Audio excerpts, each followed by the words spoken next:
Hey everyone, welcome to FanFic Canon. Thanks for hitting play. I'm thrilled to bring this fan-made story to life for you. If you enjoy the ride and want more narrated fanfics, smash, subscribe, and tap the bell so you never miss an episode. And if you want audiobook of a novel of your choice, join my Patreon. Request any title that's freely available online, and I'll produce a full narration just for you. Now, let's dive into today's adventure. After his confinement ended, Charlie said goodbye to everyone and carried Zhu Dai back to the Hufflepuff common room. Warm light shone on the yellow decorations, and several upperclassmen were still discussing their spell homework in a corner. Charlie went straight to his dormitory. I pushed open the door. Ernie and Justin were already asleep. Charlie tiptoed to the bathroom, gave Zhu Dai a bath, dried him off, and laid him on the bed. The little guy curiously looked around at his new surroundings, his beady black eyes darting back and forth. Its eyes lit up instantly when it saw the brass lamp on Charlie's bedside table. Stop thinking about it. Charlie grabbed Zhu Dai's head and pressed it down. Let's agree on 3 rules first. Zhu Dai tilted his head, revealing an innocent expression. Charlie sat down on the edge of the bed, his tone serious. First, no stealing. Second, no taking things apart. Third, you can only pick up things that have fallen on the ground and nobody wants. Zhu Dai blinked, feigning ignorance. Charlie's face instantly darkened and his voice became sinister. If I find out you're stealing, then we'll confiscate everything you stole and lock you in a dark room. There won't be anything shiny there. Upon hearing this, Zhu Dai shuddered. It imagined a dark little room, devoid of any shiny treasures, and immediately nodded dejectedly. That's a good boy. Go play with the storm, Charlie said, pointing to the storm on the windowsill. Zhu Dai jumped out of bed and hopped towards the windowsill. Storm was standing there preening its feathers when it heard the noise and looked up. A giant owl and a tiny sniffler. Zhu Dai stared at the enormous size of the storm, swallowed hard, and thought, "What are you playing at? Are you messing with me?" The storm glanced down at it and let out a low coo as a greeting. Then she continued preening her feathers, showing little interest in her new roommate. Charlie finished washing up, lay down on the bed, and quickly fell asleep. It's late at night. Zhu Dai glanced furtively at Charlie on the bed, and after confirming that he was fast asleep, quietly jumped down from the windowsill. Storm stared wide-eyed as Zhu Dai tiptoed toward the door. However, it did not stop it. Instead, it flew out the window. The owls in the owl house are waiting for it tonight. They have no energy to deal with this flat-beaked mouse. Zhu Dai tiptoed out and ran aimlessly down the corridor. Hufflepuff's dormitory area was quite large, and Zhu Dai arrived at the door of another dormitory room. Zhu Dai squeezed through the crack in the door and entered the room. Moonlight streamed through the window, and the glittering objects on the ground immediately caught its attention. A silver fork lay on the ground, cake crumbs still clinging to its tip. It looked like it had been accidentally dropped by some little wizard having a late-night snack. Zhu Dai's eyes lit up instantly. This fell on the ground. It squeaked softly twice, so softly that it was almost inaudible unless you listened very carefully. Anyone want it? If no one wants it, I'll take it. The only response in the room was the even snoring. Zhu Dai waited a few more seconds, and after confirming that no one responded, he quickly pounced over and stuffed the silver fork into his large stomach. It didn't break any rules. This thing just fell on the ground and nobody wanted it. Having succeeded, Zhu Dai continued his search of the room with a sense of satisfaction. Under the bed was a glittering crystal ball, and in the corner was a mirror. These all fell to the ground. Zhu Dai worked for most of the night, stuffing his small bag until it was bulging before finally slipping back to Charlie's dormitory completely satisfied. Early the next morning, "Where's my fork? Has anyone seen my crystal ball? Damn it, who stole my underwear?" The noise came from the common room and woke Charlie up. He groggily opened his eyes. Zhu Dai was fast asleep beside him, and the wind drooped on the windowsill, looking completely listless. Ernie and Justin were also woken up, and the 3 of them put on robes and went out of the dormitory. The common room was in complete chaos, with a dozen or so students huddled together making a racket. My silver spoon is gone too, and my hair clip. Who's so wicked? Charlie's heart skipped a beat. He had a bad feeling. He quickly ran back to the dormitory and grabbed Zhu Dai, who was still sleeping. Wake up. Zhu Dai was suddenly awakened, his small eyes still sleepy. Charlie grabbed its hind legs and shook it hard. Tell me, what did you do last night? Chirp, chirp, chirp. Zhu Dai shook his head vigorously, indicating that he had done nothing. Charlie didn't believe him and continued shaking. With a clatter, a bunch of things fell out of Zhu Dai's small bag. Silver fork, crystal ball, women's underwear. Charlie stared at the loot scattered on the floor, gritting his teeth. What's going on? Didn't I tell you not to steal? Zhu Dai waved his little paws in a wronged manner, pointing at the things on the ground and then at the ground itself. The meaning is clear, I didn't steal it. I picked them up from the ground, Charlie sighed, rubbing his forehead. I can accept other things, but why did you even take underwear? Zhu Dai timidly pointed to the sequins on his underwear. Charlie was utterly speechless. Fortunately, none of these things were valuable. Charlie packed everything up, intending to burn them to cover his tracks when he had the chance. At the same time, Charlie realized that Zhu Dai absolutely could not be allowed to run around Hogwarts. Collecting sparkly things is his instinct, and it's clearly not something that can be suppressed by setting a few rules. Charlie yanked Zhu Dai off the bed and dragged him out of the seamless extension box. From now on, you'll live here. Charlie opened the lid of the box and spoke to the dark space inside. It likes gold, doesn't it? There's plenty of gold inside. Anyway, only Charlie can open this box. Locking Zhu Dai inside is no problem at all, it can't take him out. Zhu Dai's claws gripped Charlie's sleeve as he shook his head frantically. It doesn't want to live in the dark room. It's not up to you. Charlie stuffed the struggling Zhu Dai into the box. Zhu Dai banged frantically on the door of the box, but when Charlie ignored him completely, he turned around cursing. That despicable person, I'll never be friends with you again. But the next second it froze completely. The interior of the box was filled with gold like a small mountain exuding a deadly allure. Zhu Dai's eyes lit up.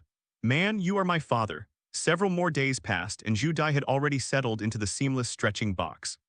Charlie opened the box to feed it, but it wouldn't come out. Instead, it cuddled the gold bricks on top and slept soundly, putting on a smug look.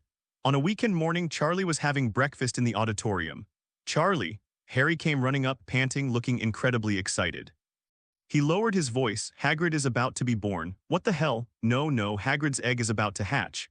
Hagrid told us to come over immediately. Charlie's eyes lit up. He quickly finished his breakfast and set off with Harry. The four of them quickly left the auditorium, crossed the stone steps, and arrived at Hagrid's hut.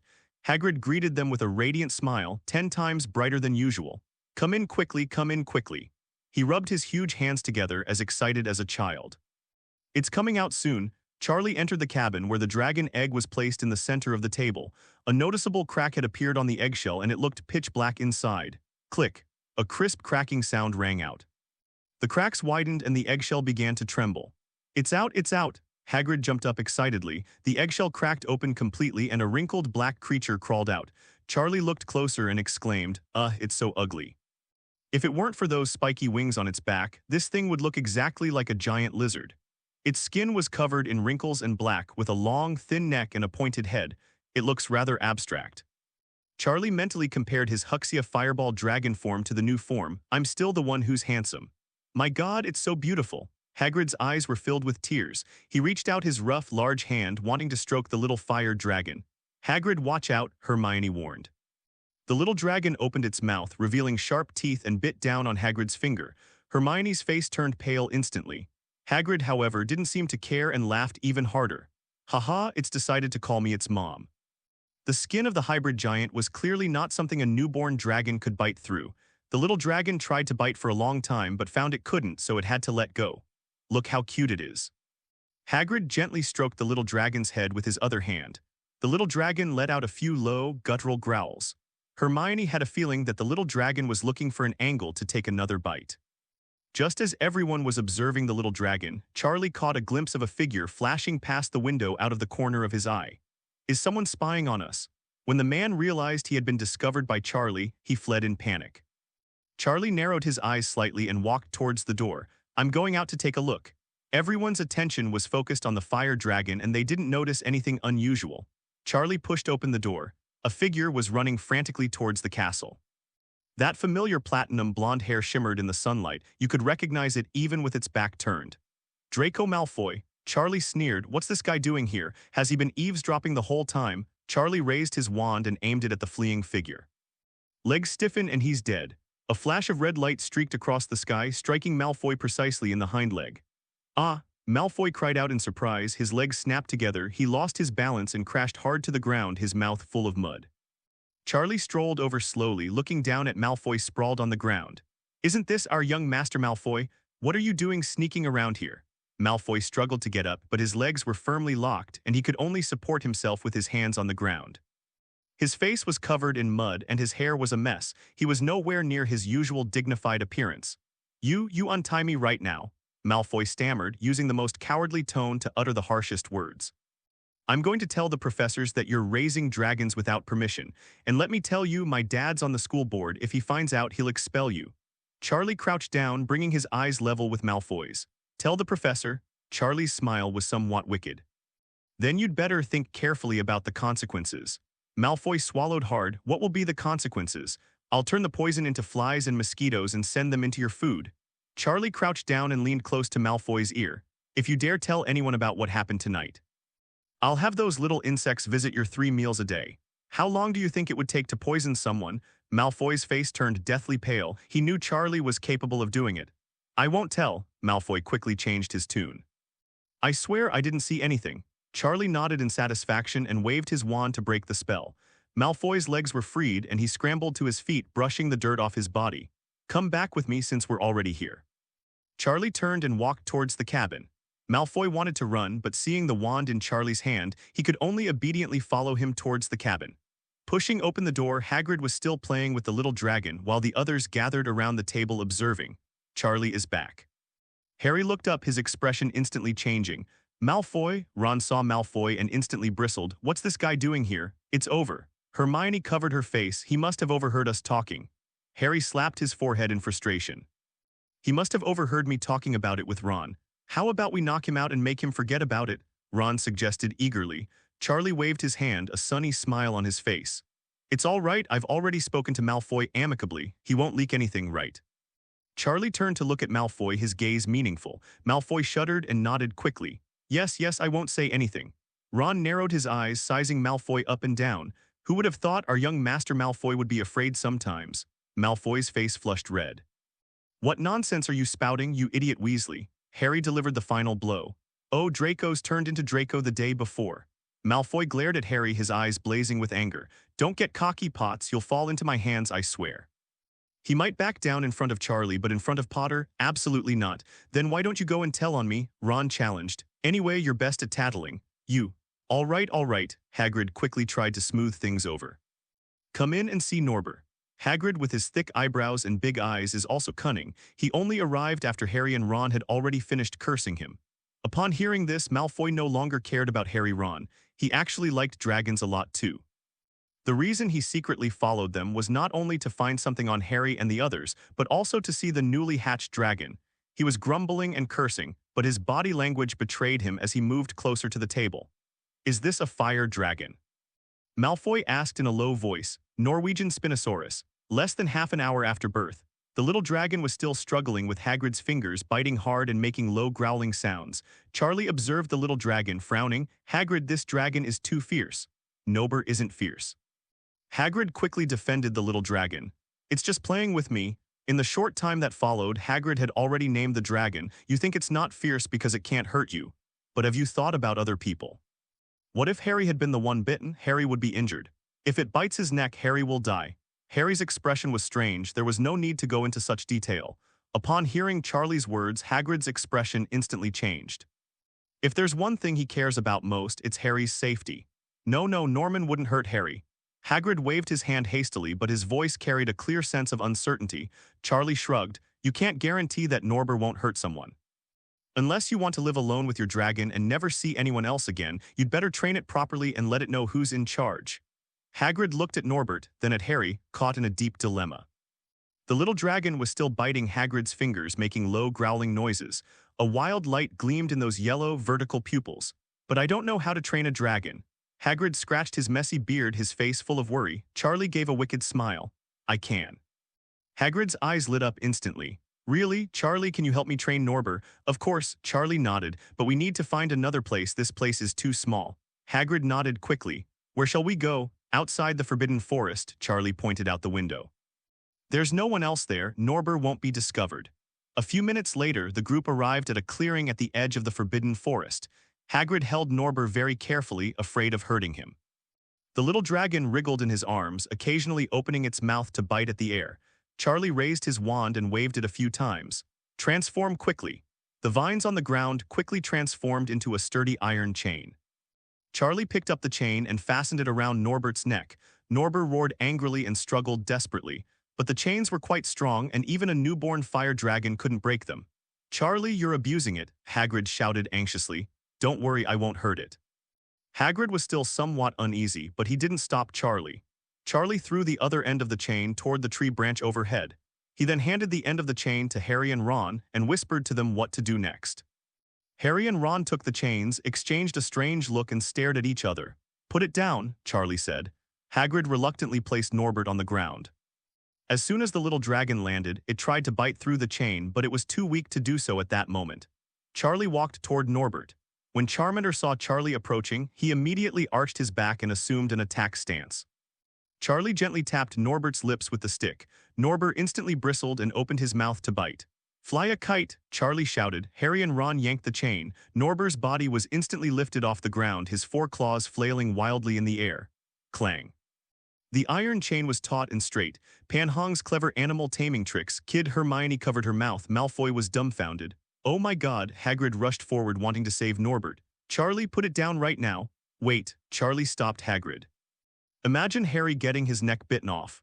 Hagrid paused, the image of Harry's neck being bitten off flashing through his mind. He stopped, staring at Norbert struggling in midair, his eyes brimming with tears. Okay, put it down. His Majesty is obsessed with dog training and neglects his duties.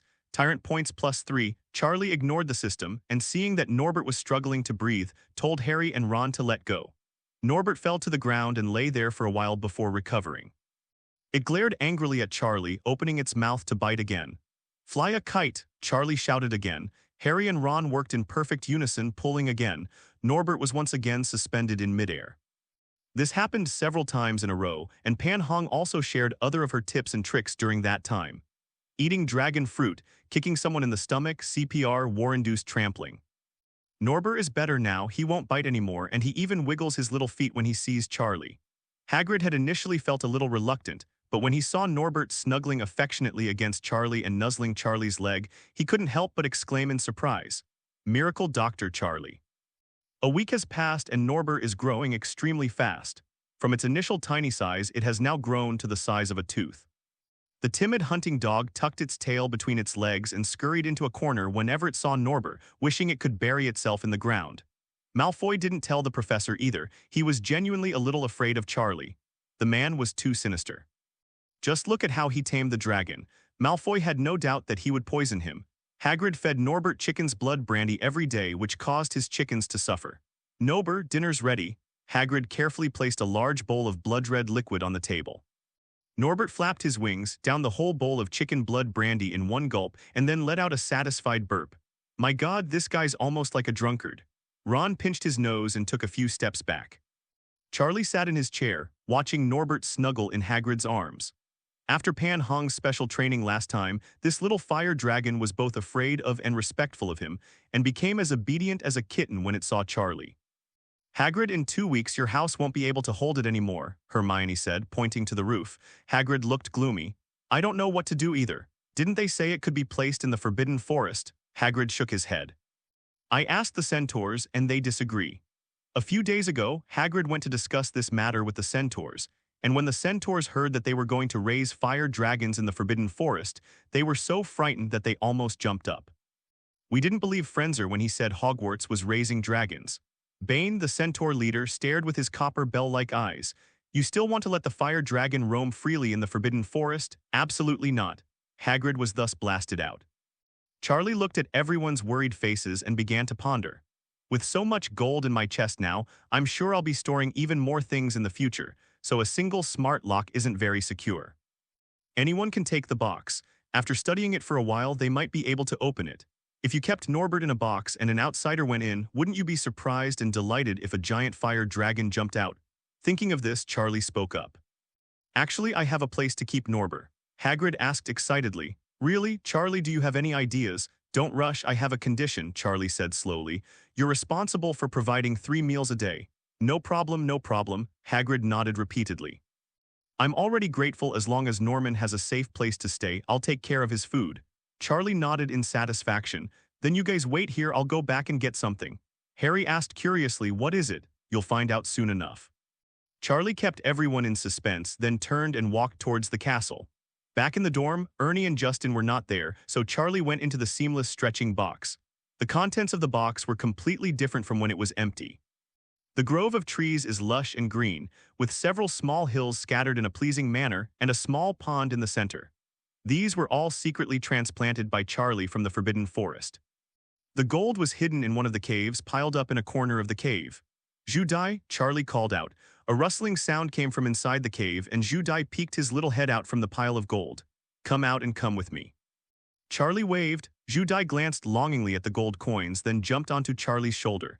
Charlie didn't want Norbert to come in and be swallowed whole by Judai. Charlie returned to Hagrid's cabin with the suitcase. "This is it." Charlie placed the box on the table. Hagrid's eyes widened, his face filled with surprise. "This is a non-marking stretch box. Charlie, how did you get this? This kind of thing is not common," and his voice suddenly softened. "Isn't that illegal?" Charlie had already prepared his explanation. "This was given to me by Dumbledore, and as for the reason..." He waved his hand mysteriously. "He wouldn't let me say it." Hagrid suddenly realized and nodded repeatedly. I understand, I know best how to keep secrets. I will absolutely not utter a word about Professor Dumbledore's affairs." Charlie opened the trunk and gestured for everyone to enter. "Let's go in and take a look." Harry was the first to walk in, and his eyes widened instantly. "Oh my God." Ron followed behind him, his mouth agape enough to fit a dragon egg. "This place is so big." Hermione nudged them. "Let me see." When she saw what was inside the box, she couldn't help but exclaim in amazement. "This is incredible, it's practically a small forest." Hagrid hugged Norbert, so moved that tears welled up in his eyes. "Charlie, you're my savior. Norbert is saved. This place is amazing," Harry exclaimed, turning around in awe. Ron also looked on with longing, but they did not show any jealousy. When the gap between people is too large, feelings of jealousy are less likely to arise, just as ants don't envy elephants. Hagrid placed Norbert on the grass. The little dragon curiously surveyed its new surroundings, puffing out wisps of white smoke from its nostrils. "It should like it here," Hagrid said with a look of relief. After touring the inside of the box, everyone left one by one. Back at the dormitory from Hagrid's hut, Charlie went back into the box. He needed to tell Norbert some things, such as to make sure Norbert and Judai got along well and didn't eat it whole. Upon entering, they discovered that Norbert had already occupied the cave where the gold coins were hidden. The little dragon lay on the pile of gold, its forepaws tightly clutching the gold, its eyes gleaming with excitement. Dragons are born with a strong possessive desire for treasure. Upon seeing this, Judai was so anxious that he jumped up and down on Charlie's shoulder. "That's its precious treasure, Norbert," Charlie called out to it. The little dragon turned its head, saw Charlie, and immediately bared its teeth, letting out a threatening growl. Upon discovering the treasure, his wild nature resurfaced. Charlie gave a cold laugh. "Want to eat dragon fruit again?" Upon hearing this, Norbert's eyes cleared considerably, but he still stared stubbornly at Charlie, his pupils bulging, refusing to look away. Charlie snorted coldly, and the magic within his body began to surge. The next second, Charlie's body began to change drastically. The bones stretched, the muscles expanded, and the skin turned into scales. A gigantic Huxia fireball dragon appeared in the cave, almost filling the entire space. The golden-red scales shimmered in the light, the majestic dragon horns pointed straight to the cave ceiling, and its eyes burned like raging fire. Norbert was completely dumbfounded. "What's going on? Just a moment ago it was a human. How did it suddenly turn into a fire dragon dozens of times larger than itself?" Charlie stretched out his enormous dragon claws and easily pinned the petite Norbert to the ground. It roared like a dragon at Norbert's hair. Roar! The dragon's roar echoed within the cave, causing the stone walls to tremble. Norbert's pupils instantly widened, his ferocity vanished without a trace, leaving only a clear-eyed stupidity. Judai fell off Charlie, his 4 little paws covering his head, huddled in a corner, trembling. "Mom, this person can turn into a dragon, a human dragon." The cave was eerily quiet. Charlie slowly transformed back into human form, his bones contracting and his scales shedding, but his right hand remained in the form of a dragon's claw, with 5 sharp claws pressing down on Norbert's body. The system's animagus is a perfectly mastered animagus. Localized deformation was no challenge for Charlie. Norman lay on the ground, trembling like a leaf. "Did you see it clearly? Who's the boss?" With a slight exertion of its claws, Norbert wagged its tail and nodded repeatedly.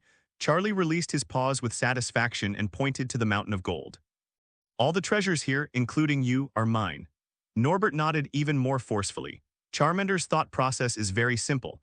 A creature that can transform into a giant dragon equals extremely powerful equals unapproachable equals must obey.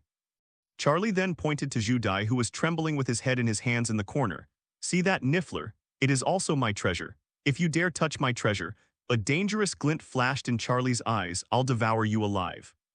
Norbert nodded vigorously. For a dragon, it will never touch the opponent's treasure unless it feels it can defeat the opponent. That's suicide. Norbert clearly understood this point. Very good. Charlie retracted his dragon claws, which transformed back into human hands. He walked to the corner and picked up the shivering Zhu Dai. "It's all right now. From now on, you two should get along well and not fight." "Zhu Dai, I fought with him. Should we read what you're saying?" Charlie, seeing that it didn't object, nodded in satisfaction and left the box, leaving the dragons sniffing and staring at each other. Charlie stepped out of the seamless extension box. The dormitory was empty. "I've accumulated quite a few Tyrant Points recently, so I can use them to try my luck at the lottery. System, please check how many Tyrant Points have been added."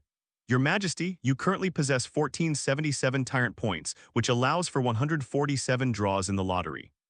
Would you like to begin the lottery draw now?" "Let's begin." Charlie rubbed his hands together, hoping to draw something good this time. "Congratulations, Your Majesty, your mastery of Divine Strike without Shadow has increased by 10. Congratulations, Your Majesty, your Patronus proficiency has increased by 15. Congratulations, Your Majesty, your proficiency in using a large stick to your front teeth has increased by 20. As expected, I shouldn't have too high expectations. It's always just a matter of practice. What's with this big stick stuck in your front tooth? Should I upgrade you to level 5 and conjure up a big front tooth for Mother Earth?" Just as Charlie was starting to feel numb. "Congratulations, Your Majesty, you have been awarded 2 free talent points." Charlie's eyes lit up. Finally, something good has arrived. Talent points compared to a single skill level can improve overall abilities. For example, the higher one's talent in spells, the greater the power of their spells. The higher one's talent in potion making, the better the quality of the potions one can create. With these 2 talent points, Charlie was quite satisfied with the lottery. "Congratulations, Your Majesty, you have drawn the formula for the healing elixir." "Wait, there's more good stuff." Charlie sat up. "Healing elixir, what's it used for?" "Your Majesty, the healing elixir can heal damage at the soul level. Whether it's an attack from a Dementor, the corruption of dark magic, or wounds caused by soul separation, it can be effectively repaired. This is a treasure. Many spells cannot reach the soul, but potions can. In case of any soul attack in the future that damages your soul, you won't have to worry about it with this recipe." A flood of information rushed into Charlie's mind. The manufacturing process is quite complex, and the materials required are also very precious. However, none of these are problems. For Charlie, who has mountains of gold, this is just a drop in the ocean. All he needs is the recipe. Charlie nodded in satisfaction. "This lottery was pretty good. Besides the healing potion recipe, I also got 2 talent points and a bunch of spell proficiency. Including the talent points I didn't use in the last lottery, I have a total of 3 talent points. Little Commander, put all your talent points into potions." Check the system panel. "Your Majesty, Charlie White, age 11 years old, magic talent rating. Max level 10, transfiguration, 10 charms, 10 potion mastery, 6-9 defense against the dark arts, 7 herbalism, 4 astronomy, 4 history of magic, 5 Tyrant points, 0 free talent points, 0. Mastered magic, polymorph level 3, 51,000, blazing inferno level 3, 961,000, stun level 3, 910, 1,000, exorcism level 3, 121,000, patronus charm level 2, 0,500, divine shield level 2, 10,500. The patronus charm has been upgraded. Charlie took out his wand, eager to see what a level 2 patronus charm was like. "Take protection." Charlie waved his wand and magic flowed from its tip. This time, the silver light was even more intense than before, condensing and taking shape in the air. A long, narrow creature slowly appeared, but the details were blurry and indistinct. "Snake? No, this creature has horns on its head, a long body and claw-like protrusions under its body. Is this a dragon?" Charlie was very excited. This is not the kind of fire-breathing dragon from the west, but an eastern divine dragon. Its slender body moved gracefully through the air. Although the details were not yet clear, its sacred and majestic aura was already beginning to emerge. As a tyrannical ruler, it's quite reasonable for his guardian deity to be a dragon. Charlie was increasingly looking forward to seeing the dragon fully formed. Charlie left the dormitory and headed straight for the basement.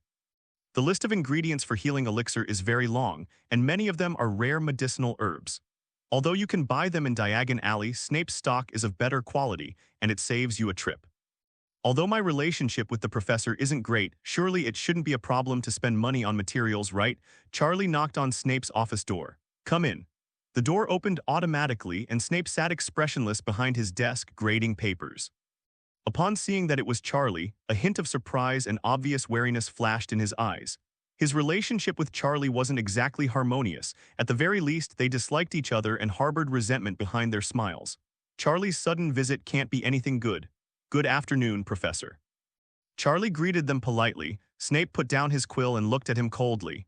Mr. White, please speak frankly. I don't have time to waste here with you. Charlie didn't mince words and went straight to the point. I would like to purchase a batch of materials from the professor. He took a piece of parchment from his robe and handed it to Snape. Snape frowned slightly and took the list. When did Charlie become so studious? He even needs to buy practice materials after class. He glanced down at it and raised an eyebrow. Moonstone powder, mandrake root, toad brain. He had never seen this combination of ingredients before, and it didn't belong to any potion recipe he knew. Snape looked up, a mocking smile playing on his lips. It seems Mr. White has become so arrogant that he believes he can create new potions. Or do you think you're smarter than those potions masters who have been researching for decades? Snape believed that given Charlie's performance in potions class, it was quite possible that he would invent a potion in 6th or 7th grade. But he's only in 1st grade and has only been in school for half a year. In his view, this was a case of being all talk and no action, just as annoying as that arrogant idiot. Charlie wasn't annoyed. He was already used to Snape's deadly state. That was nothing compared to what he was saying. I must say, Professor C was quite gentle today. It's a bit strange, though, that Snape didn't know about the healing potion. Your Majesty, the healing elixir has not yet been developed. It's a potion formula developed by the system. Charlie understood. The professor is right, I still have a long way to go. He smiled and shrugged. I just have some ideas and hope to buy some materials from the professor to try them out. Even if the refining fails, I can still learn something and improve. Snape stared at Charlie for a long time, his deep black eyes seeming to see right through him. Charlie looked back at him calmly, revealing an innocent smile. And I will pay the market price, I won't let the professor lose out, Charlie added. Snape was silent for a moment. These materials are indeed very precious, some can even be described as rare. The fact that Charlie could produce such a list shows that his understanding of potions is far deeper than it appears on the surface. Although Snape didn't think Charlie could succeed, at least he didn't boast like those stupid lions. Snape stood up and walked toward the storage room at the back of the office. Follow me. Charlie followed Snape into the storeroom. The walls of the storage room were covered with all sorts of bottles and jars, filled with liquids and powders of various strange colors. Snape glanced at the list, then at Charlie. Are you sure you know what these materials are used for? Of course. Charlie nodded. Moonstone powder can enhance the stability of the medicine, and mandrake rhizomes have restorative effects. Snape waved his hand, interrupting him. All right, since you're so confident, go get it yourself. He pointed deep into the storage room, his tone clearly impatient. I don't have time to let you choose one by one. Charlie blinked. Can I just take whatever I want? Take what you need. Snape didn't even look at Charlie. Charlie said he'd pay, so let's just take it. How much can we take? As soon as he finished speaking, Charlie couldn't suppress a smile. He quickly lowered his head, pretending to be seriously searching for materials. His mouth was practically stretched from ear to ear. Professor Snape, you're jumping into a pit yourself. Charlie searched the storeroom. Moonstone powder has been found, 3 whole jars all taken away. The rhizomes of mandrake were also found. He took the whole box without any hesitation. Toad brains, they're disgusting, but they're also a good thing. Charlie's eyes lit up when he saw that Snape had more than a dozen of them. Your Majesty is insatiably greedy, Tyrant Points +5. Charlie ignored the system and kept stuffing things into the bag while sighing. Professor Snape is truly generous. Don't worry, I won't let you suffer any losses. I will definitely pay you the market price. Snape heard the noise and looked up. That one glance almost gave him a heart attack. The shelves in the storage room, which were once neatly arranged with bottles and jars, are now mostly empty.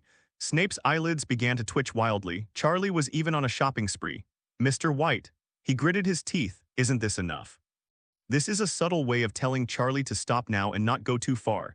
Whether Charlie was pretending not to understand or not, he nodded repeatedly. That's enough, that's more than enough. You don't need to restock me anymore, Professor Snape, you're incredibly generous. Snape. When did I say I was going to restock for you? I was implying that you shouldn't take it, but the words have already been spoken, and there's no going back on them. Snape could only watch helplessly as Charlie continued to ransack the storeroom. Dragon blood, take it, take away the Phoenix's tears as well. With each item he picked up, Charlie would exclaim, Professor Snape, you're so kind. Snape's expression grew increasingly grim. He now wishes he could slap himself twice. The last time I felt this way about slapping myself was the time before last. Why did you say take whatever you want? Now look what's happened. The entire storage room has been almost emptied out. Charlie finally picked out all the materials on the list before stopping, satisfied. The shelves in the storage room, which were once filled with a dazzling array of goods, are now empty and look particularly desolate. Okay, that's all. Charlie clapped his hands. Professor Snape, I will never forget your generosity. Before Snape could speak, Charlie pulled a large piece of gold from his robe as big as a fist. This should be enough, right? Charlie placed the gold on the table. At the current exchange rate, 1 gram of gold can be exchanged for 2 galleons. This is more than enough gold, there might even be plenty more. Gallons are not pure gold. The original text does not mention the exchange rate between gold and gallons. According to the price of gold in 1992, it was about $12, $5 per gram. 1 pound sterling was worth more than $1. Rowling said that 5 pounds sterling equaled 1 gallon, which translates to about 2 gallons per gram of gold. Snape looked at the gold on the table, his feelings complicated. The money was indeed sufficient. But the problem is he's not short of money at all. What he lacks are these precious materials. Some materials can only be obtained through special channels and some require a long wait. It will take at least a month to gather all these materials.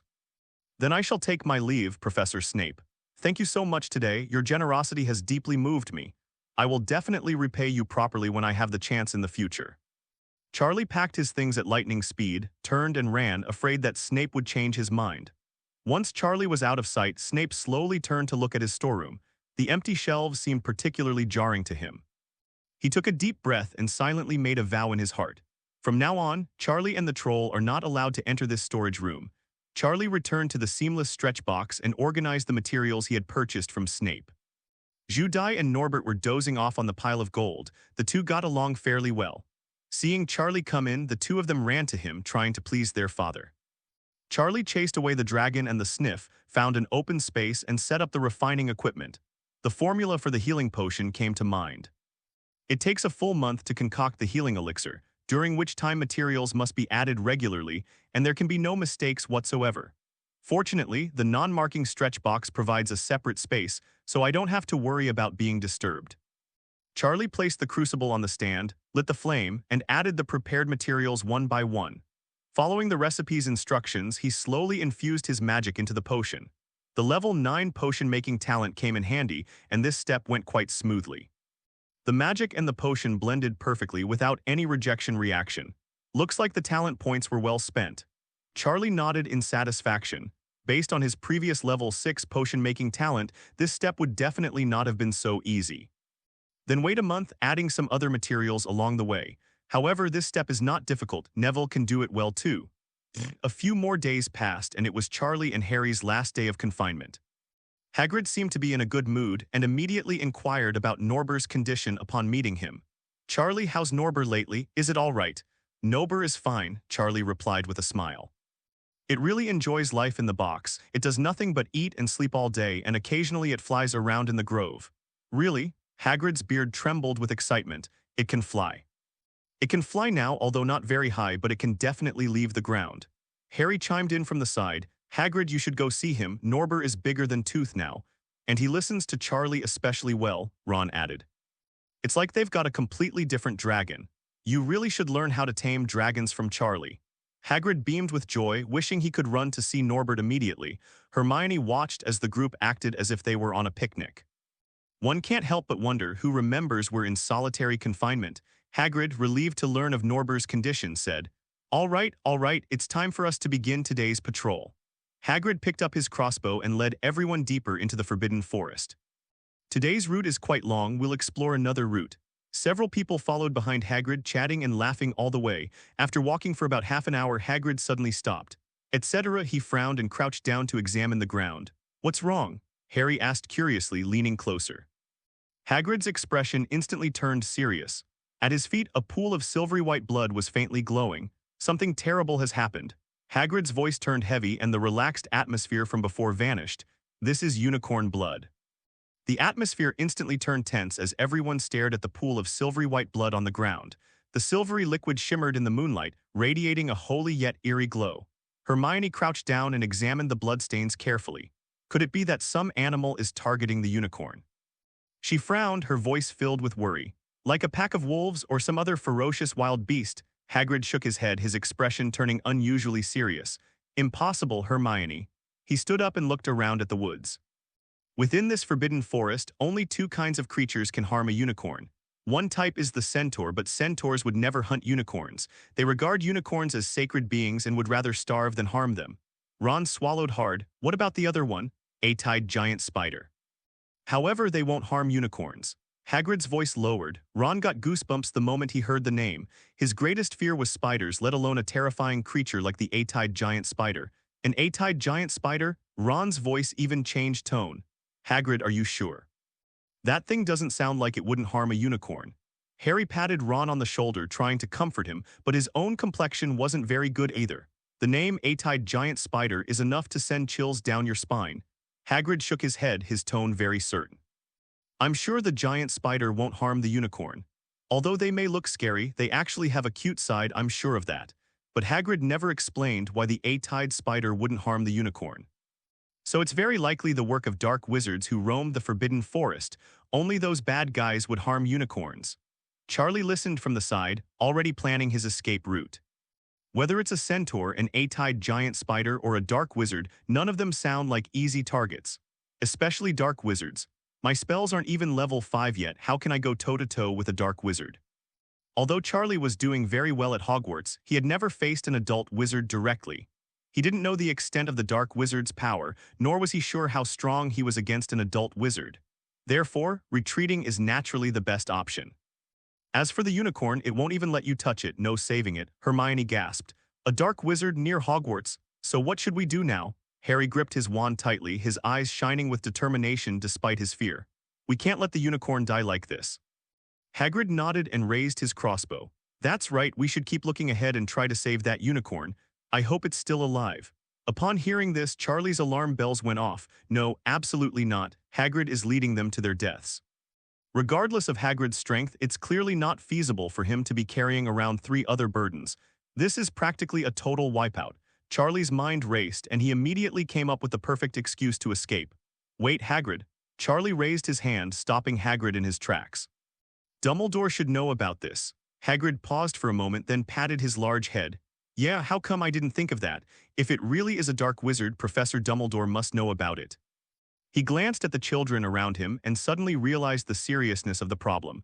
Besides, it's not suitable for you children to stay in the Forbidden Forest any longer. It's too dangerous. Hagrid solemnly requested Charlie's request. Charlie, please take Harry and the others back to the castle and tell Dumbledore what happened here. I'll continue following the trail of blood to see if I can save the unicorn. This suggestion sounds reasonable. If they followed the trail of blood and encountered the dark wizard, Hagrid had no confidence that he could protect Harry and the others. He knew Charlie's strength. Although young, he possessed extremely high magical talent. There shouldn't be any problem letting Charlie take the other 3 children back to the castle. Harry, however, was getting a little anxious. We won't abandon you. What if something happens to you? Hagrid was the first friend he made, and he didn't want anything to happen to Hagrid, nor did he want to abandon his companion. Hagrid smiled gently. Harry, I'll be fine. If you stay here, I'll have to worry about protecting you. Charlie patted Harry on the shoulder. Harry, the best help we can give right now is to inform Dumbledore.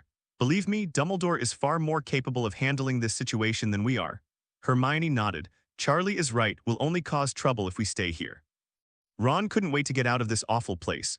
The thought that there might be an A-tide giant spider nearby made him tremble. Let's go quickly, I don't want to stay here for even a minute longer, Hagrid waved. Go quickly and remember you must tell Dumbledore. Harry was still somewhat unwilling, but Hagrid and Charlie's words made a lot of sense, so he could only suppress his resentment and run back with Charlie. Hagrid, with tooth in tow, followed the trail of blood. Yeah, now it's up to the 2 of us. However, her trembling legs didn't seem reliable. Charlie led the 3 away quickly, secretly relieved. Luckily, I reacted quickly. If I had encountered a dark wizard who could summon anything he shouted, I wouldn't have known how to fight him. As for Hagrid, the fact that he dared to go after the dark wizard shows that he has the ability. All Charlie could do was go back and call for reinforcements as quickly as possible. Hopefully, Hagrid can hold on. Quirrell followed behind the unicorn, his footsteps sounding particularly abrupt in the forbidden forest. The wounded unicorn staggered ahead, silver blood dripping from its wound, shimmering in the moonlight. Damn beast, that curse didn't even cripple it. Quirrell gritted his teeth, gripping his wand tightly. He had been wandering in the Forbidden Forest for a whole month, and having finally found this unicorn, he absolutely couldn't let it get away. For some reason, his luck has been particularly bad ever since the Dark Lord possessed him. Not only did it take a month to find the unicorn, but the spell also went awry. Quirk, Voldemort's serpentine hiss came from behind him. "What's on your mind?" Quirrell trembled with fear and quickly apologized humbly. "I'm sorry, my master, please forgive me." "Useless trash, hurry up and chase after them." Voldemort's voice was filled with disgust. Voldemort didn't have time to argue with Quirrell at this moment. Normally he would have tortured him severely, but right now he needed Quirrell to catch up with the unicorn quickly. Quirrell felt bitter inside. If it weren't for the Dark Lord wanting to drink the freshest unicorn blood, he would have used Avada Kedavra on that very moment. Then the unicorn won't run away. Quirrell raised his wand and aimed it at the unicorn in front of him, extremely painful. A red beam of light shot towards the unicorn, but the clever creature nimbly dodged the attack. Quirrell quickened his pace to continue his pursuit. Gradually, the unicorn in front slowed down noticeably due to excessive blood loss. Its forelegs began to tremble, and each step seemed extremely difficult. The opportunity has arrived. Quirrell's eyes lit up and he raised his wand again. Faint. This time the target was finally hit. The unicorn crashed to the ground, its silver mane scattering across the earth. Quirrell ran over excitedly. "Master, I will offer you unicorn blood." Voldemort, standing behind him, let out a satisfied laugh. "Very good, drink the blood now, I can't wait." However, just as Quirrell was about to step forward, he suddenly heard the sound of dogs barking in the distance. Damn it. Quirrell's expression changed drastically. Someone's here. Master Hagrid is patrolling the Forbidden Forest with his students. They may have spotted the bloodstains and are tracking us, Quirrell said nervously. "How about I take the unicorn to a safe place first and then drink your blood?" Voldemort's voice became extremely angry. "You idiot, I've already waited a month and now you want me to keep waiting? Master, it's really too late." Quirrell was sweating profusely with anxiety. "If we're discovered now, our entire plan will be ruined. You dare disobey me?" Voldemort's voice turned sinister and terrifying. Quirrell felt a sharp pain in the back of his head and almost collapsed to his knees. I dare not, I dare not," he clutched his head in anguish. "But Master, what if Dumbledore knew you had returned?" Upon hearing the name Dumbledore, Voldemort's anger subsided slightly.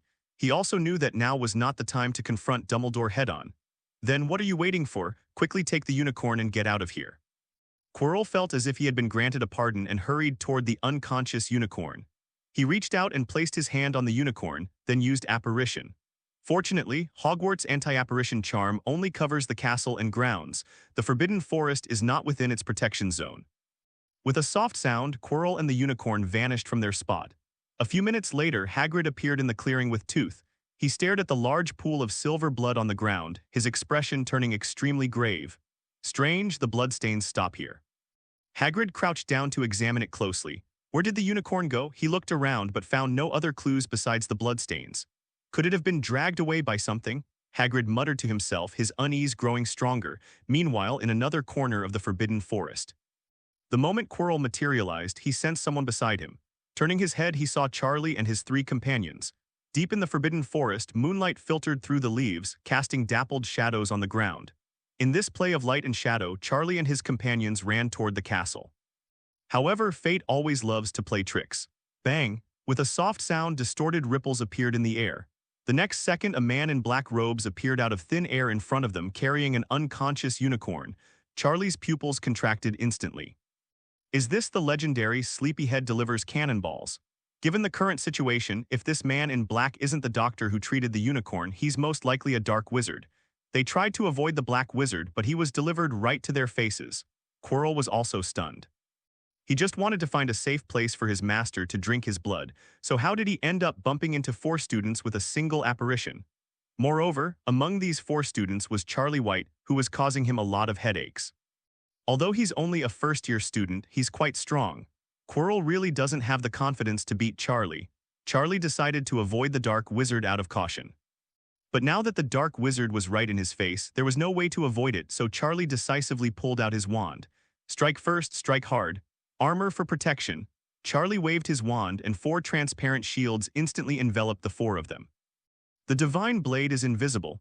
Without any hesitation, Charlie immediately used the lethal spell. An invisible blade sliced through the night sky, heading straight for Quirrell. What? Quirrell was horrified. This kid's using dark magic right off the bat? Armor for protection.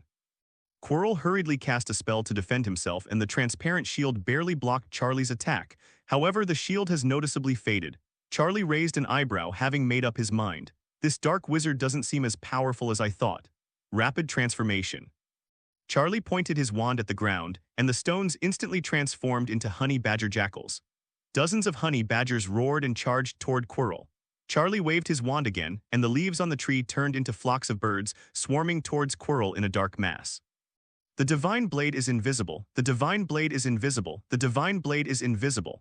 Meanwhile, Charlie's blade continued to flash. One after another, divine blades shot towards Killua without warning. Armor for protection. Charlie didn't even take a moment to put on another layer of protection for himself. This combo was executed flawlessly, without any hesitation or delay. Harry and his two friends were stunned. He peeked out and was instantly killed. This dark wizard has broken a divine law. They'd seen Charlie was capable before, but they'd never seen him this capable. These aren't first graders, they're practically fighting machines.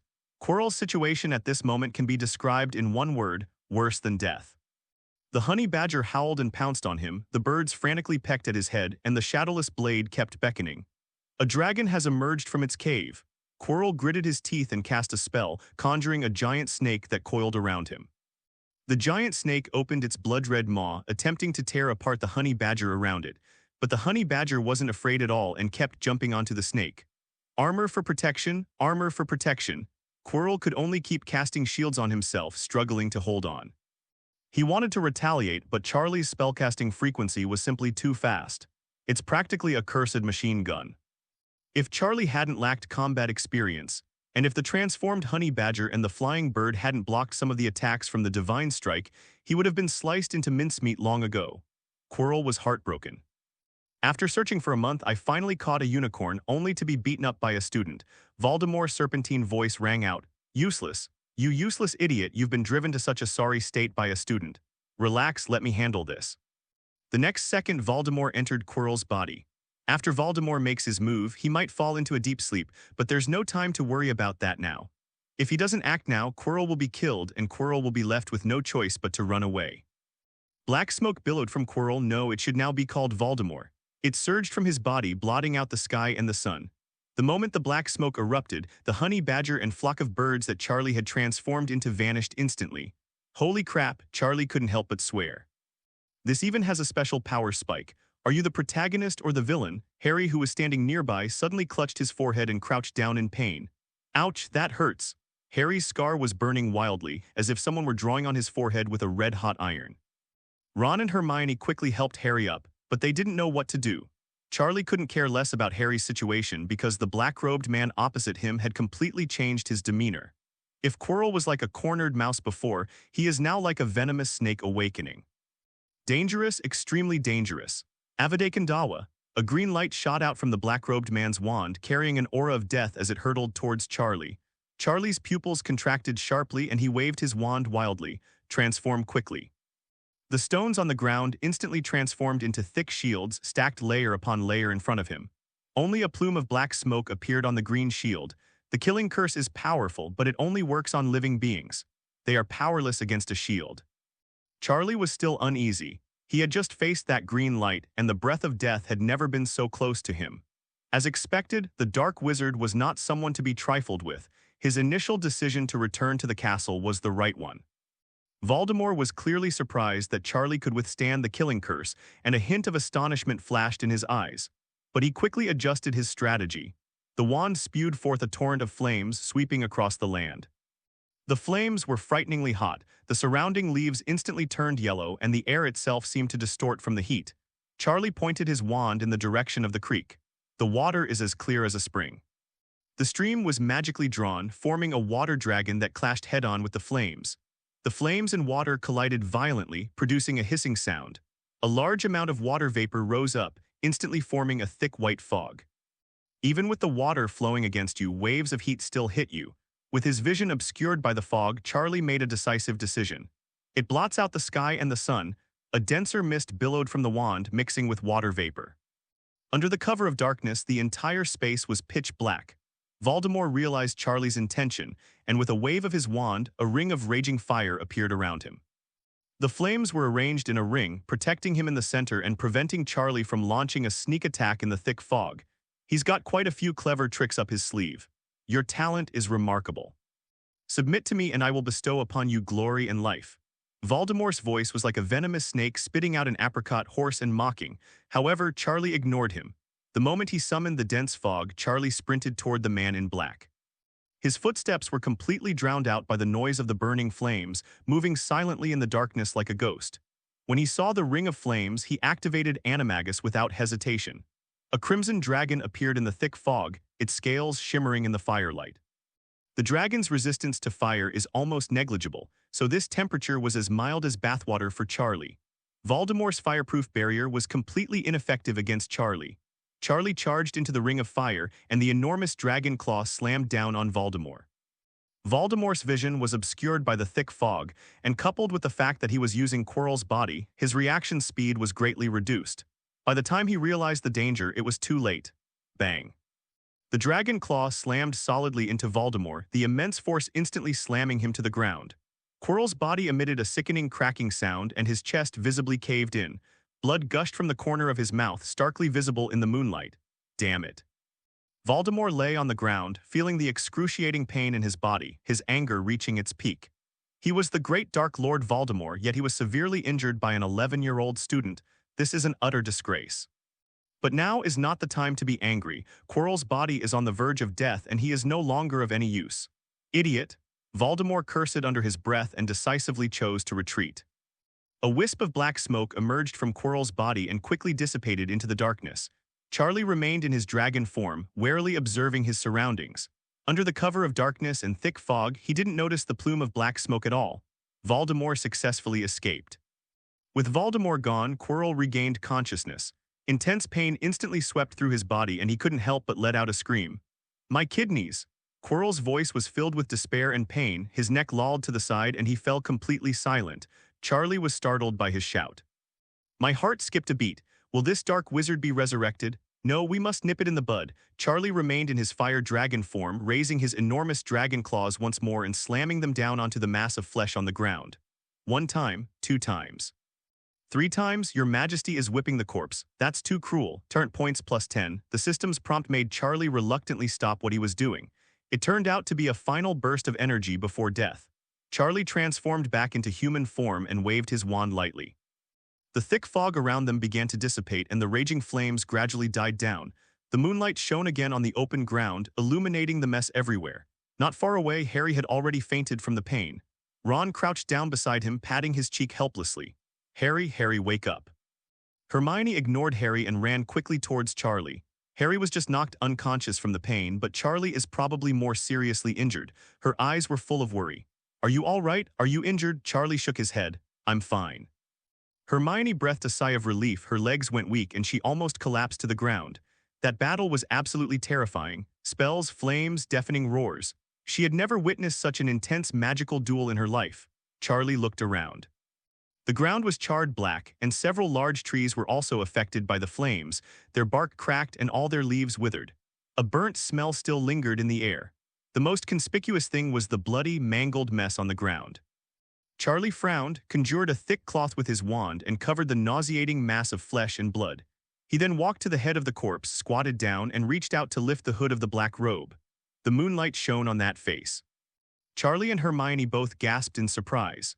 Professor Quirrell, the night wind in the Forbidden Forest, carried the smells of blood and burnt flesh, and moonlight filtered through the leaves onto the ravaged clearing. Dumbledore stood amidst the chaos, his blue eyes behind his half-moon spectacles gleaming with a complex light. His silver beard swayed gently in the night breeze, and the expression on his face was hard to tell whether it was helplessness or a headache. Charlie just came to his office and said that Professor Quirrell attacked them in the Forbidden Forest. When he arrived at the scene, this was what he saw. Dumbledore used his wand to lightly lift a corner of the cloth, glanced at it, and quickly covered it up again. Good heavens, all that's left is the head. He turned to look at Charlie, seemingly wanting to say something but then stopping himself. His original plan was to have Quirrell steal the Philosopher's Stone and then let Harry choose whether to fight Quirrell. This would both test Harry's courage and allow him to witness Voldemort's threat firsthand. As a result, Charlie killed Quirrell. Can't this kid just shut up for a minute? Although Voldemort will eventually come to steal the Philosopher's Stone without Quirrell, there are bound to be more variables. Moreover, when Voldemort was in Quirrell's body, Dumbledore could monitor him at any time, but now he doesn't know where Voldemort might be. Headmaster. Charlie interrupted Dumbledore's thoughts. As soon as we entered the Forbidden Forest, we saw men in black fighting unicorns, Charlie explained. I intervened only to discover it was Professor Quirrell. He paused, a hint of anticipation flashing in his eyes. Principal, does this count as assaulting a professor? Dumbledore sensed that this kid seemed to have a bit of expectation in him. He shook his head helplessly. No, Charlie, you did the right thing. A flicker of disappointment crossed Charlie's face. If I counted this as assaulting a professor, how many Tyrant Points would I get? Your Majesty, although Quirrell is a professor, he has already attacked you. Your actions were in self-defense. The system provided a timely reminder. Harry and Hermione looked terrified. That battle was truly breathtaking. If Charlie hadn't been so strong, the consequences would have been unimaginable. Unfortunately, the latter half of the film was shrouded in thick fog, so Charlie's heroic figure was not seen. All that could be heard were Quirrell's screams and several loud bangs.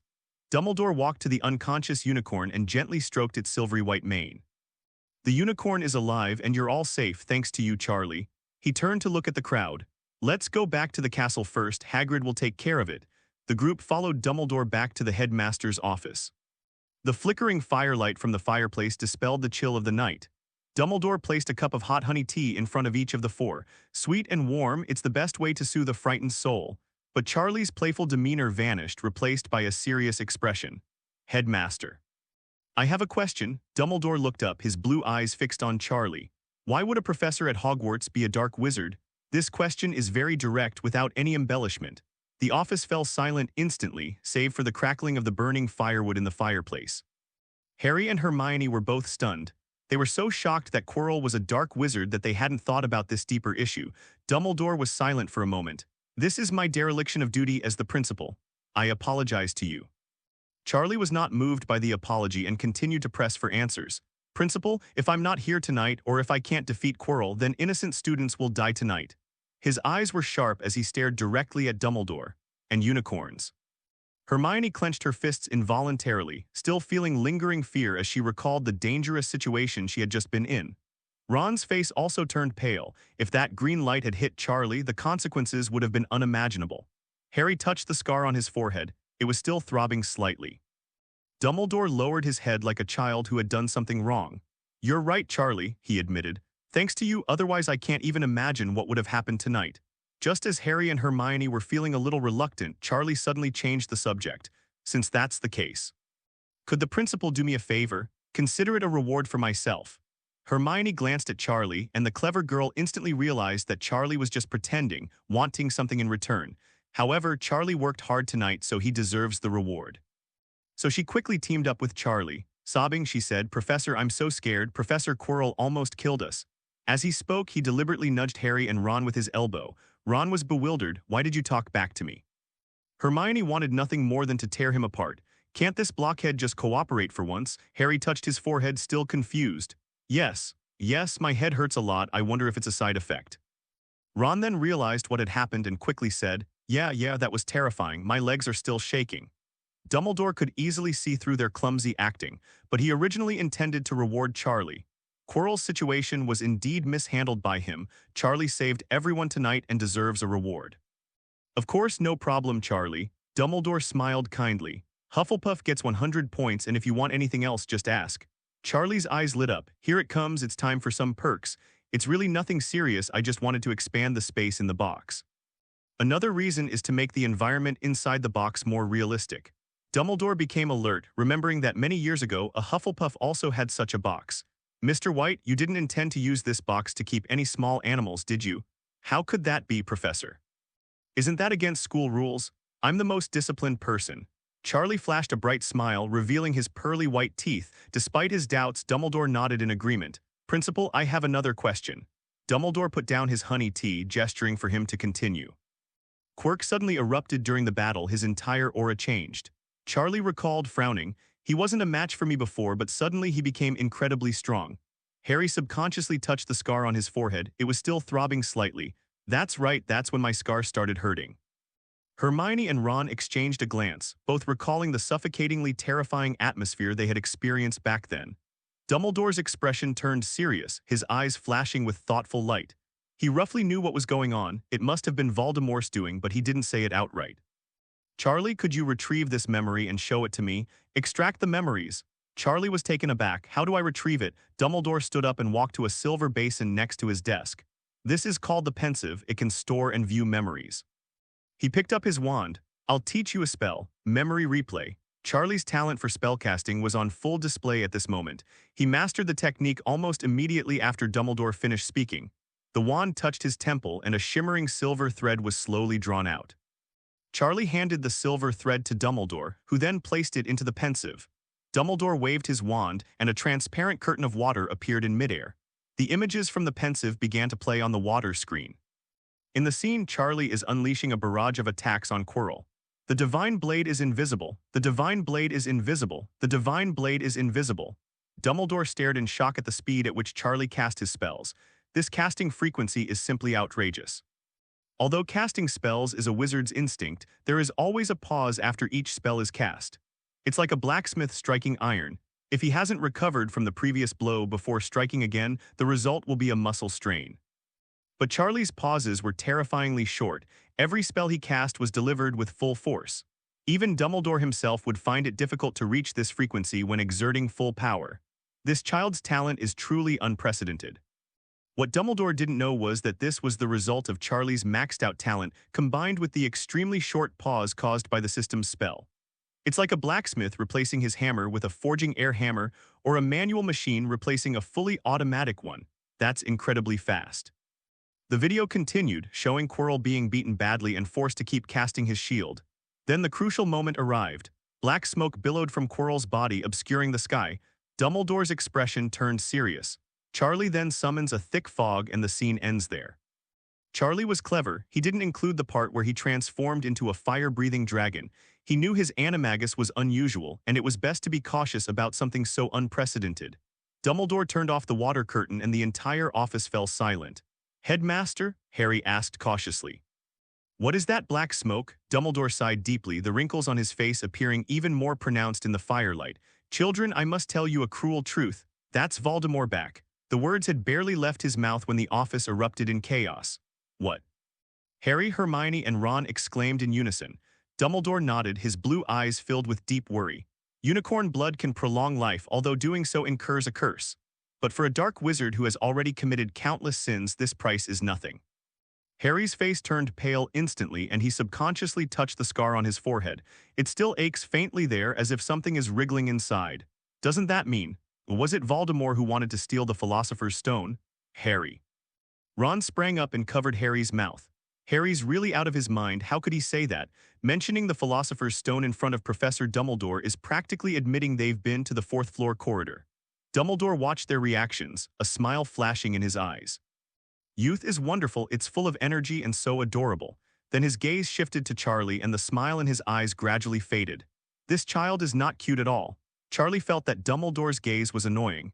"I really want to beat up my superior, what should I do?" "Your Majesty, keep going. I'll definitely drive the Tyrant's Points all the way to his grave." The only one who seemed somewhat serious asked with a worried expression. "Phew, I mean, wasn't the mysterious man killed?" She glanced at Harry, her eyes filled with worry. After all, they knew that Voldemort was the murderer of Harry's parents. Dumbledore shook his head. "He's not completely dead, he's plotting a comeback. That's why I've placed so many layers of protection on the Philosopher's Stone. The truth has come out." Ron swallowed hard and asked cautiously. "So with Charlie defeating Quirrell, has the Man of Mystic been completely defeated?" Dumbledore remained silent for a moment. "Perhaps he'll find a new helper." Upon hearing this, both Ron and Hermione felt a chill run down their spines. Imagine if the next time you encounter a powerful dark wizard instead of a mediocre Quirrell. The consequences are simply unimaginable. Charlie didn't seem to care much. He figured he'd deal with whatever came his way. Even if all else fails, there's always Dumbledore to protect you. Dumbledore checked the time and stood up. "It's very late, the students should go back to sleep. Don't tell anyone about Voldemort's return yet." He paused, his gaze falling on Charlie. "Charlie, can you stay here for a moment?" Harry, Hermione, and Ron exchanged glances but dared not ask any further questions. After the three said their goodbyes, they left the office, leaving Charlie and Dumbledore alone. The office fell silent instantly, save for the crackling of the burning firewood in the fireplace. Dumbledore walked up to Charlie and looked him straight in the eyes. "Child, what do you think of black magic?" Dumbledore noticed that the magic Charlie used that night was Snape's shadow step. He didn't care why Charlie was like that, he was just worried that Charlie would become obsessed with dark magic and lose himself. Charlie had no intention of hiding anything, he said frankly. "I find it very useful." Dumbledore's eyes instantly filled with worry. Will this exceptionally talented student follow in Voldemort's footsteps? His brows were furrowed and his eyes held a complex expression. Charlie continued, "I just think it's too weak, Professor. If it were a little more powerful, I could have killed Quirrell in one hit, and I wouldn't have had to go through all this trouble." "Dumbledore, too weak. This kid thinks it's not powerful enough. Who is this dark wizard?" "Take this, a Vulcan's blessing to clear the way." Dumbledore gave Charlie a deep look and said earnestly, "But dark magic can corrupt the mind and lead to depravity." These are his heartfelt words. Too many wizards have lost themselves due to their obsession with dark magic, ultimately going astray. Tom Riddle is the best example. Charlie smiled and asked in return, "Do you know black magic?" Dumbledore was stunned. "Of course he will." As the headmaster of Hogwarts and the chief wizard of Wisengammer, he possessed more dark magic than most dark wizards. He also understood what Charlie meant by asking that question. Just because he can do it doesn't mean others can. Even using only white magic, he's stronger than a dark wizard. Charlie stood up, his eyes gleaming with confidence. His voice became wild and unrestrained. "If one cannot even resist the corrosive influence of dark magic, how can one even begin to grasp the vast ocean of magical knowledge? If you can't learn black magic, how can you defend against it?" These words struck Dumbledore's heart instantly. He then realized that the Charlie in front of him was completely different from Tom. Charlie is unrestrained, rebellious, and makes no secret of his thirst for power. Unlike Tom, who pretended to be humble and gentle while studying, but was actually very sensitive and twisted inside. Charlie's eyes were clear, and his desire for power was open and honest. The desire for power is perfectly normal for young people.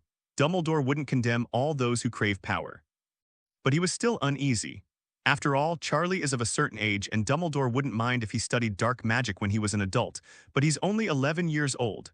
Charlie noticed Dumbledore's worry. "I know what you're worried about." He raised his wand and whispered the words, "Take protection." Silver light surged from the tip of the wand, forming a blurry dragon. Those who are obsessed with dark magic are unable to cast the Guardian Angel spell. Dumbledore smiled knowingly, completely relieved. "A beautiful Patronus charm, Charlie. It seems my worries were unnecessary." Seeing that Charlie wouldn't become obsessed with dark magic, Dumbledore told Charlie to go back and rest. In the dead of night, the teachers' quarters at Hogwarts were completely silent. Moonlight streamed through the gaps in the curtains, falling on Snape's sallow face. He suddenly opened his eyes and got up from his greasy, yellowed pillow. "A burning sensation came from my left forearm. The black demon mark was radiating heat." Snape sat up and peeked out from behind his sleeve. The skull symbol was glowing with an eerie green light, and the serpentine pattern was writhing vividly. The Dark Lord's summons came too suddenly. After meeting Quirrell last time, he became Voldemort's spy planted among Dumbledore, and also Dumbledore's spy planted among Voldemort, a double agent. Voldemort will not contact him unless it is absolutely necessary. Has something happened? Snape quickly donned his black robes and quietly left the dormitory. Following the guidance of the Dark Demon Mark, he arrived deep within the Forbidden Forest. "Lord Dark Lord," he lowered his voice and called out tentatively. All around was silent, except for the rustling of leaves in the night wind. Just as Snape was wondering what was going on, a rustling sound came from the bushes. "Lower your head." A hoarse voice rang out, carrying a chilling coldness.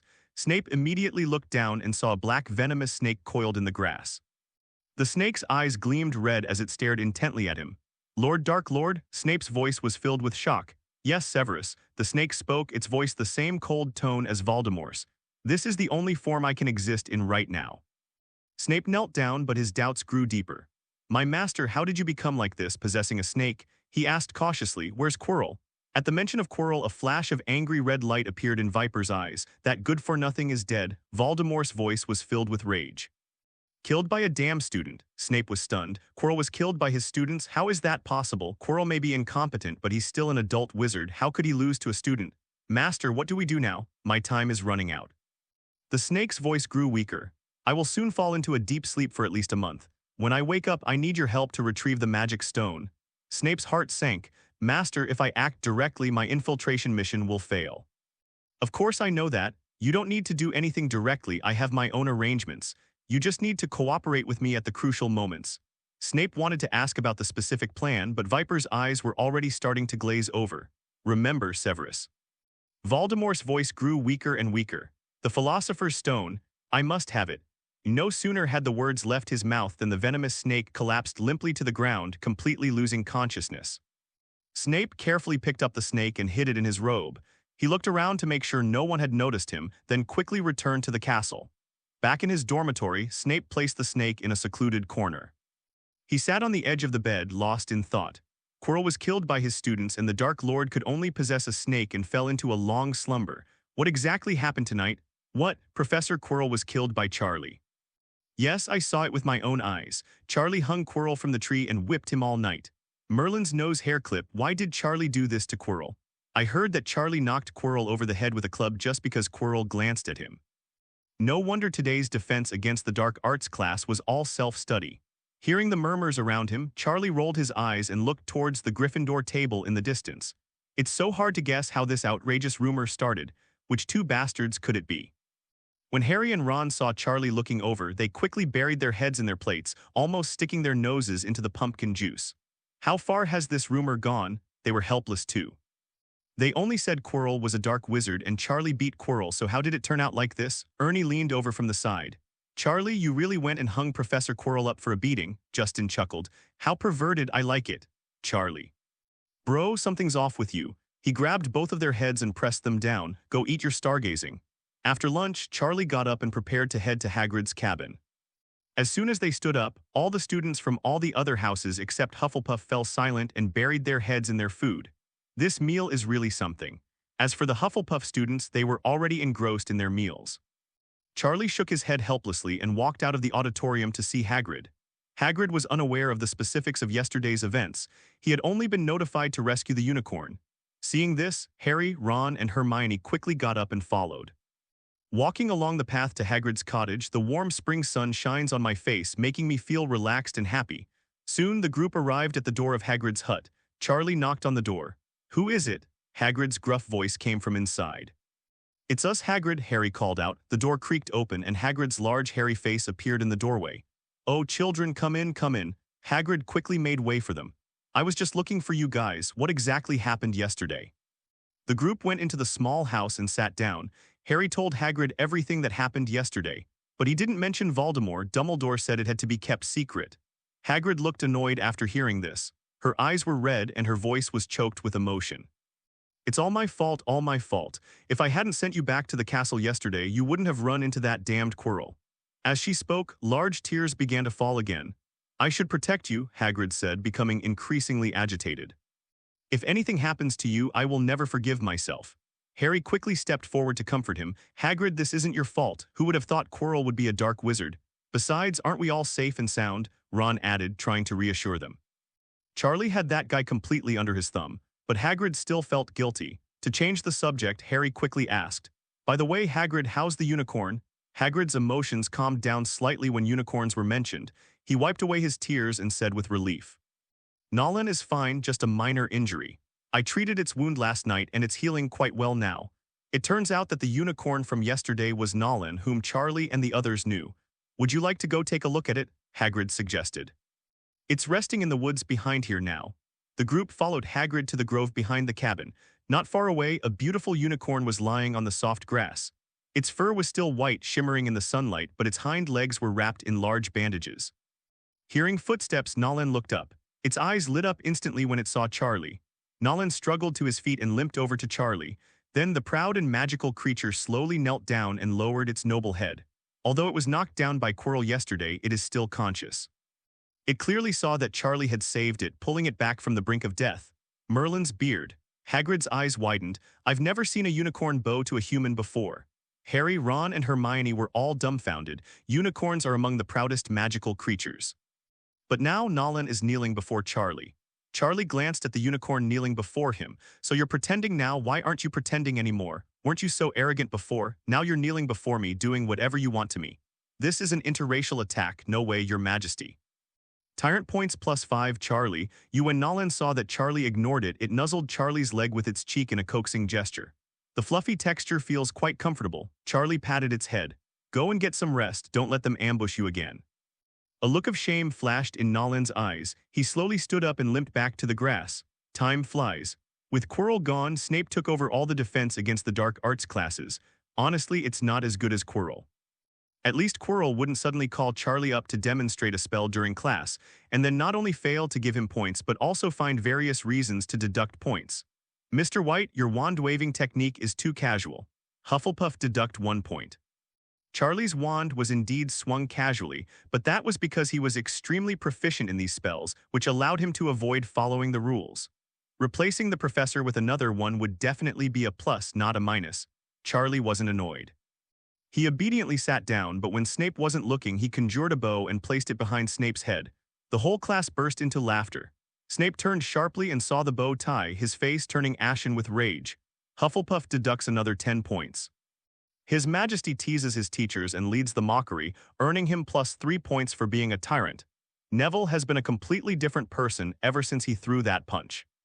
The timidity of the past is gone. I speak and act with a certain confidence, though not overwhelmingly so. It's a significant improvement over before. With the addition of the notebook Charlie gave him for Christmas, his grades have improved significantly recently. Even Professor McGonagall praised his rapid progress.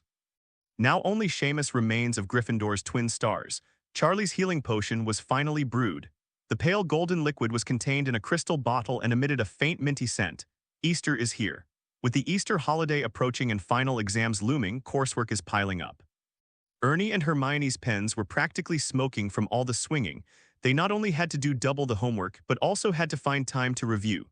Charlie, however, sat leisurely in the common room, legs crossed, watching the Quibbler. The articles written here are quite bizarre, perfect for passing the time. That afternoon, Neville found Charlie. "Charlie, my grandma wants to meet you." Neville rubbed his hands nervously. "See me?" Charlie put down the magazine he was holding. "Yes, she wants to thank you in person," Neville explained. "Thanks to your help and that notebook, my grades have improved a lot. Grandma said you've helped me so much, I absolutely have to thank you in person." Charlie thought about it and figured since he had nothing else to do during the holiday, it wouldn't be bad to visit Grandma Neville. "Sure, when? Tomorrow, is that all right?" Neville's eyes were full of anticipation. "No problem," Charlie readily agreed. The next morning, Charlie followed Neville to his house. The Neville family home is located in an old manor house on the outskirts of London. The 3-story Victorian building is covered with ivy and looks quite historic, but it is very well maintained. The Longbottom family, being a pureblood family, is indeed very wealthy. "Grandma, Charlie is here." Neville pushed open the heavy oak door, his voice tinged with tension. On the way there, Neville told Charlie that his grandmother's name was Augusta Longbottom. Mrs. Augusta came out of the living room.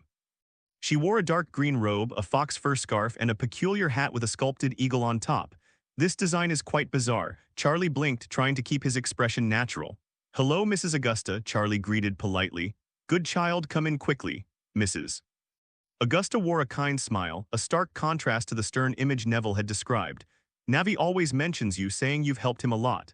She led Charlie to the restaurant, where the table was laden with exquisite French cuisine. Roasted foie gras, French onion soup, beef stew, and red wine, and a variety of exquisite desserts.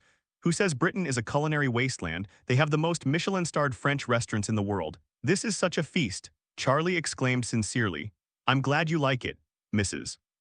Augusta gestured for him to sit down. "You've done Neville a huge favor, and I've wanted to thank you for a long time." Neville stood to the side, rubbing his hands together, looking somewhat reserved. "Speaking of Neville, Mrs. Augusta said, shaking her head and sighing as she served Charlie soup. "This child has always been clumsy and has no talent for magic either. When he was a child, we almost thought he was a squib." Neville's face flushed red. He wished he could disappear into the ground. "Why did his grandmother tell everyone everything?" "Grandma," he protested softly, "I'm telling the truth." Mrs. Augusta was not polite at all. "If it weren't for you, Charlie, we wouldn't know how bad this kid's grades would be." Charlie put down his spoon and said seriously, "Madam, you are too modest. Neville's progress is entirely the result of his own hard work.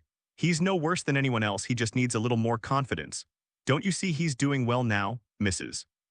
Augusta paused for a moment, then laughed until her eyes narrowed into slits. "Good boy, you're so good with words." She patted Charlie's hand. Which elderly person doesn't want to hear others praise their grandson? This is what high emotional intelligence is. Neville looked at Charlie gratefully, feeling a warmth in his heart. Just then an owl suddenly crashed into the window, hitting the glass with a loud thud. "Good heavens, this silly bird, Mrs.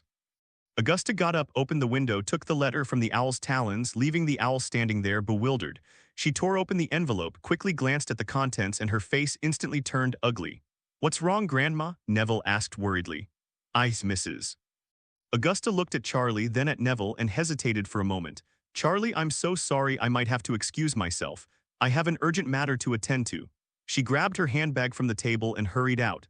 "Neville, you stay home and treat Charlie well. If you get tired of playing, just sleep at home. Our house is quite big." After saying that, he hurriedly disappeared through the door. The living room fell silent, save for the sound of the firewood burning in the fireplace. Neville stared in the direction his grandmother had disappeared, his eyes filled with worry. "What happened?" Charlie asked, putting down his cutlery. Neville was silent for a moment, then said in a low voice, "It must be something wrong with my parents." "Your parents?" "They were driven mad by the Death Eater's Cruciatus curse." Neville's voice was soft, filled with unspeakable pain. "They are now staying at St. Mungo's Hospital. According to the doctors, their souls have been damaged. Whenever their condition worsened, Grandma would rush over like this. Feel sorry." "It's okay." Neville shook his head, forcing a smile. "I'm used to it." Charlie suddenly realized something: healing elixir.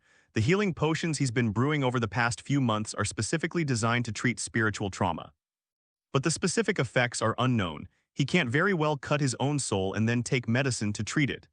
Now that we have two ready-made experimental subjects, how can we not put them into practice? And it would be good for the Longbottoms too. If the medicine worked, it could cure them. "Neville," Charlie stood up, "I want to visit your parents." Neville was stunned. "Oh, hospitals aren't suitable for guests.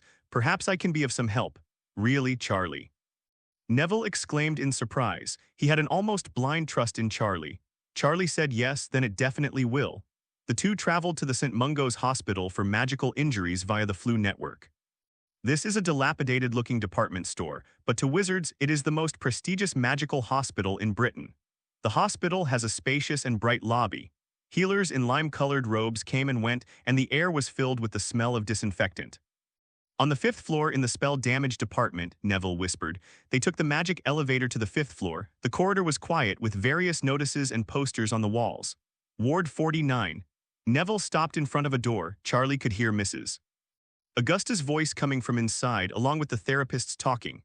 Neville gently pushed open the door. There were 2 beds in the ward, occupied by a man and a woman.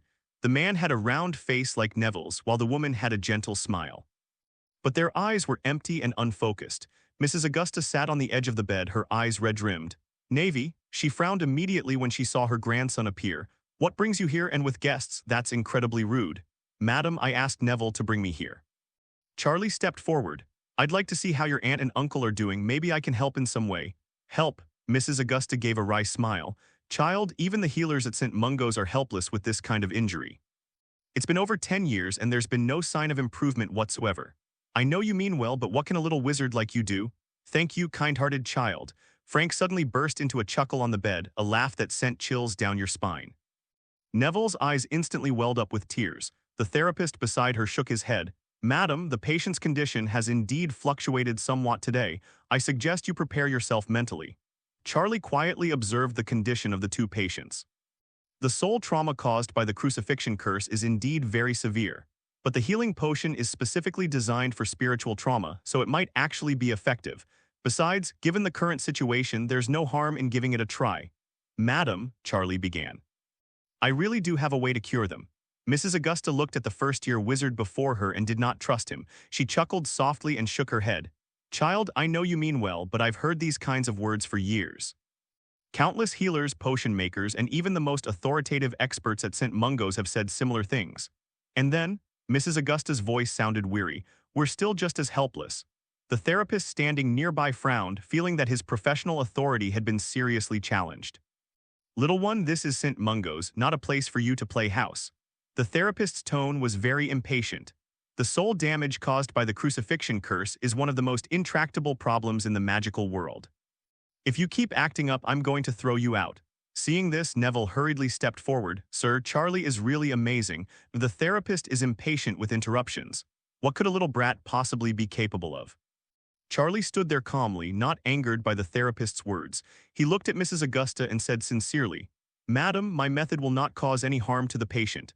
Since you don't have any other options right now, why not give it a try?" Mrs. Augusta hesitated.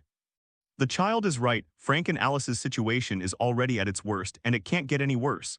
Seeing her hesitation, the therapist was about to say something more. Mrs. Augusta raised her hand to stop him and asked, "Charlie, what's your idea?" "I have developed a magical potion specifically for those whose souls are damaged." "Huh." The therapist didn't take it seriously. "Merlin, that's the funniest joke I've heard all year." Mrs. Augusta shook her head helplessly, finding it laughable that she had actually believed Charlie. How could a first grader possibly develop a magic potion to heal a damaged soul? The therapist wore a mocking expression. "We at St. Mungo's have tried so many healing methods, but none of them have been very effective for damage to the soul." "You think you can heal a damaged soul with just a potion?" Charlie sneered. "I don't expect an idiot like you to appreciate the subtle beauty of a crucible simmering over a low flame, releasing white smoke and a delicate fragrance." Navi. That sounds so familiar. I think I've heard someone use that phrase to insult him before. Charlie's voice was filled with sarcasm. "Potions are like a blank book to a behemoth like you." The therapist's face instantly turned bright red. Charlie gave him a disdainful look and continued. "Professor Snape, the potions master at Hogwarts, is also very interested in my potion making. He provided a lot of help with my potion development." Snape generously provided all the materials. How can that not be considered help? Both the therapist and Mrs. Augusta paused for a moment upon hearing Snape's name. Professor Snape's expertise in potions was known throughout the British magical community. If it really was Professor Snape who was instructing. The therapist was starting to panic. Could a student really possibly have a cure? Wouldn't that make sense? Mungo's reputation looked terrible, but he quickly calmed down. It was impossible. How could Snape possibly instruct a first-year student on how to develop potions of this caliber? This is only his side of the story. Mrs. Augusta looked at Neville with an inquiring gaze. Neville swallowed hard and said in a low voice, "Professor Snape is indeed very interested in Charlie. Deducting 10 or 20 points from a single lesson, how can that not be considered attention?" Charlie continued. "Professor Snape praised me highly after I successfully developed my potion. Whether to use it or not, the choice lies with the lady." Mrs. Augusta remained silent. If Professor Snape was also involved, the credibility of this would be much higher. Mrs. Augusta looked at her son and daughter-in-law on the bed, her heart filled with mixed emotions. For over a decade, she had grown accustomed to despair. But now, even if there's only a 1 in 10,000 chance, she wants to give it a try, if there really are no side effects. The therapist exclaimed anxiously, "Madam, you can't believe a child's words. What if something goes wrong? I will take full responsibility." Mrs. Augusta's voice was firm. "This is my decision." She looked at Charlie, a faint flame of hope igniting in her eyes. "If you can really cure them, I'm willing to pay any price." Charlie laughed. "It doesn't need to be that serious. You only need to pay for the potion. I'll go back to school to get my medicine. If I had known my aunt and uncle were in this situation, I should have brought the medicine with me." Charlie turned and walked out. "Wait for me here, I'll be right back." Mrs. Augusta nodded and watched Charlie leave. The therapist was still skeptical, but since the client had already made the decision, he couldn't interfere, so he just stood by and watched the show. Shortly after Charlie left, a painful groan suddenly came from the ward. Frank began to convulse violently, his body trembling uncontrollably on the bed. Alice also writhed in pain, her face showing an expression of extreme agony. "Frank, Alice," Mrs. Augusta was deeply saddened. The healer rushed forward, his wand emitting a soft green glow, attempting to soothe the two with magic. But the spell had little effect and the Longbottoms were still convulsing in pain. Seeing his parents suffering so much, Neville burst into tears. "Mom and Dad." His voice trembled. Seeing this, Mrs. Augusta unusually did not reprimand Neville. She went over and hugged her grandson tightly. "Don't cry, Neville, don't cry." Her voice was also choked with emotion. The Longbottom children must not cry. But her own eyes were also wet with tears. For more than a decade, her heart has been torn apart every time she sees her son and daughter-in-law in such pain. The therapist frantically tried various spells, but none of them worked. "Damn it, why is it acting up so badly today?" He anxiously wiped away his sweat. Time passed second by second, and it was already getting dark outside. The Longbottom situation was getting worse. Neville gripped his grandmother's hand tightly, his eyes filled with despair. Just then, the ward door was pushed open. Charlie walked in carrying a small potion box and frowned slightly when he saw the situation before him. "How's the situation?" "It's terrible, much worse than usual." Mrs. Augusta hurried to greet her.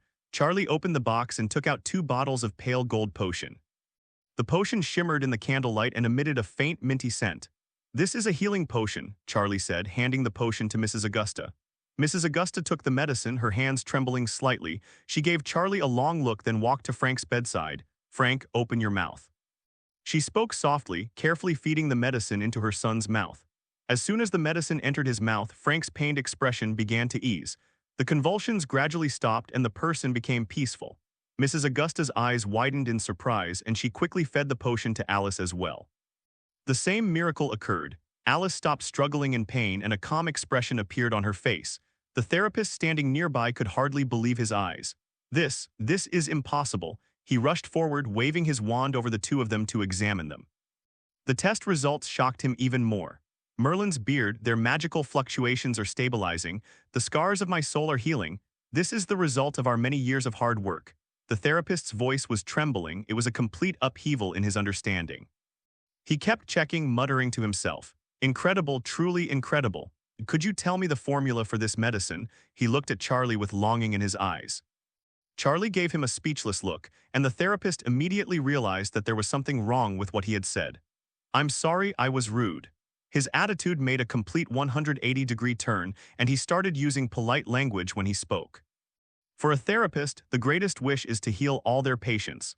The fact that his two most difficult patients recovered thanks to this one bottle of magic potion is a testament to his astonishment. Your potion is truly amazing. The therapist was somewhat incoherent, his hands trembling with excitement. And I shouldn't have questioned you just now, it was extremely rude of me. He bowed deeply. Could you sell the medicine to our St. Mungo's hospital? We're willing to pay a high price for it. Charlie said calmly, if the hospital needs anything, they can come to Hogwarts and ask me to purchase it. However, my production is limited. The therapist nodded repeatedly. No problem, I'll ask the dean for permission to make the purchase. You definitely won't suffer any losses. The therapist who had previously mocked Charlie was now fawning over him like a lackey. This is the respect that comes with strength. Neville watched his parents' peaceful sleeping faces, his eyes filled with gratitude. Charlie, I don't know how to thank you. Don't say that, we're friends. Charlie patted him on the shoulder. Mrs. Augusta looked excitedly at her son and daughter-in-law's faces, then suddenly realized that Charlie was still there. She held Charlie's hand, her fingers trembling. Charlie, thank you so much. Her tears flowed uncontrollably, but this time they were tears of joy. You saved my whole family. Charlie felt a little pain from her grip, but he understood how she felt at that moment. Madam, there's no need to be so agitated. The efficacy of the medicine still needs to be observed, but based on the current situation, it should be effective. Mrs. Augusta nodded repeatedly.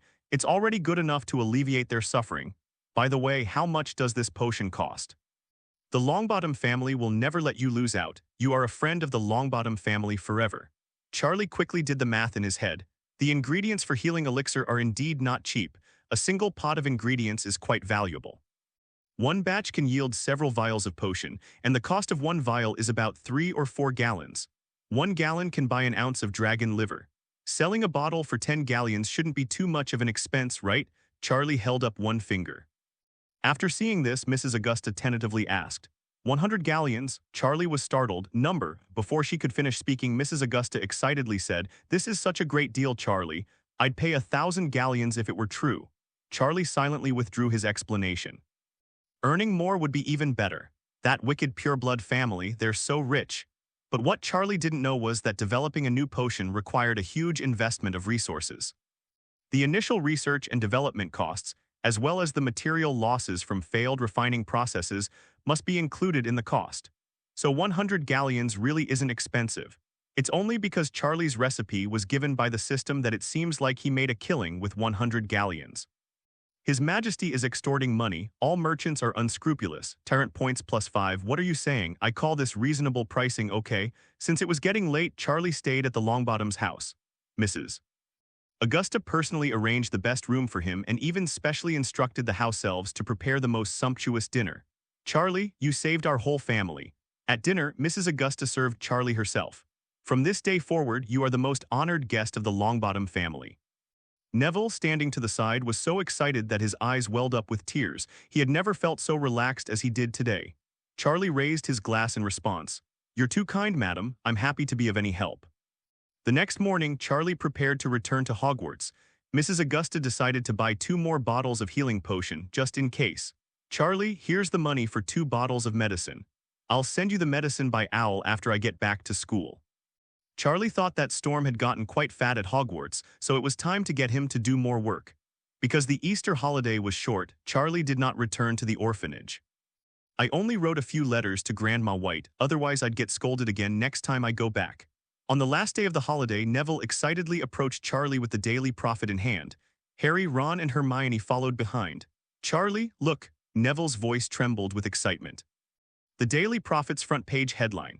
Charlie took the newspaper. The headline read, "The Longbottoms are fully awake. A new genius potions master is born." The article details the Longbottoms' recovery process and includes a photo of them after regaining consciousness. Frank and Alice in the photo have clear eyes and are smiling at the camera. Gryffindor's beard. Ron's eyes widened. Charlie, you're on the front page. Harry leaned over to look. The article says you're a rising star in the world of potions. Hermione was incredibly excited. Charlie, do you know what this means? You've broken a law of the magical world. Previously, everyone believed that the soul damage caused by the crucifixion curse was irreversible. Neville's eyes were filled with tears. Charlie, I don't know how to thank you. Charlie not only helped him regain his confidence, but also saved his parents, essentially rescuing his entire family. He secretly vowed to himself that he would always follow in Charlie's footsteps. Whoever opposes Charlie will be his enemy. Charlie patted him on the shoulder. Study hard and you can help me with my homework later. Hermione frowned immediately. This was no simple matter. Was someone trying to steal her job? As they were talking, Harry pointed to the contents of the Daily Prophet. By the way, Charlie, it says there will be a reporter from the Daily Prophet coming for an exclusive interview. Jenny, the senior student standing nearby, had her eyes light up when she heard this. An interview? Shouldn't Charlie be dressed up nicely? She had wanted to do this for a long time, but Charlie always made excuses.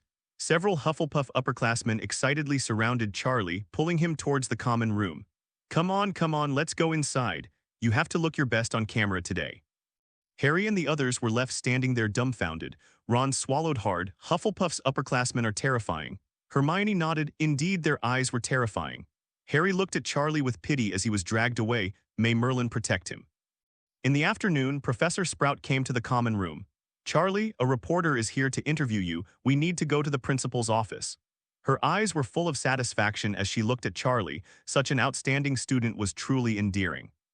Charlie felt like he'd been granted a pardon and quickly escaped from the group of female students. At his insistence, the female students only fixed his hair and added some small decorations to his school uniform. Those gorgeous dresses and lipsticks were never used on Charlie. Although it didn't achieve their desired effect, Charlie certainly looked more handsome now.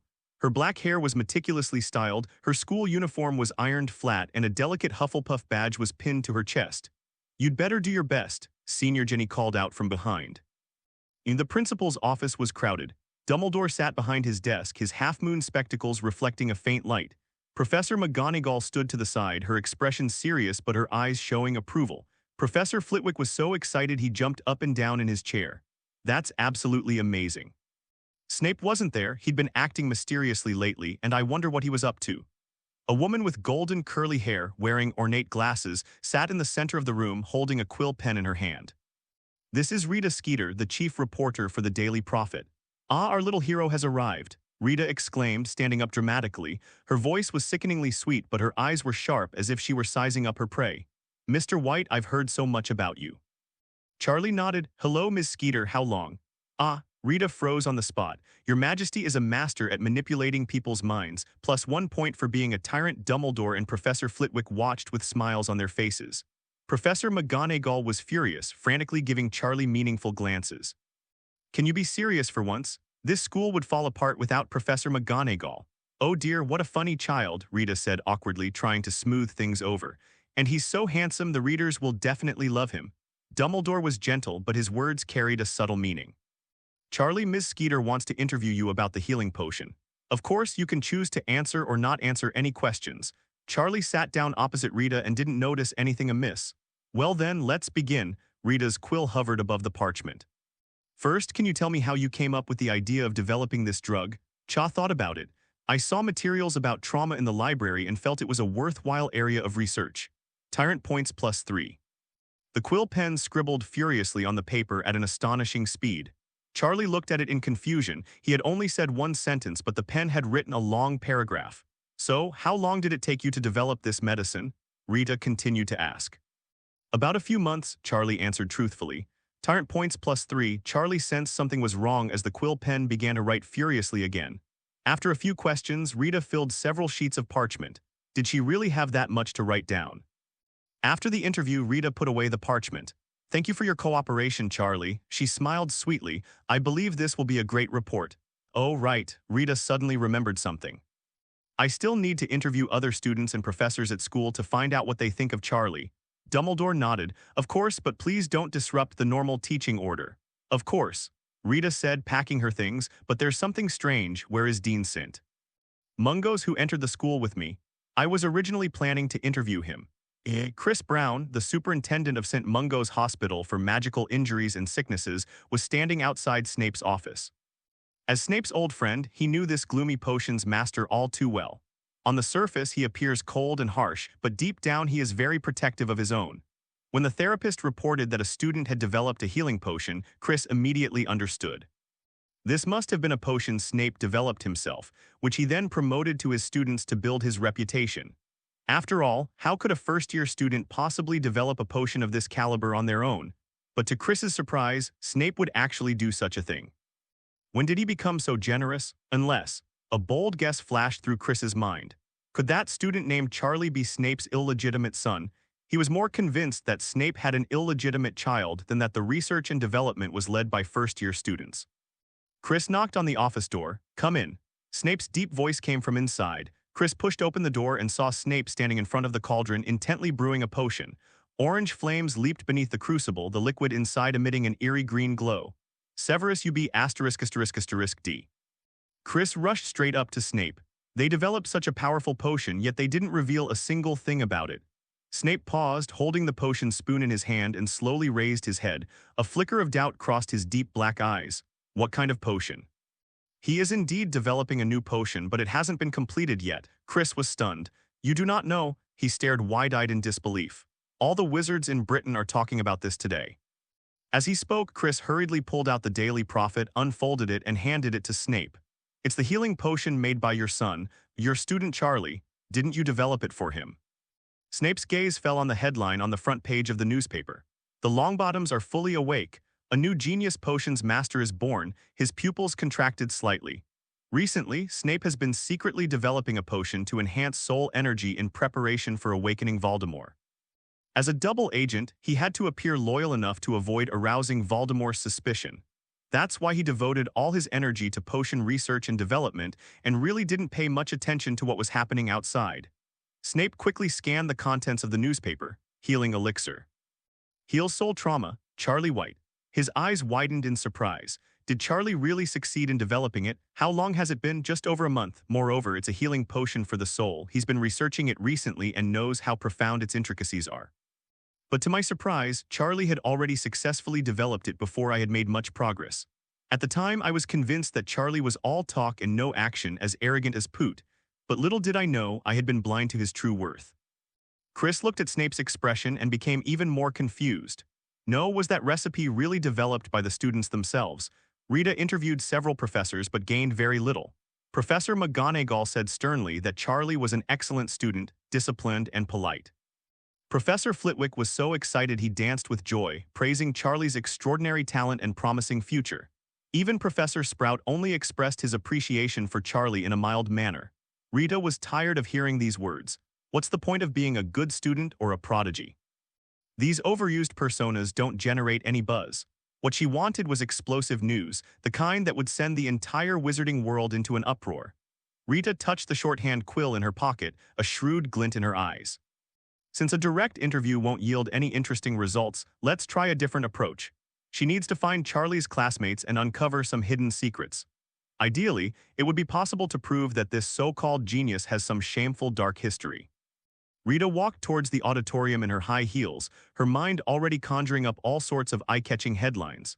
Shocking inside story, the dark secrets of a genius potions master exclusive scoop, the unseen side of Charlie White. Just thinking about it is exciting. The auditorium wasn't crowded, most students were studying for their upcoming final exams. Rita glanced around, her gaze settling on the Gryffindor table. There were 3 people sitting around, 2 of whom were boys playing wizard chess. Harry, it's your turn, the red-haired boy urged. Harry frowned as he stared at the chessboard, clearly pondering his next move. The girl beside him said impatiently, Stop playing around, it's time to study. Final exams are coming up soon. What if I fail? Ron didn't even look up. Hermione, the exams are still many days away. Besides, we've studied enough, it's time to relax. Hermione stomped her foot in anger. If you keep going like this, what will you do if you only get an E? Good. Ron rolled his eyes. Thanks for your blessing, but I'm already thankful I got an E. Rita immediately perked up. Harry Potter, that legendary savior boy. If the savior could evaluate the newly emerged potions prodigy, that would be huge news. She tidied her gorgeous curls and walked towards the Gryffindor table in her high heels. Excuse me, Rita said with a professional, sweet smile. I'm Rita Skeeter, a reporter for the Daily Prophet, and I'm doing a feature story on Charlie White. The three of them looked up. Hello, Ms. Skeeter. Harry nodded nervously. We're giving an interview. Oh, what an honor. Rita clapped her hands exaggeratedly. Being able to interview the famous Harry Potter made this trip to Hogwarts absolutely worthwhile. She took out a quill and parchment and sat down opposite Harry. As someone your age, what are your thoughts on Charlie White? Harry thought for a moment and said honestly. Charlie is a very capable person. His talent in every subject is astonishing, and he's a very nice person. He often helps his classmates. Rita nodded in satisfaction as the quill pen scribbled rapidly on the paper, so, as a young wizard who is also highly anticipated. Rita's tone suddenly turned sharp. Do you envy Charlie or even be jealous of him? This issue made all three of them uncomfortable. Ron frowned and Hermione stopped turning the pages. Harry was silent for a moment, then slowly began to speak. I do envy Charlie a little. But I'm not jealous of him. He's excellent and he deserves all the success he has achieved. Rita's quill flew across the paper, writing far more than Harry had said. Harry the Savior envies and is jealous of Charlie, believing that his current achievements are all due to good luck and that he could do the same. The two are like oil and water. So do you think Charlie's success is due to talent or luck? Rita pressed on, her eyes gleaming with excitement. Harry found the question strange. Of course, it's because of talent and hard work. Although Charlie isn't usually associated with hard work, Harry still knows how to say the good things when interviewed. The quill pen continues its frantic recording. Harry admits that Charlie was just lucky and that if he had the same opportunity, he would have achieved no less than Charlie. I heard you're both first-year students. How are you getting along? Rita's questions were getting increasingly pointed. Is there any competition between them? After all, you're the savior and he's a potions prodigy, two rising young men. Hermione finally couldn't take it anymore and slammed the book shut. Enough. She stood up, glaring at Rita. Are you conducting an interview or trying to sow discord? We refuse to answer your malicious questions. Rita raised an eyebrow, watching the angry girl with interest. Who are you? Hermione Granger. Hermione straightened her back. I'm Harry's friend. Oh, Rita's eyes lit up instantly. And what about you and Mr. White? Are you also friends? Of course we're all friends, Hermione replied. The quill pen almost pierced the parchment. The conflict between Charlie and Harry seems to have originated from a young witch named Hermione. The Savior and the Potions Star fought over her, and Hermione ultimately chose Harry, leaving Charlie out of the story. That's interesting, that's really interesting. Rita put away the quill pen with satisfaction. This is truly explosive news. A girl and two genius boys, it's practically the perfect love triangle story. She packed her things smugly, already planning tomorrow's front-page headline. Shocking revelation. The love-hate relationship between the Savior and the Potions genius exclusive reveal. The love triangle at Hogwarts. These headlines are enough to get your blood pumping just thinking about them. After the interview, Charlie was about to leave when Dumbledore gently called him back. Charlie, please stay a moment. The other professors in the office tactfully excused themselves and left, and soon only the two of them remained. Headmaster, is there anything else? Charlie asked, somewhat puzzled. A wise light shone in Dumbledore's eyes. Charlie, your achievements are admirable, he said slowly. The development of a potion to heal soul wounds is unprecedented in the entire history of magic. But Dumbledore changed the subject. Do you know how to handle the aftermath? Charlie frowned slightly. What does the professor mean? You should understand the value of the healing potion. It's more than just a simple magic potion. It represents enormous commercial interests, but it also means countless disputes and troubles. Charlie then realized the seriousness of the problem. Fortunately, the wisest person in the wizarding world is right in front of us. With his knowledge and understanding of the wizarding world, his suggestions should be very effective. Please teach me, Professor. Dumbledore smiled. There are three most suitable options. He held up one finger. The first option is to apply for patent protection. The Ministry of Magic will protect your patent, and anyone who makes healing potions will have to pay you patent fees. The advantage is stable long-term returns. The disadvantage is that the formula will be made public, and other healing potions concocted by other potion masters will appear on the market, resulting in lower returns in the short term. Charlie nodded. It was indeed a good choice. Dumbledore then extended a second finger. The second option is to keep the formula a secret. We will not let anyone know the specific formula and will completely monopolize the market for healing elixir. Short-term returns are the highest, but the risks are also the greatest. Once a potion master cracks the recipe, your monopoly will be broken, making the first point less advantageous in the long run. Charlie looked at Dumbledore thoughtfully, waiting for him to give his third option. The third way. Dumbledore's voice became serious. Completely disclose the formula. The returns will be minimal, but you will enjoy immense prestige in the magical world. Your name will be permanently recorded in the history of Hogwarts, etched in the annals of history. More importantly, countless patients tormented by spiritual trauma can receive treatment. Charlie fell into deep thought. With a fortune to his name, he certainly doesn't lack money. It's impossible to ask him to concoct potions for free, but exchanging the recipe for fame isn't out of the question. Moreover, given the difficulty of refining healing potions, apart from true potion masters, no one else could refine them even if they had the recipe. Charlie's success was entirely due to the system not only providing the recipe but also imparting refining experience. I choose the third one. Charlie looked up, his tone firm. A look of satisfaction flashed in Dumbledore's eyes and the corners of his mouth turned up. That's exactly what he wanted Charlie to choose. Dumbledore walked over to Charlie and patted him on the shoulder. In recognition of your contributions to the wizarding world, I will petition the Ministry of Magic to award you the Order of Merlin, 2nd class. The next day after class, Charlie went to the auditorium for lunch. Dumbledore told him yesterday that the application for the Order of Merlin medal had been submitted and the approval process would take about a month. With Dumbledore's application submitted, approval was practically a done deal. Charlie found a seat and began to enjoy his sumptuous lunch. However, the atmosphere in the auditorium was a bit strange today. The students around him would glance at him from time to time, whispering among themselves. Some people looked sympathetic, while others seemed to enjoy watching the drama unfold. Charlie frowned but didn't pay much attention. If he gets hung up on it every time someone glances at him, he won't be able to do anything else at school. After all, he's so handsome, it's hard for him not to attract attention. Charlie, Ernie rushed over, holding a copy of the Daily Prophet. Have you read today's newspaper? Ernie's expression was complex, a mixture of anger and helplessness. No, what's wrong? Charlie took the newspaper and asked casually. Then he saw the headline on the front page, shocking revelation, the love-hate relationship between the savior and the potion's genius. Exclusive insider revealed, the love triangle at Hogwarts. Who did Miss Granger ultimately choose? Charlie's expression froze instantly. He quickly skimmed through the article, his face growing darker with each reading. What the hell is this? Start working at UC's shocking news department tomorrow. That Rita Skeeter is absolutely outrageous. Ernie exclaimed indignantly. How can you fabricate such nonsense? As Charlie's roommate, he spent every day with him and naturally knew that Charlie and Hermione had nothing to do with each other. This report is pure nonsense. As they were talking, Harry, Ron, and Hermione walked over. All three looked grim. They had clearly already read the newspaper. Charlie, that's really not what we said. Harry explained urgently. That reporter is making things up completely. I know. Charlie put down the newspaper, his expression calm. I sensed something was off about her during the interview. The quill pen she was using clearly contained far more writing than I was saying. Hermione's face flushed with anger. She's blatantly slandering us. We didn't say anything, yet she's made up so much. Besides being angry, she felt mostly ashamed and indignant. A girl who is only 10 years old will be ridiculed in this way.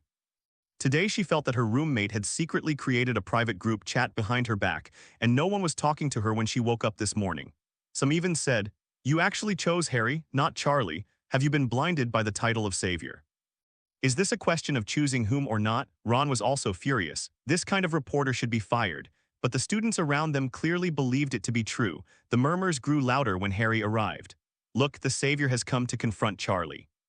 I don't think Harry can beat Charlie. But Harry defeated Mystic, who knows what tricks he has up his sleeve. Do you think a fight might actually break out? Malfoy's eyes lit up with excitement and he whispered at the Slytherin table, the betting's open. Bet on how long Harry can hold on. I'll bet a galleon Charlie can keep Harry in bed for a month. I'd say 30-70. Harry begged for mercy 3 times in 3 minutes. Harry was sweating profusely from hearing these comments. He wanted to explain but didn't know how to begin. The more anxious he is, the more people around him think it's going to be a show.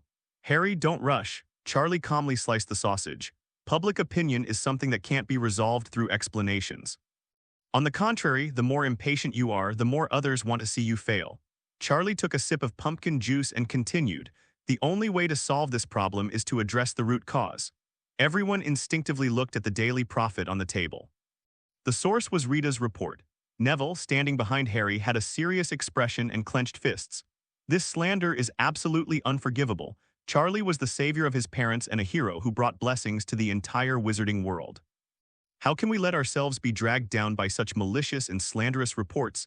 Neville remembered what his grandmother often said, the Longbottom family never forgets kindness. Now is the time to repay Charlie. I won't let them slander you like that. Neville made a silent vow in his heart. The honor of the Longbottom family will not allow our benefactor to be treated this way. He turned and went back to his dormitory, intending to write a letter to his grandmother. Charlie did not notice anything unusual about Neville. In his view, this kind of gossip news is not a big deal at all. Students are only so interested in these kinds of things because they have nowhere to vent their energy. Once the hype dies down, everyone will forget about it. At worst, we can find an opportunity later and give Rita a 9-clan separation technique. After all, we're not some tyrant, a small punishment will suffice. But then Senior Jenny couldn't stand it anymore. That reporter is a complete scoundrel. Senior Jenny frowned. How dare they smear Charlie like this? She slammed her hand on the table, startling the surrounding Hufflepuff students. In Jenny's mind, how could a little brother like Charlie tolerate such excessive slander? She had to do something or her Hufflepuff juniors would be bullied. Charlie, don't worry about this. Jenny patted Charlie on the shoulder. My senior will handle this. After saying that, she pulled a few senior students aside to discuss it. In the afternoon potions class, Charlie, as usual, braced himself for being tormented by Snape. But Snape was unusually quiet today. Throughout the entire class, Snape did not cause any trouble for Charlie. Charlie even suspected that the potions professor might be possessed by some evil spirit. The bell rang and the students packed up their things to leave. Mr. White, could you stay here for a moment? Snape said coldly. Charlie thought to himself, as expected, what's coming will come. Ernie and Justin gave Charlie a sympathetic look, then quickly left the classroom. Run, otherwise you'll get splattered with blood. Soon, only Charlie and Snape remained in the classroom. Snape walked up to Charlie, his dark eyes staring straight at him. The healing elixir, did you really develop it? Snape cut to the chase. Charlie was puzzled. Was it just for this? He nodded. Yes, Professor. Snape's expression became complicated. He remembered the materials Charlie had bought from him. Looking back now with the answer key, I finally understand. Many of these materials are needed for the potion he is currently developing. However, during the research and development process, he was blinded by his own limited perspective and couldn't figure out the correct proportions. What does that mean?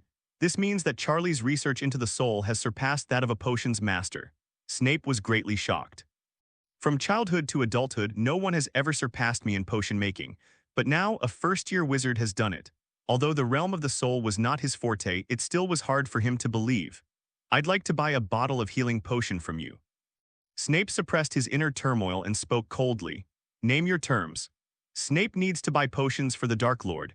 If he knows there are potions that might help the Dark Lord but doesn't buy them, the Dark Lord will definitely become suspicious of him afterward. Although reluctant, he still spoke to Charlie. Charlie blinked and gave a harmless smile. You said it yourself, so I won't be polite anymore. Oh dear, Professor, what are you saying? As a student, it is my honor to serve the professor. You're our potions teacher, so giving you a discount is only fair. 300 galleons will do. His Majesty is demanding exorbitant prices and extorting his superiors. Tyrant Points +5. Snape expressionlessly pulled a money pouch from his robes and threw it directly in front of Charlie. Take it. Charlie caught the money bag, thinking to himself that it was a pity he hadn't taken enough. I should have just asked for 500 galleons. Professor, wait a moment, I'll go back to my dorm to get the medicine. With the money in hand, the honorifics were no longer needed, and Snape was no longer a concern. Charlie went back to his dormitory and took a bottle of healing potion from his suitcase. Returning to the potions classroom with the potion, Snape was still waiting there. For you. Charlie handed over the medicine. Snape took the medicine. I owe you a favor. In his eyes, galleons were nothing but material possessions, and no matter how many there were, they could not compare to the value of the potion. He doesn't want to owe anyone favors, so he will definitely repay them. Snape put away the potion and left without looking back. Charlie blinked.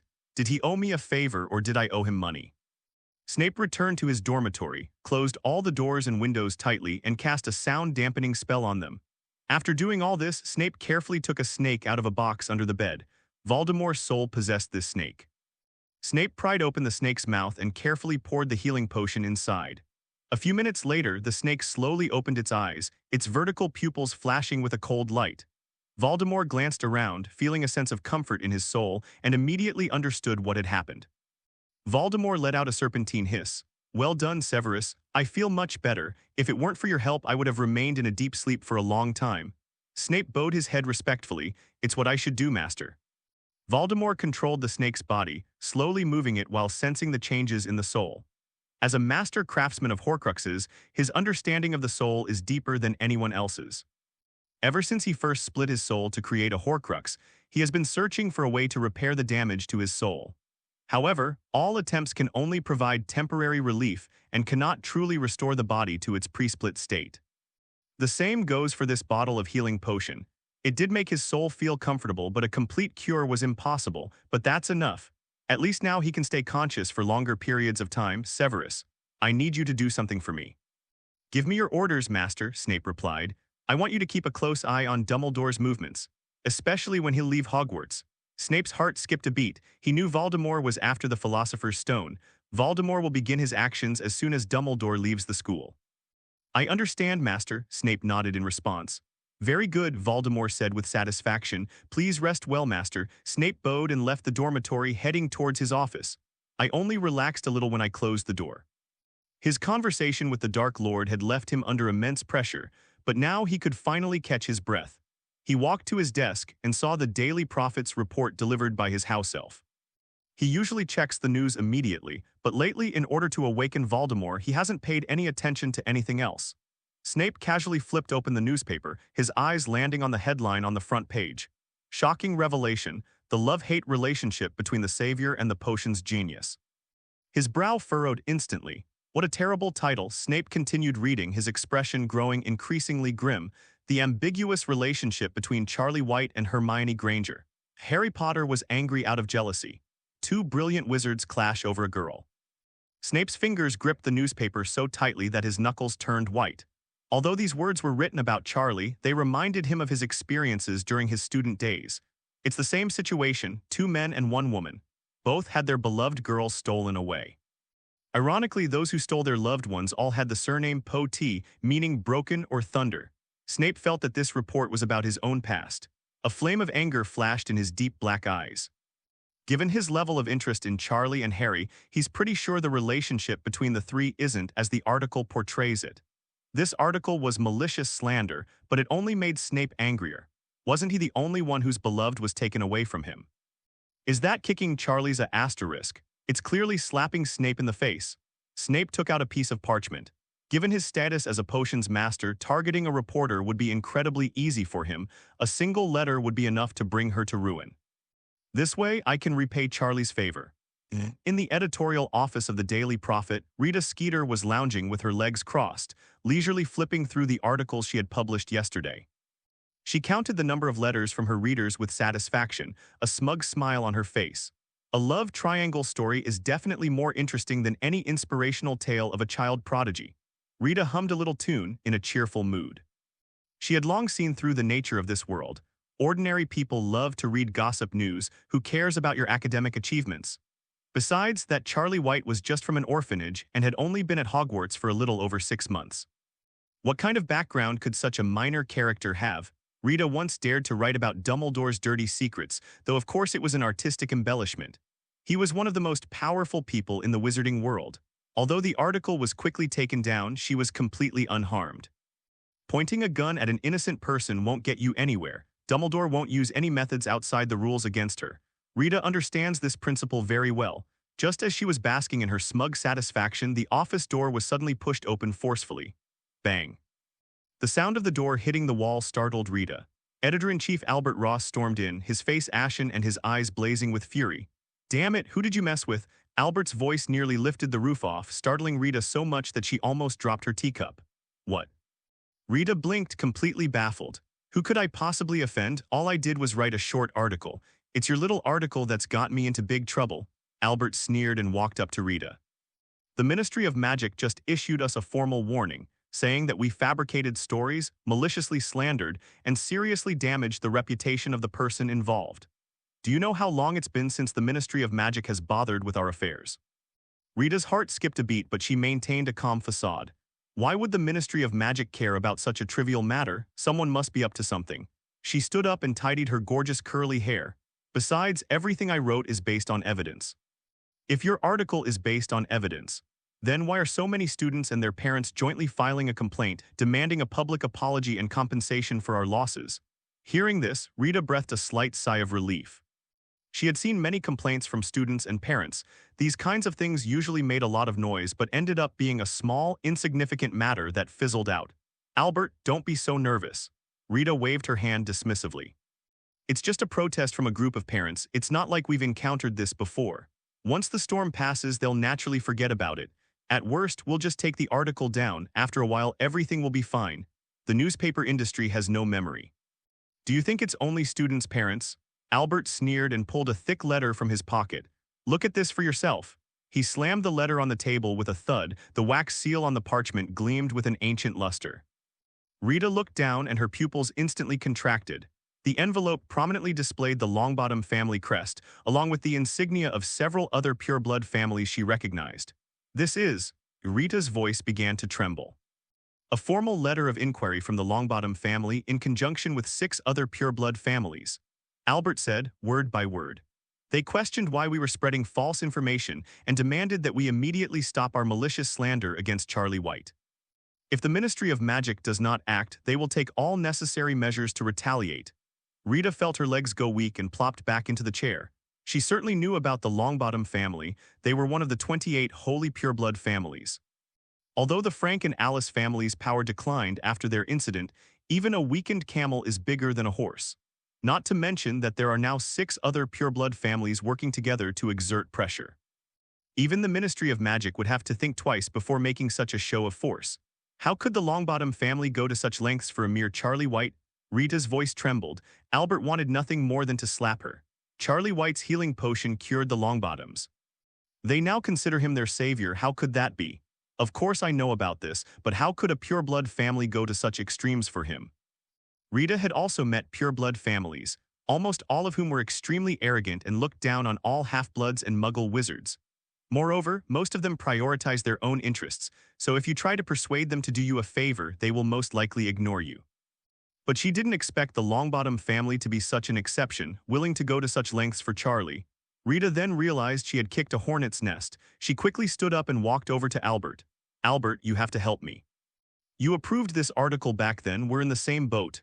Who's on your side? Albert took a step back, a flicker of panic in his eyes. He knew, of course, that Rita would fabricate stories in her articles, but he turned a blind eye for the sake of traffic. Now that things have gone wrong, he absolutely cannot let Rita drag him down with her. How was I supposed to know you'd make things up? I thought you'd actually gotten some inside information. You're deceiving me and betraying my trust. Just as the two were blaming each other, a loud crash suddenly came from the office window. Bang! Glass shards flew everywhere and several dark figures rushed in through the window. Who is it? Albert gasped and instinctively stepped back. 5 masked wizards had surrounded the entire office. Each wore a black cloak and a silver mask. The leader was tall and held a black magic wand. Rita Skeeter, is that right? The masked leader's voice was deep and cold.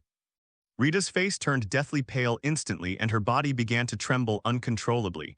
I can't take it anymore. Why are there still so many people? Who are you? What do you want? Who we are is unimportant, the masked man sneered. What matters is what you did. He raised his wand and aimed it at Rita.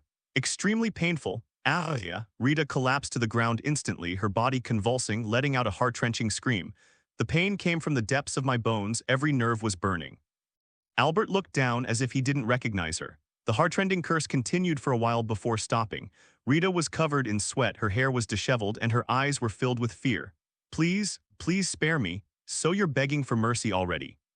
The masked leader knelt down in front of her. You probably didn't expect this when you were writing the article.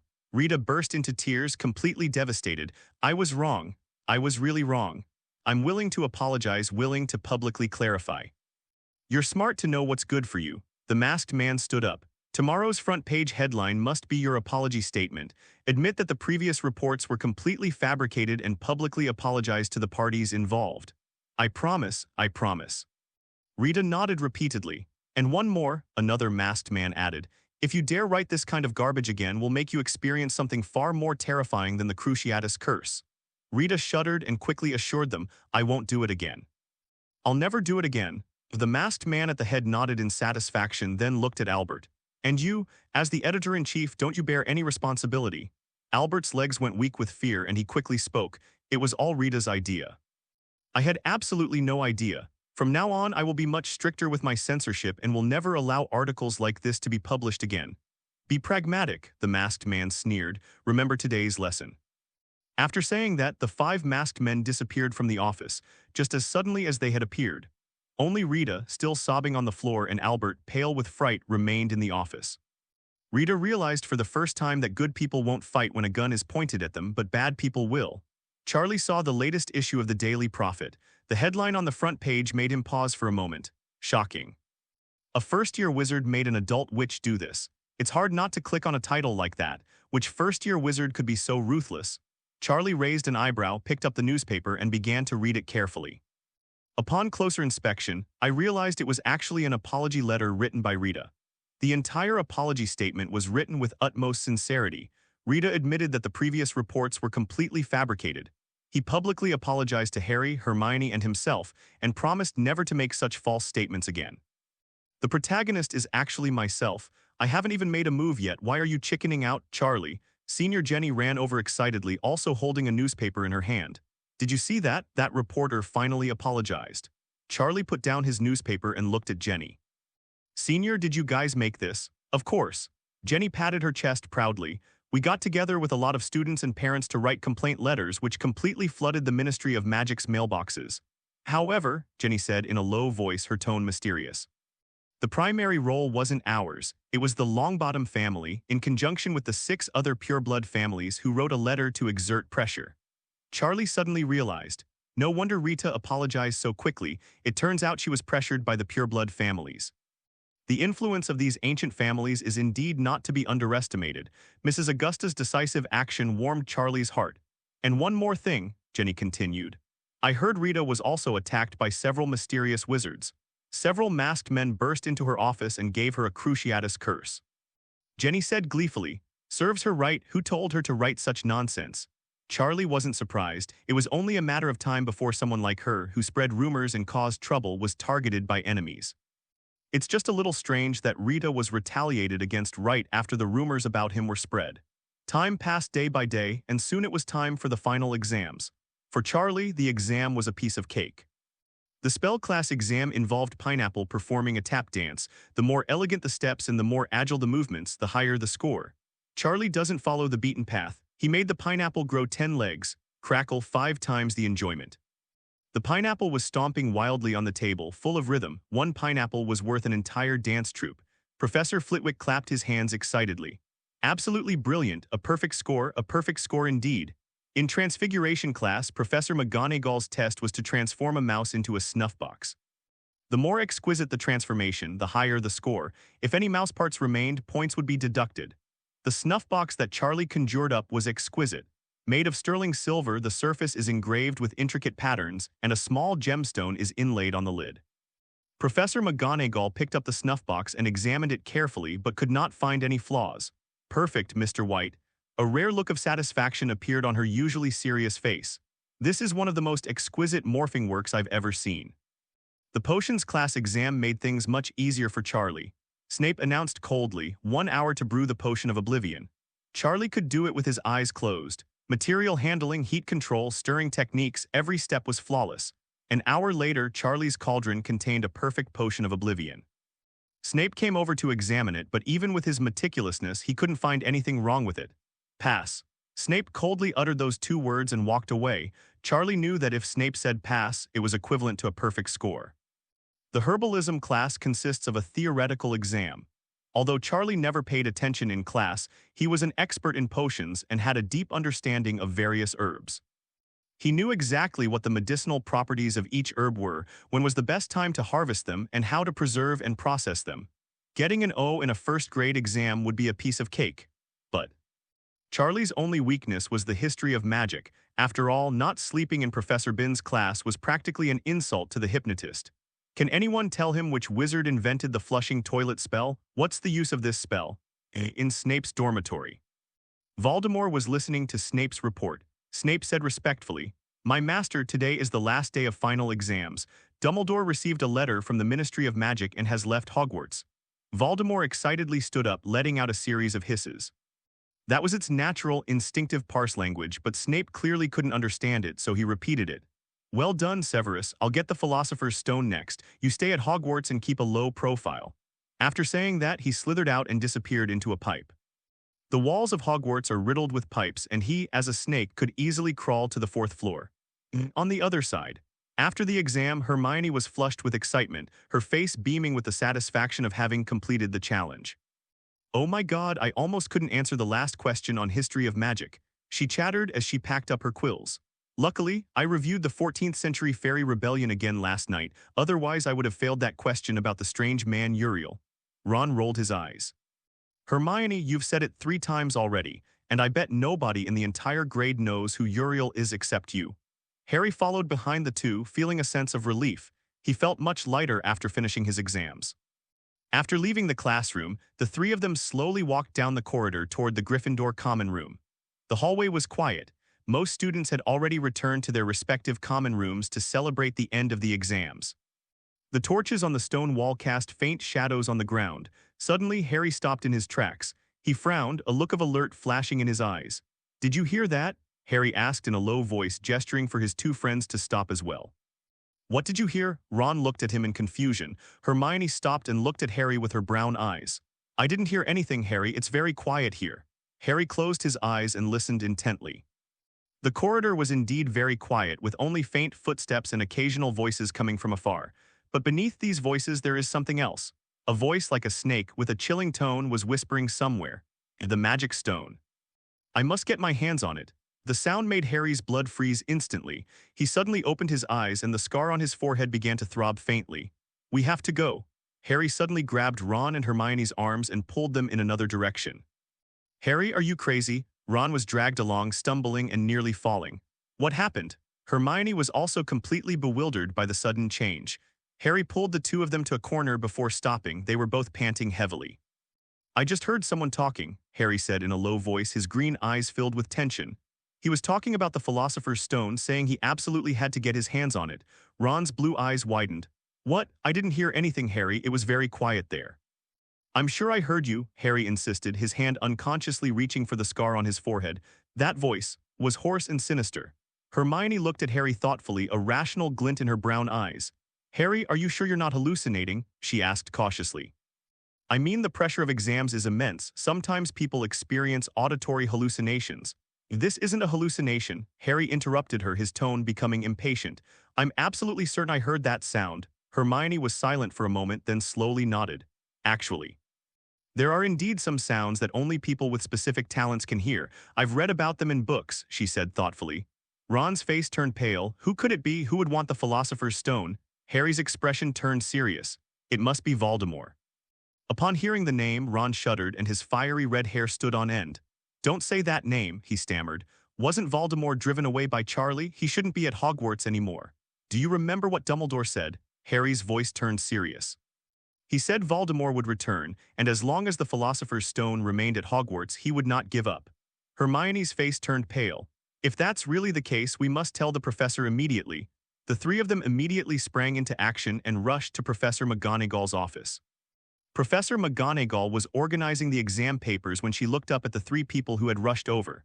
"Mr. Potter, Miss Granger, Mr. Weasley, what's wrong with you all? You look so anxious." "Professor," Harry said urgently, "I just overheard someone trying to steal the magic stone."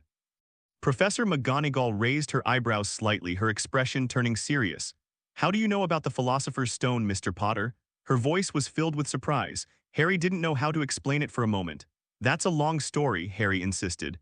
"But Professor, please believe me. I really heard someone trying to steal the Philosopher's Stone." Professor McGonagall was silent for a moment, her gaze sweeping across the 3 students' faces. "However you know," she finally said, "Hogwarts security is absolutely reliable. The Philosopher's Stone is heavily guarded and no one can easily approach it." But Professor, Hermione interjected, if someone is indeed planning to steal the Philosopher's Stone, we shouldn't be complacent.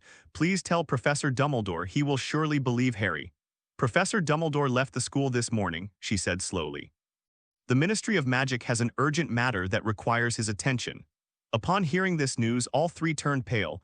Dumbledore isn't here, Ron's voice changed. So what do we do now? The three looked at each other, unsure of what to do. At that moment, Hermione winked at Harry and Ron, and the two instantly understood what she meant. Find Charlie. Charlie will definitely have a way. The three hurriedly said goodbye to Professor McGonagall and ran towards the Great Hall.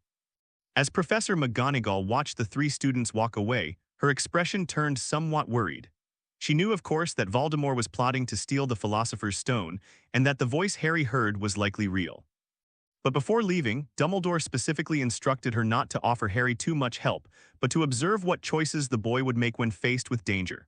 Professor McGonagall sighed softly, a hint of worry flashing in her eyes. I hope these children can get through this crisis safely. As Harry and his two companions ran into the Great Hall panting, Charlie was chatting with Ernie at the long table in Hufflepuff. Charlie, Hermione waved to him eagerly and the three of them hurried over. What's wrong? Charlie looked up and saw the anxious expressions on the three faces. Something's happened. Harry lowered his voice, glancing around to make sure no one was eavesdropping. We need to find a place to talk privately. Charlie blinked, stood up, and followed them to a pillar in the corner of the auditorium. What's all the mystery about? Harry took a deep breath and described in detail the voice he had just heard. Charlie's brow furrowed instantly. That damned Voldemort trying to steal my Philosopher's Stone again. Did you tell the professor? Charlie asked. I told Professor McGonagall. Hermione shrugged helplessly, but she didn't believe us. And Dumbledore left the school this morning, Ron added, his face pale. What urgent matter concerns the Ministry of Magic? Charlie's eyes sharpened upon hearing this. This is interesting. Dumbledore placed the Philosopher's Stone on the 4th floor, and Professor McGonagall, as the vice principal, could not possibly have been unaware of this. She must have known that Voldemort was trying to steal the Philosopher's Stone. Now that Harry says someone is about to take action, the first reaction should be to verify it, not to disbelieve it. Then I thought of those tricks for kids on the 4th floor. Devil's Web, Flying Key, Wizard Chess. These things are useless against adult dark wizards, but they are just the right level of challenge for first-year students. Clearly, this is a test for Harry. Testing Harry is fine, but what if my Philosopher's Stone really gets stolen? This matter still needs to be addressed. But Voldemort's Avada Kedavra attack that night still left Charlie with lingering fear. We'll need to hire a few strong bodyguards. Charlie had a sudden inspiration and a wicked smile crept onto his lips. Aren't the professors supposed to be refusing to intervene? I brought dozens of students to Voldemort's presence. Let's see if you'll dare to make a move. This is called using students to control professors. With that thought in mind, Charlie turned and walked straight to the center of the auditorium. Hermione was puzzled, but she didn't say anything. Charlie had his reasons. Charlie leaped onto Hufflepuff's long table. The clinking of cutlery startled several students who were eating. Classmates, listen to me, Charlie shouted at the top of his lungs, and his voice echoed through the auditorium. Instantly, the entire auditorium fell silent. Everyone looked up, their eyes fixed on Charlie standing on the table. The students from Gryffindor, Slytherin, Ravenclaw, and Hufflepuff all stopped what they were doing and looked at him curiously. When school started, Professor Dumbledore forbade us from going to the 4th floor. Do you know what's there? Charlie looked around, his voice filled with mystery. The students looked at each other, then whispered among themselves. The legendary magic stone is there, Charlie said, enunciating each word clearly. The auditorium erupted in chaos. The Philosopher's Stone, really? Is it the magic stone that can turn lead into gold? The one that can grant immortality? Discussions rose and fell, and everyone became excited. Charlie raised his hand to signal for quiet and continued, but now someone is trying to steal the Philosopher's Stone. His voice suddenly turned serious. As students of Hogwarts, it is our duty to protect the Philosopher's Stone. Anyone willing to come with me will receive 10 galleons. Charlie pulled a money pouch from his pocket and poured out a pile of gold coins. A reward of 100 galleons will be given for catching the thief. The auditorium erupted in cheers. 10 galleons is not a small amount for most students, and 100 galleons is an even larger sum. This was an astronomical sum, especially for a poor family like the Weasleys. Neville was the first to stand up. I'm willing to go with you. His voice trembled slightly, but his tone was firm. Nothing more needs to be said, loyalty. The Weasley twins exchanged a glance and then grinned simultaneously. That sounds interesting. Fred stood up. And there's money to be made. George stood up as well, his eyes gleaming with excitement. As soon as the two finished speaking, more students began to respond. Ernie and Justin exchanged a glance and then stood up to support their roommate. "Charlie, we Hufflepuffs will never let you go on an adventure alone," Ernie shouted. "That's right, we're from the same college," Justin chimed in. The atmosphere in the auditorium was instantly ignited. The Gryffindor students all stood up. They were born with an adventurous spirit. How could they resist such an exciting opportunity? For Hogwarts, for the Philosopher's Stone, for 100 galleons, cheers rose and fell and the scene became exceptionally enthusiastic. The Hufflepuff students were equally determined. They were always united and Charlie had always been popular. Even a few students from Ravenclaw, a school that usually only cares about academics, stepped forward, though they were mostly drawn by the 100 galleons bounty. Only Slytherin did not stand up. They are always cautious, and most of them are not short of money. Those who were short of money had no choice but to quietly sit down when they saw that no one was moving in the Slytherin. Soon, more than 30 students gathered around Charlie who were willing to participate. Most of them were Gryffindor and Hufflepuff students, with a few Ravenclaw students as well. Charlie nodded in satisfaction. This number was sufficient. Percy's expression changed drastically in the corner. As a Gryffindor prefect, how could he just stand by and watch so many students do dangerous things? His brothers were among them. Percy wanted to step forward to stop them, but looking at so many excited students and Charlie standing imposingly on the table, he knew he couldn't stop them by himself. Damn it, are these guys crazy? Percy gritted his teeth, turned around, and ran quickly out of the auditorium. He had to hurry and find Professor McGonagall. Only the professor could stop this farce. Charlie, of course, noticed Percy's actions. Ron had mentioned his serious older brother to him before. He always acted like a model student and loved to tattle on others to the teachers. But this was exactly what Charlie wanted. His intention was to escalate the situation and force the professors to intervene. "Classmates," Charlie called out again, "time is of the essence, let's set off now, for Hogwarts, charge." More than 30 students followed Charlie out of the auditorium and headed towards the 4th floor. The other students in the corridor were stunned by the sight. What are they trying to do? It seems like we're going to the 4th floor. Isn't that area off limits? Whispers arose, but Charlie and his group had already disappeared at the end of the corridor. Meanwhile, Percy ran breathlessly to Professor McGonagall's office. "Professor," he knocked on the door urgently. "Something terrible has happened." Professor McGonagall opened the door and saw Percy looking very anxious. "Mr. Weasley, what's the rush?" "Charlie said someone's trying to steal the Philosopher's Stone," Percy blurted out. Professor McGonagall felt a headache coming on when she heard this. "How come everyone knows about the Philosopher's Stone now? What's the point of keeping it a secret, Mr. Weasley?" "Don't worry," Professor McGonagall tried to remain calm. "The magic stone has excellent protective measures, nothing will happen to it." "But Professor," Percy became even more anxious. "Charlie took dozens of students to the 4th floor." "What?" Professor McGonagall's expression changed instantly. "Dozens of students. What is Charlie up to?" Professor McGonagall inwardly roared like a screaming chicken. In the 4th floor corridor, Lu Wei was dozing off, idly leaning against the trapdoor. 3 heads take turns on duty. The one on the left is drooling, the one on the right is dozing off, and the one in the middle is alertly pricking up its ears. Suddenly, a rustling sound came from inside the wall. Lou Williams raised all 3 of his heads at the same time, his 6 eyes warily fixed on the direction from which the sound came. A snake emerged from the pipe, its black scales gleaming coldly in the torchlight. It was Voldemort. Lou Williams tilted his head, looking somewhat puzzled. "Hagrid instructed that no one should pass through. This thing isn't human either." Voldemort released a delicate silver whistle, a prop he had Snape prepare. Once activated, it will automatically play hypnotic music, specifically designed to deal with Lou Williams. He blew gently, and melodious music filled the corridor. Lou Williams' 6 eyes instantly became glazed over, his 3 heads drooped simultaneously, and his massive body crashed to the ground. The sound of snoring echoed throughout the room. Voldemort put away his whistle with satisfaction, twisted his serpentine body, and slithered into the hole beneath the trapdoor. The Philosopher's Stone will soon be his. About 10 minutes later, the sound of hurried footsteps echoed in the corridor. Lou Williams slowly woke up, while Doghead was still in a daze when he saw a large group of people rushing in. "Holy crap, this dog is huge." "3 heads, what kind of breed is this? Stop talking nonsense, hurry up and figure out a way to get over there." Lou Williams instantly snapped to attention and all 3 heads roared simultaneously. Roar. The deafening roar made several timid students' legs go weak. Just when everyone was at a loss, the Weasley twins pulled out a music box. The 2 activated the music box and a lullaby filled the corridor. "No way, not again, I just woke up." Lou Williams' roar abruptly stopped and the three heads fell down again. Charlie led the group through a series of traps and mechanisms. Having already traversed this route once before, this time the journey was smooth sailing, leading to the final checkpoint. 7 bottles were lined up in a row, each containing a different colored potion. Only by choosing the correct potion can you pass through the flame-covered door and reach the next room. But with so many of them, one potion is clearly not enough.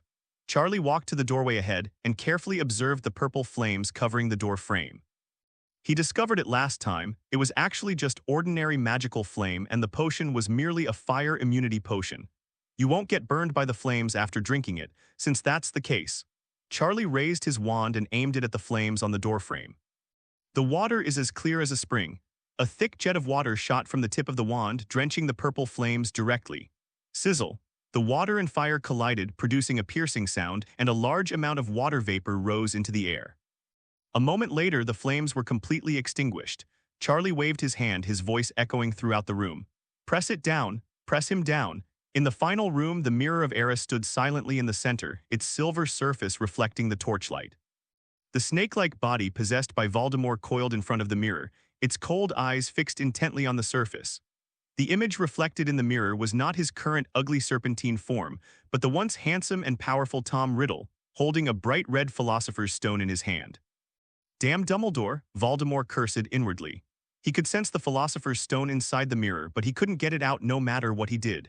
This damned mirror only shows what your heart desires most, but it will never let you actually have it. Just as Voldemort was in trouble, he heard the sound of the flames going out behind him. He turned around abruptly, his cold gaze fixed on the entrance. Harry took the lead and stepped into the room. Voldemort's eyes turned venomous. If it weren't for Harry, he wouldn't have become like this. Harry walked right up to him as if he had barged into hell.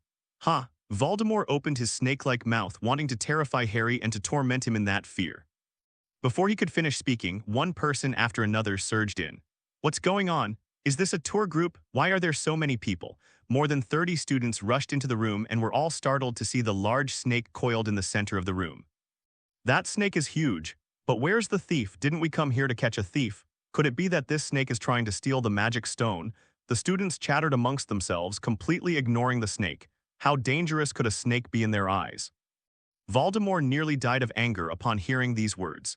When did a group of students become able to ignore the existence of the Dark Lord? However, the current situation is clearly unfavorable to him.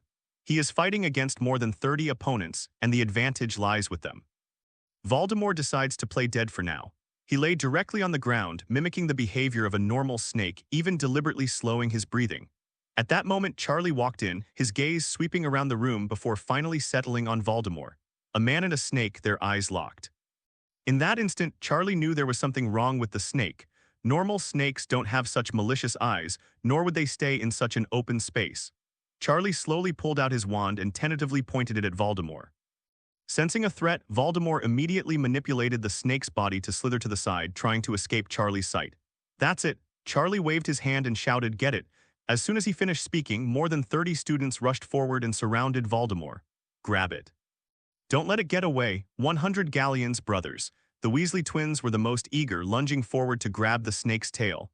Voldemort twisted and turned desperately to escape. It's really hard to catch it in a short time.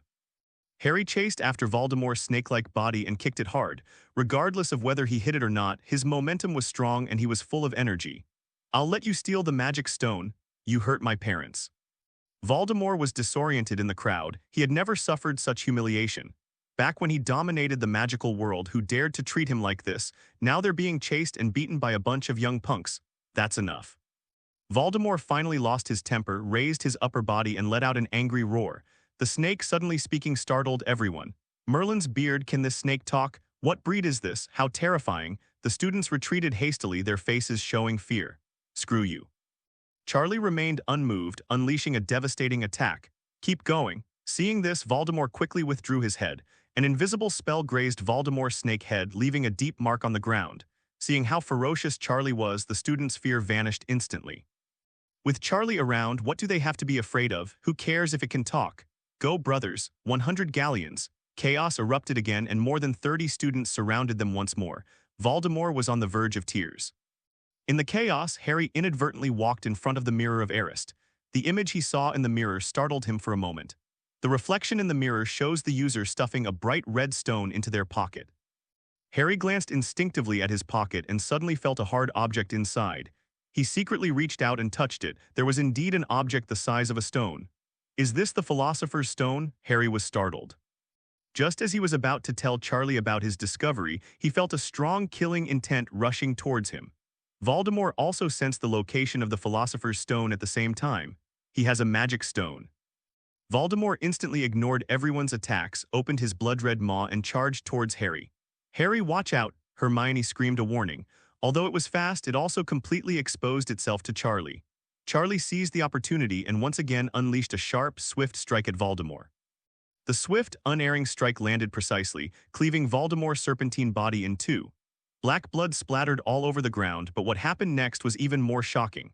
This time, without the darkness and thick fog obscuring his view, Charlie could see everything clearly. A humanoid black mist slowly rose from the snake's corpse, twisting in the air to form a blurry humanoid outline. What is this?" Neville asked, his voice trembling. The black mist suddenly changed direction, heading straight for the Philosopher's Stone in Harry's pocket. Charlie reacted quickly, waving his wand. "Take protection." A silvery white phantom of a dragon instantly shot out from the tip of the wand, baring its fangs and claws as it pounced on Voldemort's spirit form. The phantom of the dragon enveloped the black mist, and Voldemort let out a shrill scream. "Ah, yeah." Charlie was stunned. "Does Patronus Charm really work? I was just trying it out, but I didn't expect it to actually work." "That makes sense." Voldemort is currently in a similar state to a dark creature, so the Patronus Charm, which is specifically designed to deal with dark creatures, would certainly be effective. As expected of Charlie, he can even handle a ghost like that. The students excitedly gathered around, completely unaware of how dangerous the black fog before them truly was. The dragon's phantom tightened its grip, and Voldemort's screams of pain grew ever more agonizing. Charlie wanted to strike while the iron was hot and completely destroy it. No matter how much he increased the power of the spell, the phantom dragon could not advance any further. Even though Voldemort's phantom had been compressed beyond recognition, it just wouldn't dissipate. Ultimately, Voldemort was no match for the silver dragon's attack. The black mist surged upwards and escaped through a crack in the ceiling. The students excitedly gathered around. "Long live Charlie," Ernie shouted excitedly. "A hero of Hogwarts," Justin echoed. Other students also joined in the cheering. Although it was Charlie who defeated the snake, the 100 galleons naturally belonged to Charlie, but even 10 galleons is not a small sum for them. 10 galleons, we have 10 galleons now." The excited students surrounded Charlie and tossed him high into the air. "Charlie, Charlie, Charlie." Charlie was left suspended in midair, but his mind was elsewhere. Was Voldemort really that weak? I should have known better than to hire bodyguards. Speak of bodyguards, and bodyguards arrive. "What are you doing?" A loud, shrewish roar came from the doorway. Professor McGonagall stormed in, her expression capable of killing a giant.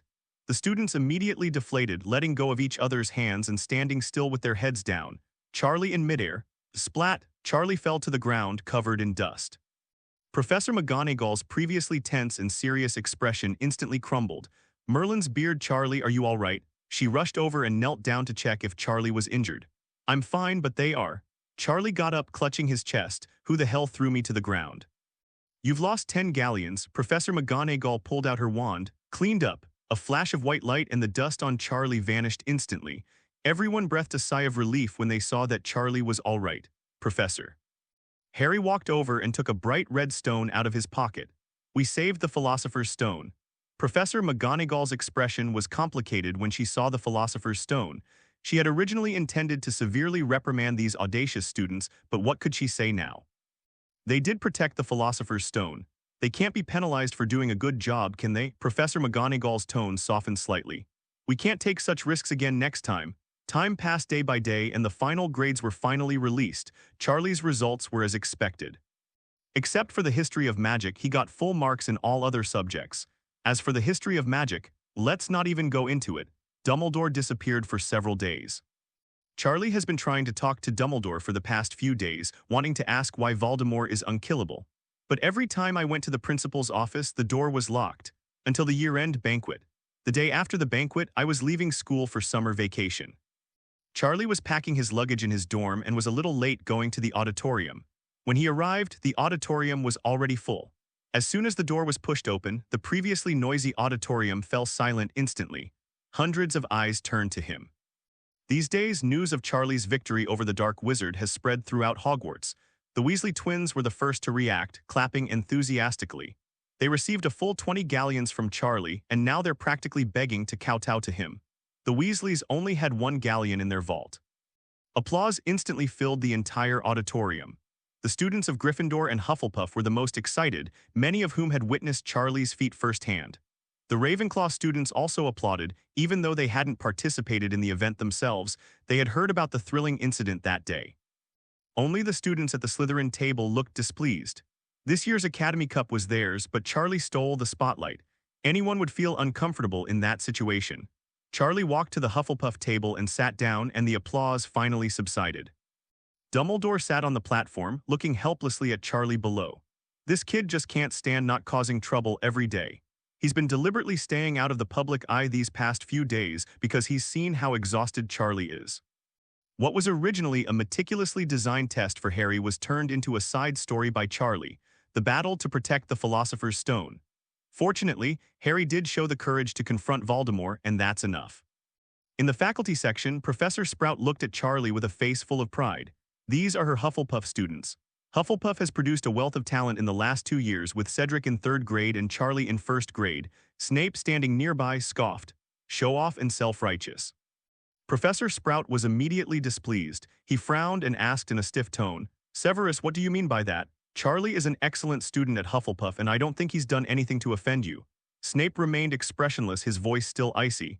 "Oh, that's absolutely outstanding. I can't even pass the history of magic exam. This level of excellence is truly unprecedented." Professor Sprout raised his voice, but he got full marks in all his other subjects, and he also protected the Philosopher's Stone. Ha! Snape's lips curled into a sarcastic smile. "If it weren't for our college's high scores, I would have thought this year's College Cup belonged to Hufflepuff." Upon hearing this, Professor Sprout was immediately rendered speechless.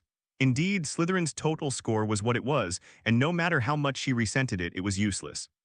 He could only turn away angrily, ignoring Snape completely. Professor McGonagall, standing nearby, comforted him, saying, "That's just how Snape is, don't take it to heart." Professor McGonagall didn't dare to speak. After all, Gryffindor had the lowest score. Dumbledore stood up and coughed lightly. The noise in the auditorium vanished instantly.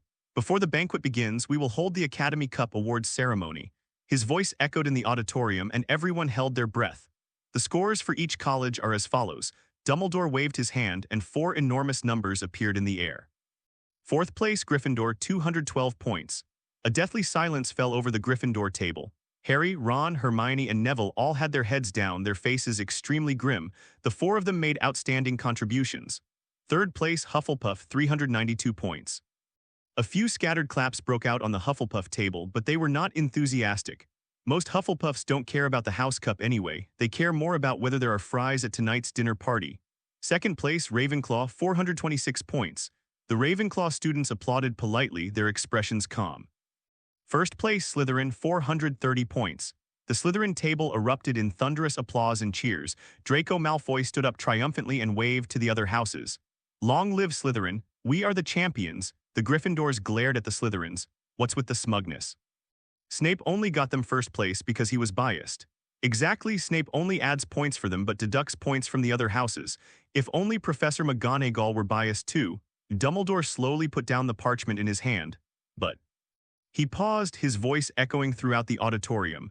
Recent events should also be taken into account.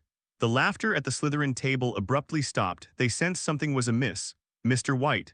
Dumbledore's gaze fell on the Hufflepuff table. In the face of external enemies, they led their classmates to protect the Philosopher's Stone, displaying bravery and fearlessness, earning Hufflepuff Academy 20 points.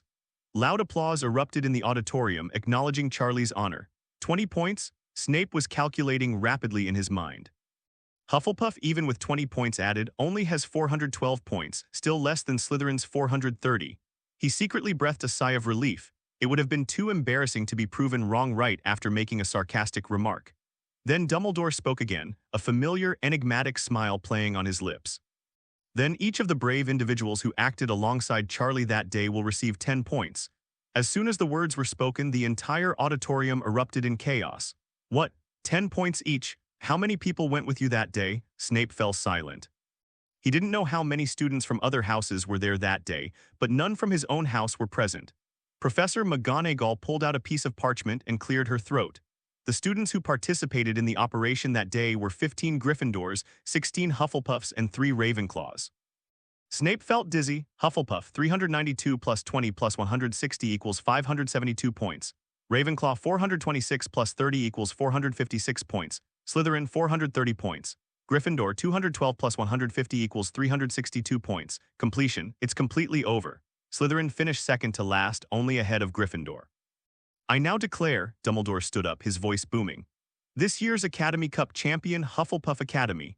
Dumbledore waved his wand, and the green and silver decorations that had been in the Great Hall disappeared, replaced by Hufflepuff's yellow and black banners and streamers. The students at the Hufflepuff table jumped up and down wildly, knocking chairs everywhere. We actually won. Long live Charlie. Hufflepuff doesn't care much about the Academy Cup, but winning it would be great. Justin jumped onto the table and yelled, Hufflepuff, Hufflepuff. The Weasley twins, though Gryffindors, were also incredibly excited. Fred stood up and yelled at the top of his lungs, Charlie White. George then shouted, Our King.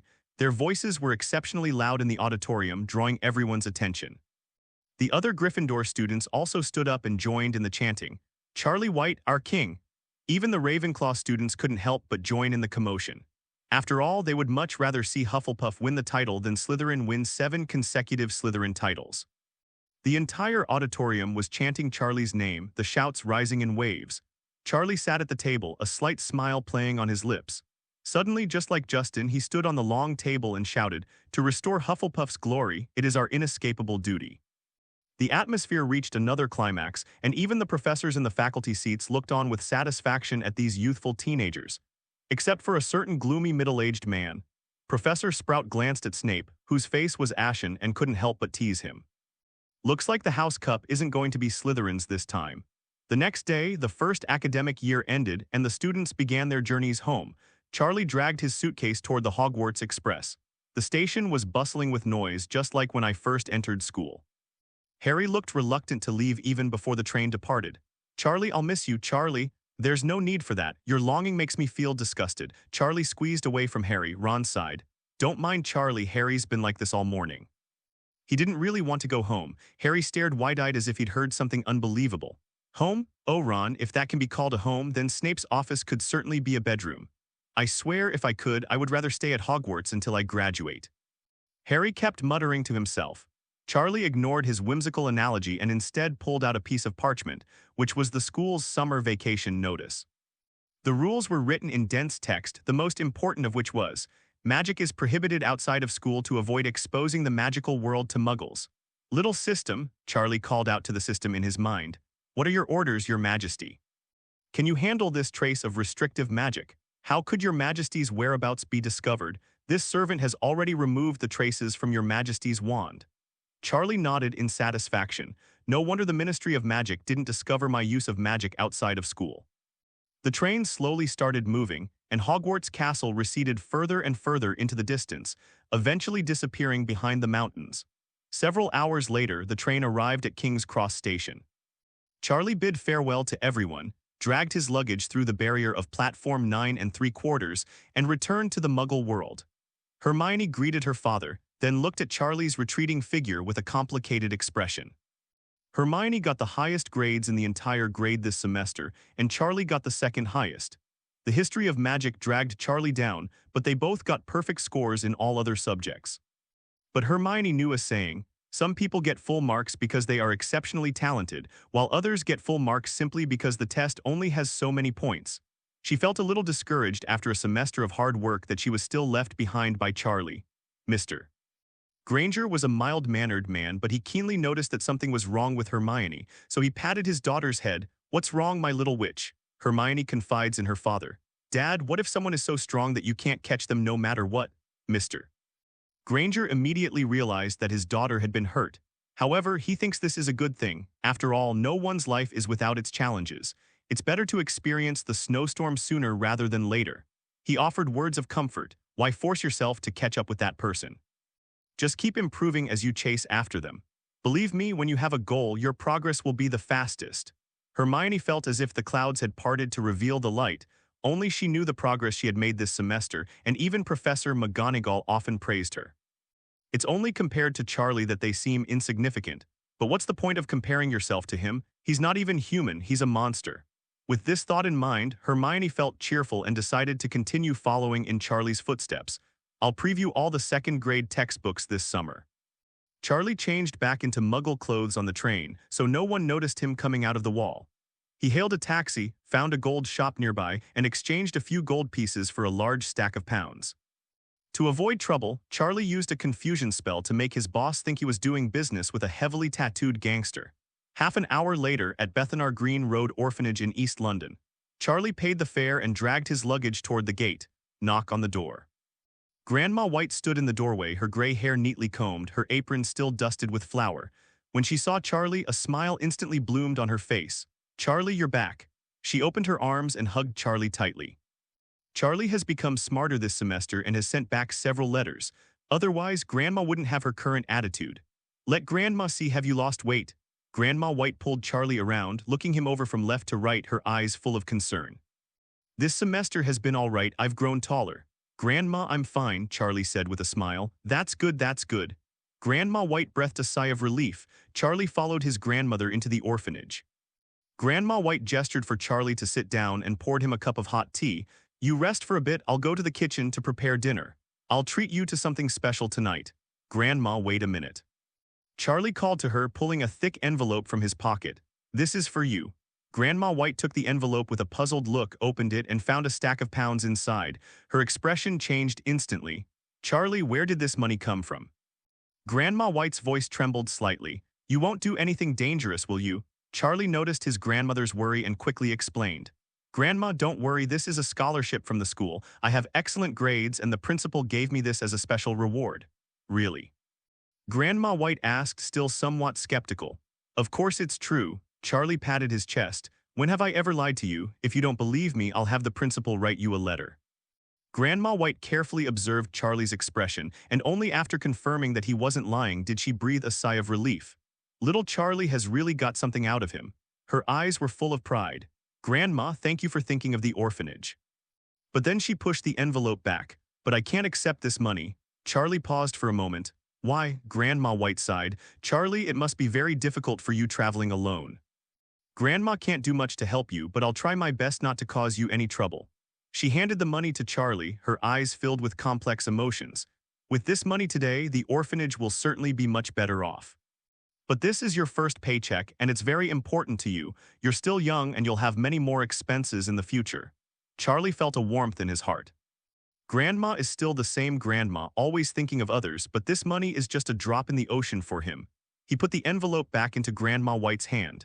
"Grandma, don't misunderstand. I just want to eat better in the yard during the summer vacation. I want to eat meat, of course I don't mean to say that the bread filling you make is bad." Grandma White was stunned, then she laughed and scolded. "You're complaining about my cooking? If you don't like it, then don't eat it." She pretended to hit Charlie. Charlie quickly backed away. "I was just kidding, Grandma's cooking is the best." After saying that, he slipped upstairs. Grandma White watched his retreating figure and couldn't help but smile. She looked down at the pounds in her hand, feeling a warm glow in her heart. This money is more than enough for one summer vacation. It's enough to improve the orphanage's meals for more than half a year. Charlie returned to his room and quietly closed the door. He opened the seamless extension box and went down the ladder. After Dumbledore's second renovation, this was no longer the simple space it once was. The volume of the entire box has increased several times. At Charlie's insistence, it was divided into 4 areas: plains, forests, hills, and snow-capped mountains. Each region has its own unique characteristics. The plains are perfect for running, the forests are deep and mysterious, the hills are undulating and orderly, and the snow-capped mountains are covered with snow all year round, making them natural refrigerators. Norber's food supplies are stored in the snow-capped mountains. Just as Charlie stepped into the box, a huge figure rushed over from the hillside. It was Norbert. This Norwegian ridgeback is now about the same size as Hagrid's hut. The black scales shimmered in the sunlight, giving it the imposing presence of a fire dragon as it charged forward. But the moment it saw Charlie, all its majesty vanished. Norbert stopped in front of Charlie, his massive dragon head lowered, his eyes full of ingratiation. Its tail was still swaying back and forth on the ground. It's easy to imagine how much psychological trauma Charlie inflicted on him. "You go about your business, don't worry about me," Charlie said casually, then walked into the forest area. "The storm is over there, it'll definitely need to go out and mail letters during summer vacation." Therefore, it is necessary to let it get used to the outside environment. Norbert became excited, flapped his wings, and flew towards the snow-capped mountain. It dug around in a corner of the snow-capped mountain for a while, and soon flew back with a large piece of frozen meat in its beak. This is the meat Hagrid stocked up for it, keeping it fresh in the snow-capped mountains. Norbert placed the raw meat at the entrance to his nest, then opened his mouth and spewed out a ball of orange-red flame. Flames engulfed the meat, sizzling as they burned. Not long after, Charlie returned with Storm.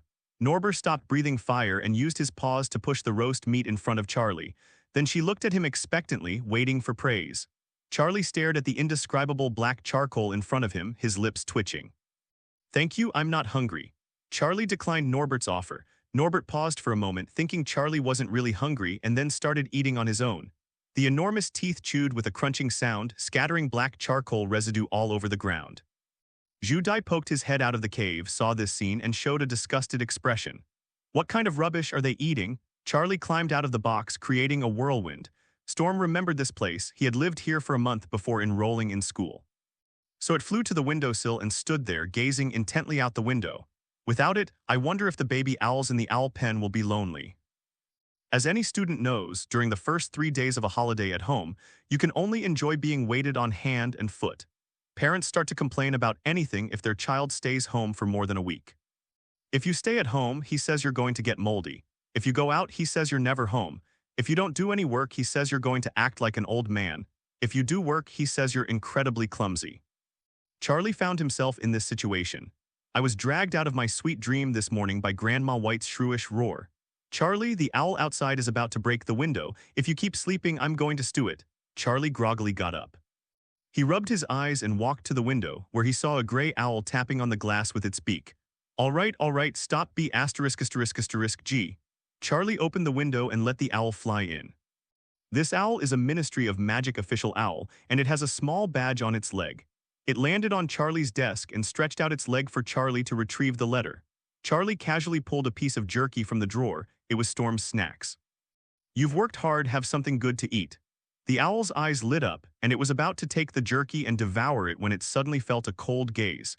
It turned its head stiffly and saw Storm standing on the windowsill, his eagle eyes full of threat. The officer eagle chickened out, reluctantly pushing the jerky towards Storm, then hunched over and waited for Charlie to read the letter. Charlie didn't notice the little incident. He tore open the envelope, and inside was a gold-embossed invitation. "Mr.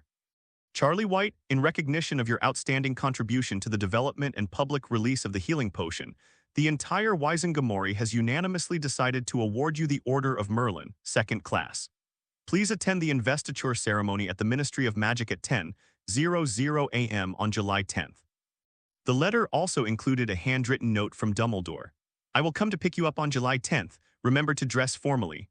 Albus Dumbledore. Charlie wasn't surprised after reading the letter. With Dumbledore as guarantor and his own contributions, passing the review is a sure thing. The date is July 10th. Charlie put on the suit he had bought from Mrs. Malkin. Just as I finished preparing, there was a knock on the door. Charlie went downstairs and opened the door. Dumbledore was standing outside, wearing a deep purple wizard's robe with various medals pinned to his chest, looking exceptionally dignified. "Good morning, Charlie. Are you ready?" "Ready, Professor Dumbledore." Dumbledore nodded in satisfaction. "Great, you look very energetic. Let's go, we can't be late." The two walked into a secluded alley and Dumbledore took out his wand. "Grab my arm, let's apparate there." Charlie grabbed Dumbledore's arm, and the next second he felt the world spin around him. When he came to his senses, he was already standing on a bustling street in central London. "Where am I?" Charlie looked around and saw muggle shops and office buildings everywhere. "The entrance to the Ministry of Magic is right here," Dumbledore said, pointing to a red telephone booth ahead. "Follow me." The two went into the phone booth and Dumbledore dialed a number. "Welcome to the Ministry of Magic. Please state your name and the purpose of your visit." A woman's voice came from the phone. Albus Dumbledore accompanied Charlie White to the investiture ceremony. "Identity confirmed. Please wear your visitor badge." 2 silver badges fell out of the telephone, bearing their names and the purpose of their visit. Dumbledore handed one of them to Charlie. "Put it on and then we can go down." The phone booth suddenly began to descend like an elevator. Charlie looked out through the glass and saw a hidden world beneath the ground. Shortly after, the phone booth stopped and the door opened automatically. "Welcome to the Ministry of Magic." Charlie stepped out of the phone booth. This is a huge underground hall with a ceiling so high you can't see the top. People dressed in various wizard robes were coming and going everywhere, some carrying briefcases, others holding stacks of documents. In the center of the hall stands a huge fountain sculpted with various magical creatures. "Stay close to me, don't get lost," Dumbledore warned. The two walked through the crowd and arrived at a row of elevators. "We're going to the 8th floor." That's the main hall of the Ministry of Magic where major events are held. The elevator was packed with people, and Charlie overheard some talking about work. After searching for so many dark magic items, those people have already hidden them. What more could we possibly find? "SHH, keep your voice down. This is the minister's decision. He hasn't been in a good mood lately, so be careful." The elevator kept stopping and starting before finally reaching the 8th floor. Dumbledore led Charlie out of the elevator and to a huge oak door. "Are you ready?" Dumbledore asked. Charlie took a deep breath and nodded. "Let's go in then." Dumbledore pushed open the door, revealing a large circular hall filled with numerous wizards attending the ceremony. Charlie followed Dumbledore into the hall, instantly feeling the focus of countless gazes. It felt like being a celebrity walking the red carpet, except the audience was a group of wizards in strange costumes. "Charlie, over here," Dumbledore whispered. The wizards in the hall gathered around, each with a smile on their face. "Professor Dumbledore, is this the young genius?" "I've long admired your name, Mr. White. He's so young and promising." Charlie maintained a polite smile and mechanically nodded in acknowledgement. Nod, smile, shake hands, nod again. It transforms into a heartless greeting machine. "His Majesty is too indifferent to his ministers, Tyrant Points +3. No, how was I being cold? Why did I have to pretend I lost a shoe and cling to the other person's hand like that?" Just as Charlie was complaining to himself, a familiar figure appeared in the crowd. Her platinum blonde hair shimmered under the lights, and her meticulously combed slicked-back hairstyle complemented her sharp, thin face. It was Draco Malfoy. Charlie was genuinely worried that the kid might go bald at a young age. He was using way too much hair gel. Draco followed behind a tall man with the same platinum blonde hair, who carried a snake-headed cane and exuded an air of aristocratic arrogance. Judging from their identical demeanor and hair color, it's not hard to guess that the two are father and son. The father and son walked towards Charlie, but Draco's steps were noticeably hesitant. Upon seeing Charlie, Draco instinctively shrank behind his father like a small animal spotting its natural enemy. Lucius noticed his son's reaction and frowned slightly. "Draco, come here." His voice carried an undeniable authority. Draco was pulled out from behind by his father, his expression one of utter reluctance. "Mr. White," Lucius gave a graceful bow. "I've long admired your name. Let me introduce myself. I am Draco's father. My name is Lucius Malfoy." "Mr. Malfoy," Charlie replied politely. Lucius nodded in satisfaction, then nudged Draco forward. "Draco told me you're a child prodigy. Draco really hopes to be your friend." Draco's face flushed instantly, his eyes darting around, like a child being dragged by their parents to perform a talent for a relative. Who could resist teasing this? Charlie put his hand on Draco's shoulder and gave him a friendly smile.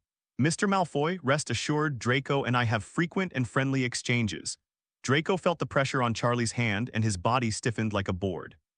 He forced a smile, his expression as stiff as could be. Yes, we have a very good relationship."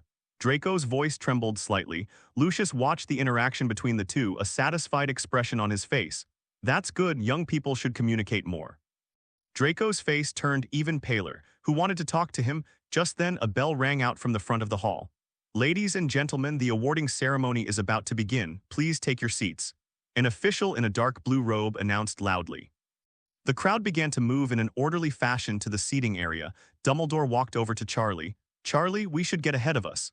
Charlie nodded and waved to Draco. "See you later, Draco."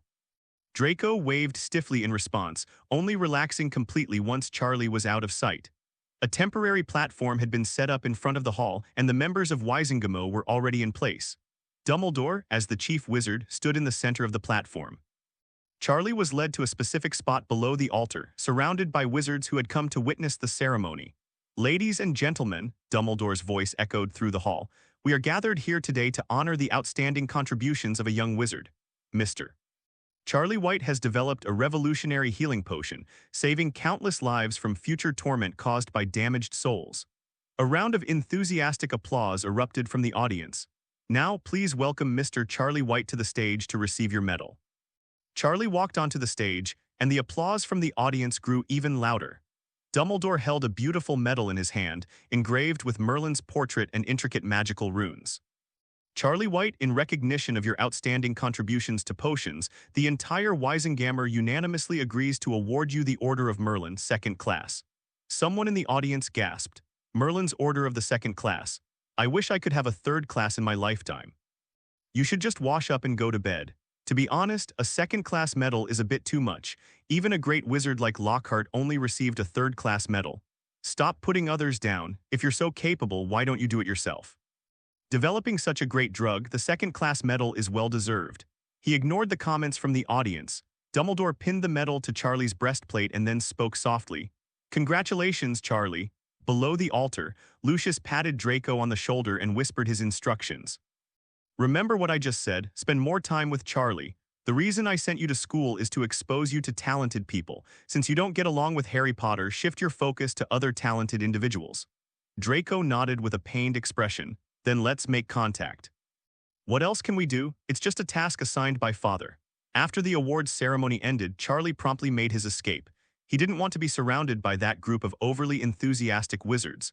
The next morning, the entire wizarding world was in an uproar. The Daily Prophet's front-page headline, "The youngest recipient of the Order of Merlin, second class, has been born."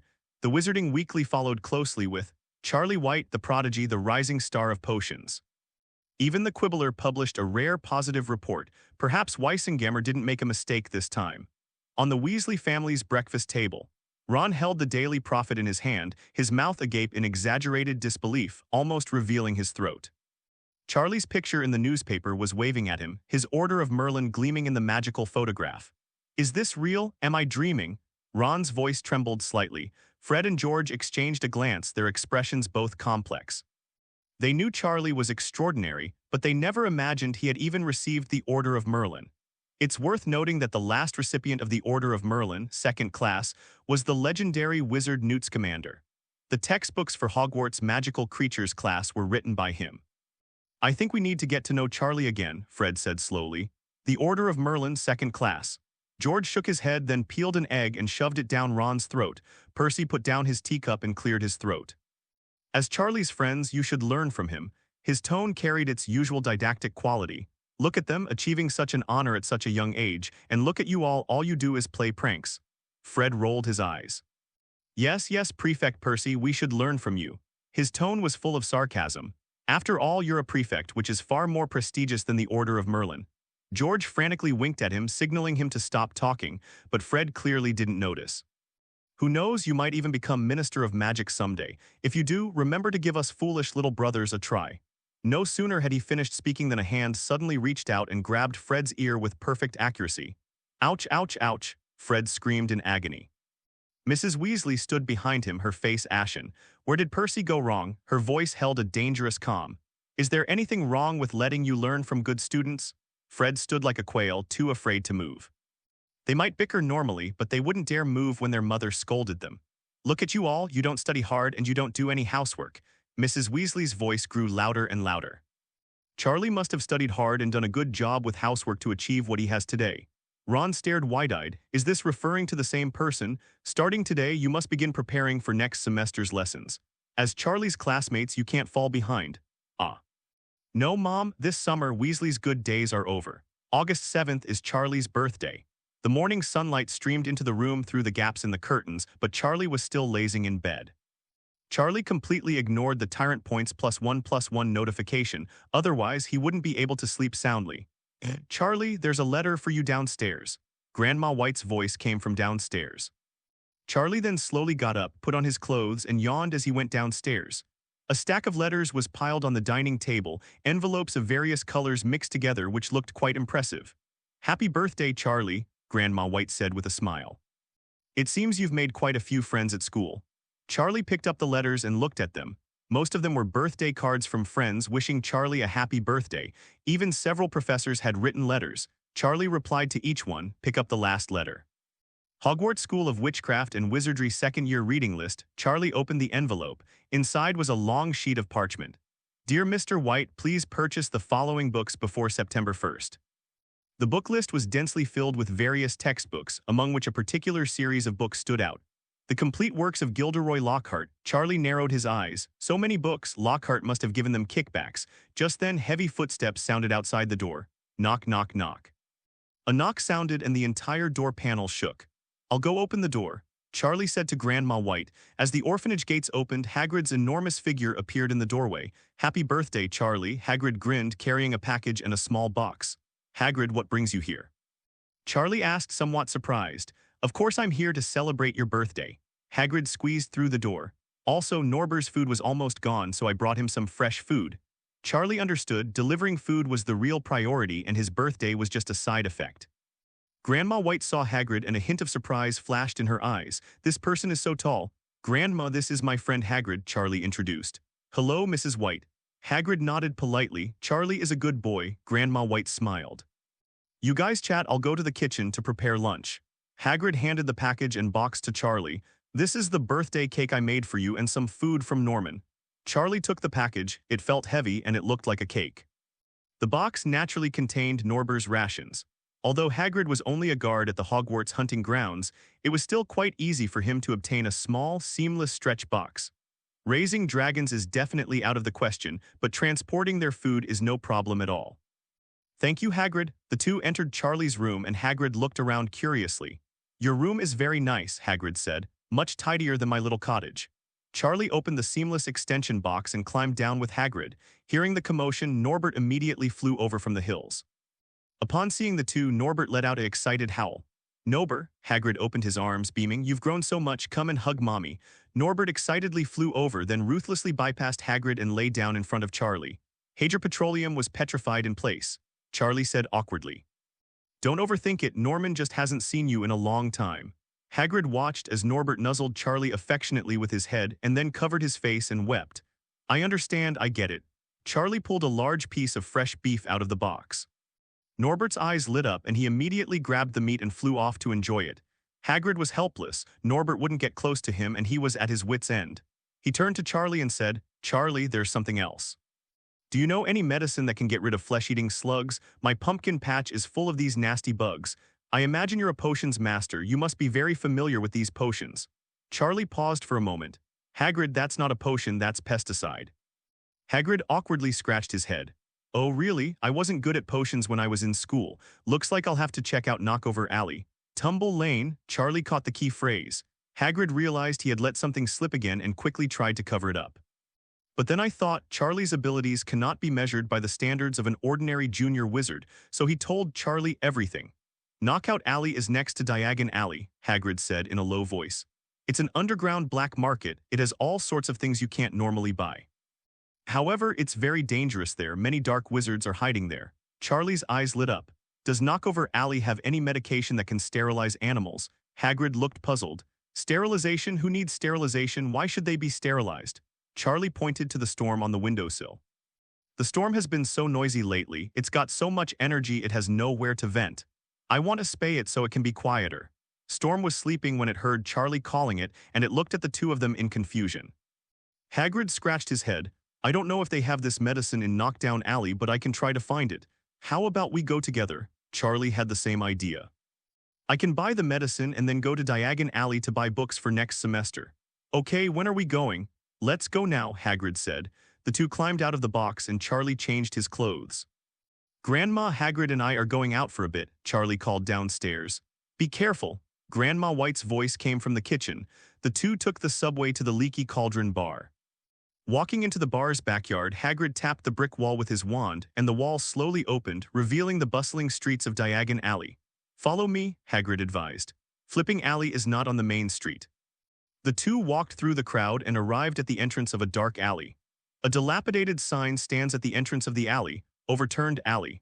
Your Majesty's entry into this den of iniquity is a breach of royal decorum, Tyrant Points +5. The air in Fandau Alley was filled with a musty smell and the pungent odor of an unknown medicine. Charlie followed Hagrid, surveying the dark alleyway. The shops on both sides looked dilapidated, the lettering on the signs was blurred, and the shop windows displayed all sorts of strange items. Charlie strongly doubted whether Hagrid should go to the farmer's market to buy medicine. The two wandered around the alley, where most of the shops sold dark magic items, such as tortoise-shell necklaces, forgetfulness potions, and invisibility potions. Just as he was about to suggest Hagrid go somewhere else, two familiar figures walked out of the door of a shop called Bogenberger ahead. Her platinum blonde hair stood out in the dimly lit alley. Lucius Malfoy leaned on his snake-headed cane, with Draco close behind him. The father and son had just come out of the store. Draco looked somewhat pale. Lucius spotted Charlie immediately and an elegant smile instantly spread across his face. "Mr. White, what a coincidence." Lucius walked over and nodded politely. "I never expected to run into you here." Charlie responded politely. "Good afternoon, Mr. Malfoy." Draco stood behind his father and his body visibly stiffened the moment he saw Charlie. He remembered his father's words and forced a smile. "Long time no see, Charlie, the weather is so nice today." Charlie looked at the dark clouds overhead with a puzzled expression. "My friend, are you in your right mind?" Lucius, feeling embarrassed, pulled Draco back. Hagrid stood to the side, frowning, clearly not fond of the Malfoys. Lucius noticed Hagrid's expression, a hint of disdain flashing in his eyes, but he maintained his aristocratic demeanor on the surface. "Then we won't disturb you any longer," Lucius said. "Draco, we should go." "Goodbye, Charlie," Draco said with a sigh of relief and quickly left with his father. Hagrid only spoke after the Malfoys had walked away. "Charlie, the Malfoys are no good, you'd better stay away from them." Charlie remained noncommittal. Draco was indeed a fool, but his father always acted very politely towards Charlie. Charlie naturally didn't hate him, but he also didn't consider him a friend. They were just acquaintances who exchanged nods. Hagrid was about to say something, but Charlie interrupted him. "Hagrid, let's find the medicine first." Just then, a witch emerged from the shadows across from the Borgenberg store.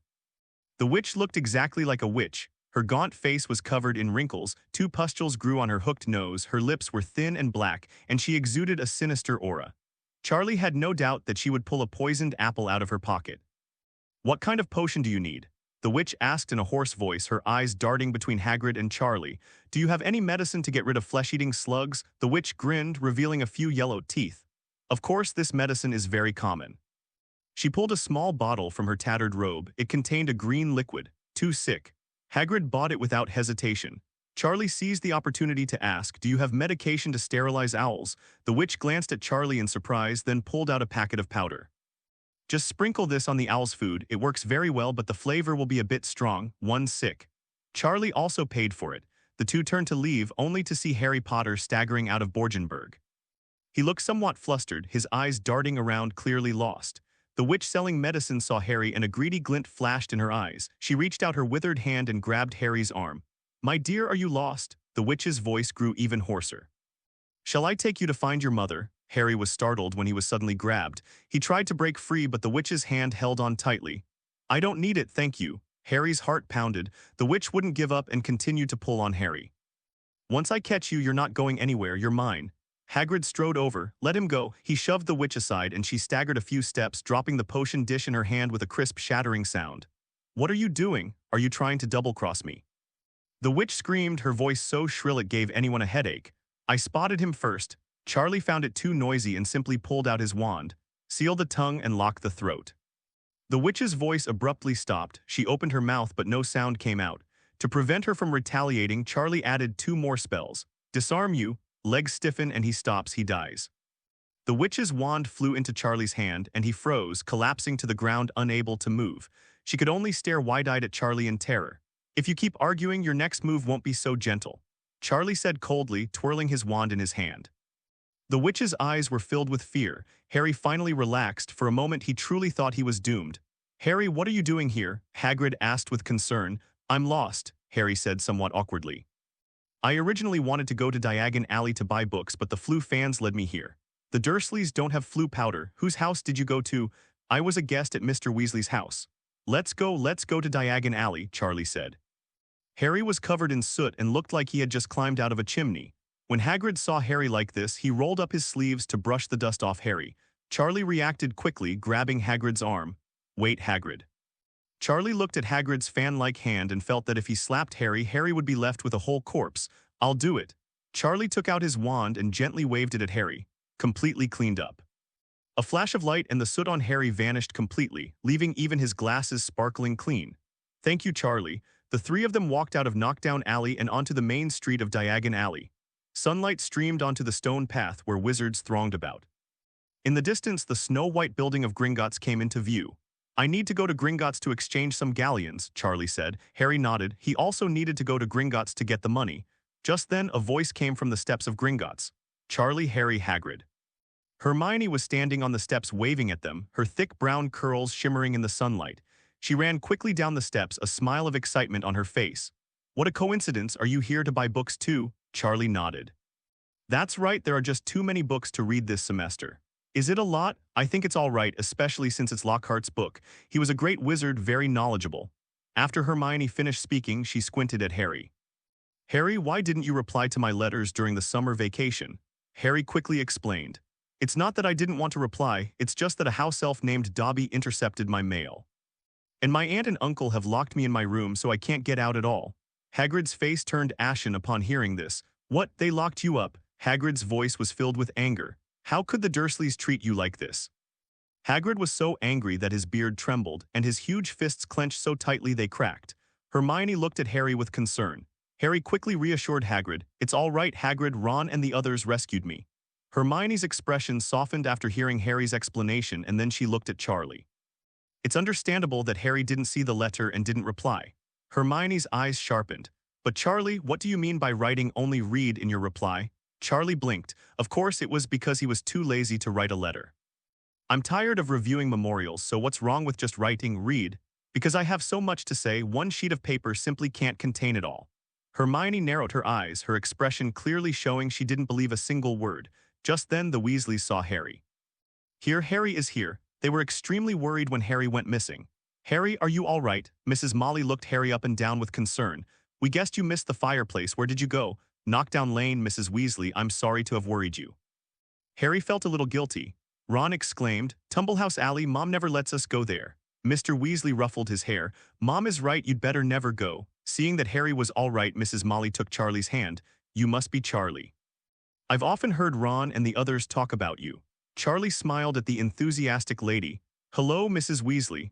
Hagrid, seeing that the Weasleys had all arrived, prepared to take his leave. I have to get back to Hogwarts first, Hagrid said. There are still many things at school that need my attention. The group watched Hagrid leave, then walked together toward Gringotts. On the Gringotts steps, Harry addressed everyone. By the way, I saw the Malfoys selling things at Borgenberg. A glint of light flashed in Mr. Weasley's eyes. It must be a dark magic item, he's scared. The Ministry of Magic is investigating these things thoroughly. Lucius is destroying evidence. He desperately wanted to catch Lucius and teach him a lesson. Upon entering Gringotts, Charlie randomly chose a window. The fairy remained unresponsive, not even raising her head, mechanically recording something on the parchment. Charlie pulled out 2 fist-sized gold nuggets and threw them directly onto the windowsill. Thump! A dull thud resounded. The fairy's gaze was drawn to it, and the moment she looked up, her eyes widened in surprise. The 2 pieces of gold glittered under the light, the fairy's pupils dilated and her breathing quickened. He put down his quill and carefully touched the surface of the gold nugget with his thin, bony fingers. Is this pure gold? The fairy's voice was filled with greed. Of course, replace them all with Gallon. The fairy picked up the instrument to measure it, and after confirming that it was pure gold, she began to weigh it with a balance. 26.45 grams. The fairy flitted across the abacus, her fingers moving so fast they were almost invisible. Based on today's exchange rate, this is equivalent to 52.91 galleons. Charlie nodded. I want 1,000 galleons to take with me, and the rest I'll put in my vault. The fairy slowly took out 1,000 galleons and reluctantly handed them to Charlie. 1,000 galleons, please count them. Charlie took Garin with him and turned to leave Gringotts. When they arrived at Flourish and Blotts, Harry and his friends were already waiting outside. Charlie's gold exchange took some time. Charlie didn't actually have to buy the book, he wouldn't read it anyway. But if he really didn't buy it, Charlie felt that none of the professors would let him off the hook. A large crowd had gathered outside the bookstore, mostly middle-aged witches like Mrs. Molly. A banner on the second floor read, Lockhart's autobiography, The Magician, is available for sale. It's Lockhart, we can see Lockhart in person. Mrs. Molly's eyes shone, she was a devoted fan of Lockhart's books. Molly, do we really have to wait in line? Mr. Weasley's tone was tinged with helplessness. Of course we have to line up, Mrs. Weasley's voice rose 8 octaves. This is Lockhart's signature. Charlie had no intention of queuing for an autograph, but with so many people blocking the entrance, it's really difficult to get in and buy books. He looked inside. Lockhart was sitting behind the table, wearing a blue robe, his blue eyes sparkling in the light. Her long, wavy golden hair was meticulously combed, giving her the air of a legendary wizard. A large photograph of himself hangs behind him, in which Lockhart smiles at the people around him and occasionally winks. Mrs. Weasley's eyes sparkled. No wonder she won the Most Charming Smile award. Someone in the crowd shouted to Lockhart, "Lockhart, give us a smile." Lockhart looked up, a slight smile playing on his lips. "I haven't done this in a long time, many years." His voice was magnetic. "After all, I don't banish succubi with a smile." He paused for a moment and looked around. "But since everyone is requesting it, then I'll give everyone a smile." Lockhart flashed a perfect eight-tooth smile, revealing her pearly white teeth. Sunlight streamed in through the window, falling directly on his face, making him seem to glow. "Oh, I've made a fool of myself." Lady Molly and her fans exclaimed that she was absolutely captivating, and several witches even screamed. Mr. Weasley stood to the side, looking utterly displeased. "Oh, his smile really makes me—" Mrs. Molly squinted at him, her eyes carrying a warning. He immediately changed his tune. "It truly excites me." He then looked extremely uncomfortable, as if he had swallowed a fly. At that moment, Lockhart noticed Harry at the door, and his eyes lit up instantly. He excitedly put down his quill and rushed forward to grab Harry's arm. "Isn't this Harry Potter?" Fans quickly made way, letting out gasps of surprise. Ignoring Harry's reaction, Lockhart pulled him directly to the table. "Come on," Harry smiled. "This will be a landmark photo." Harry's face flushed instantly. He didn't like the scene and felt his face burning. The photographer has already raised his camera and the flash is ready. Just as Lockhart struck his signature smile, his gaze fell upon Charlie in the crowd. "Oh my God!" Lockhart gasped and released Harry's hand. "Isn't this our Order of Merlin, second class, Mr. White?" The fans' attention shifted again, and they quickly made way for them. Lockhart excitedly walked towards Charlie, reaching out his hands as if he were pulling Harry's arm. Charlie took a step back, dodging Lockhart's hand. He doesn't like it when people touch him right away. At this moment, the fans made way and stopped blocking the entrance, allowing Charlie to quickly walk into Flourish and Blott's bookstore. Damn it, buying a book is such a hassle. Don't let him know who's the defense against the dark arts professor this semester, or why he ordered so many Lockhart books. Lockhart's hand was outstretched in midair, frozen in place. He gave what he thought was a charming smile and tried to make amends to the fans around him. "It seems our potions master couldn't wait to go in and take a picture with me." After saying that, he quickly caught up with Charlie, flashing what he thought was a charming smile. "Mr. White, I am Gilderoy Lockhart." Lockhart extended his hand, his voice magnetic.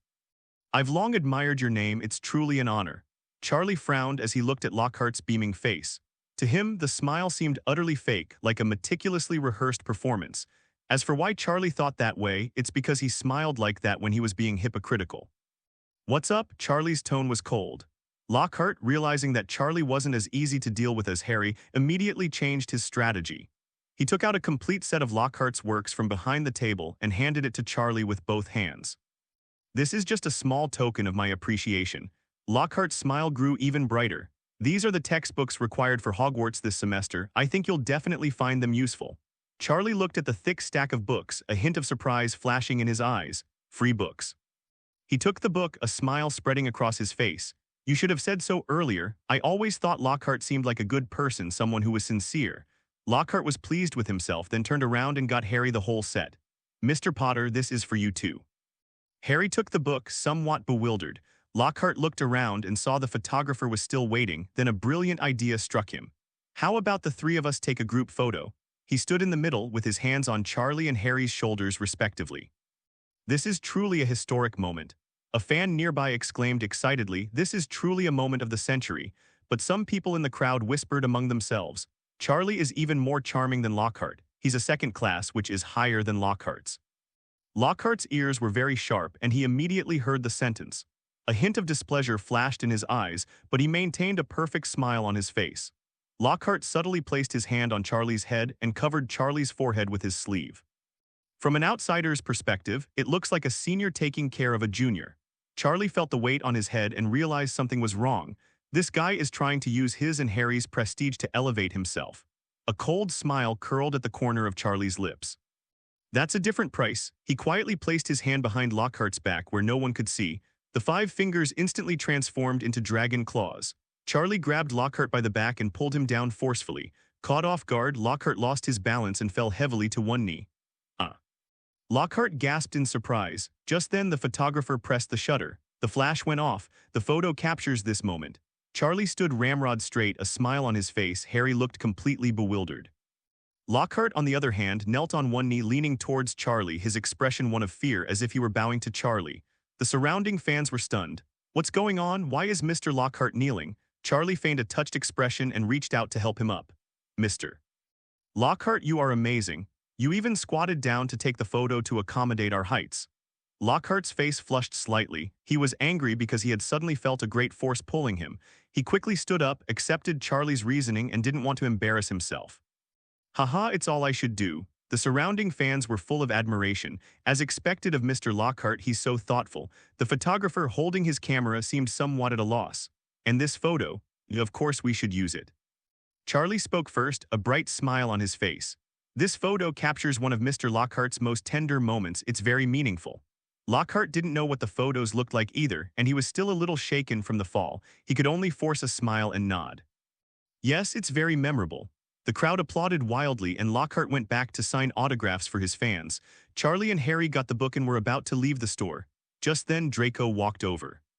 He had just witnessed Harry stealing the spotlight the whole time and was quite annoyed.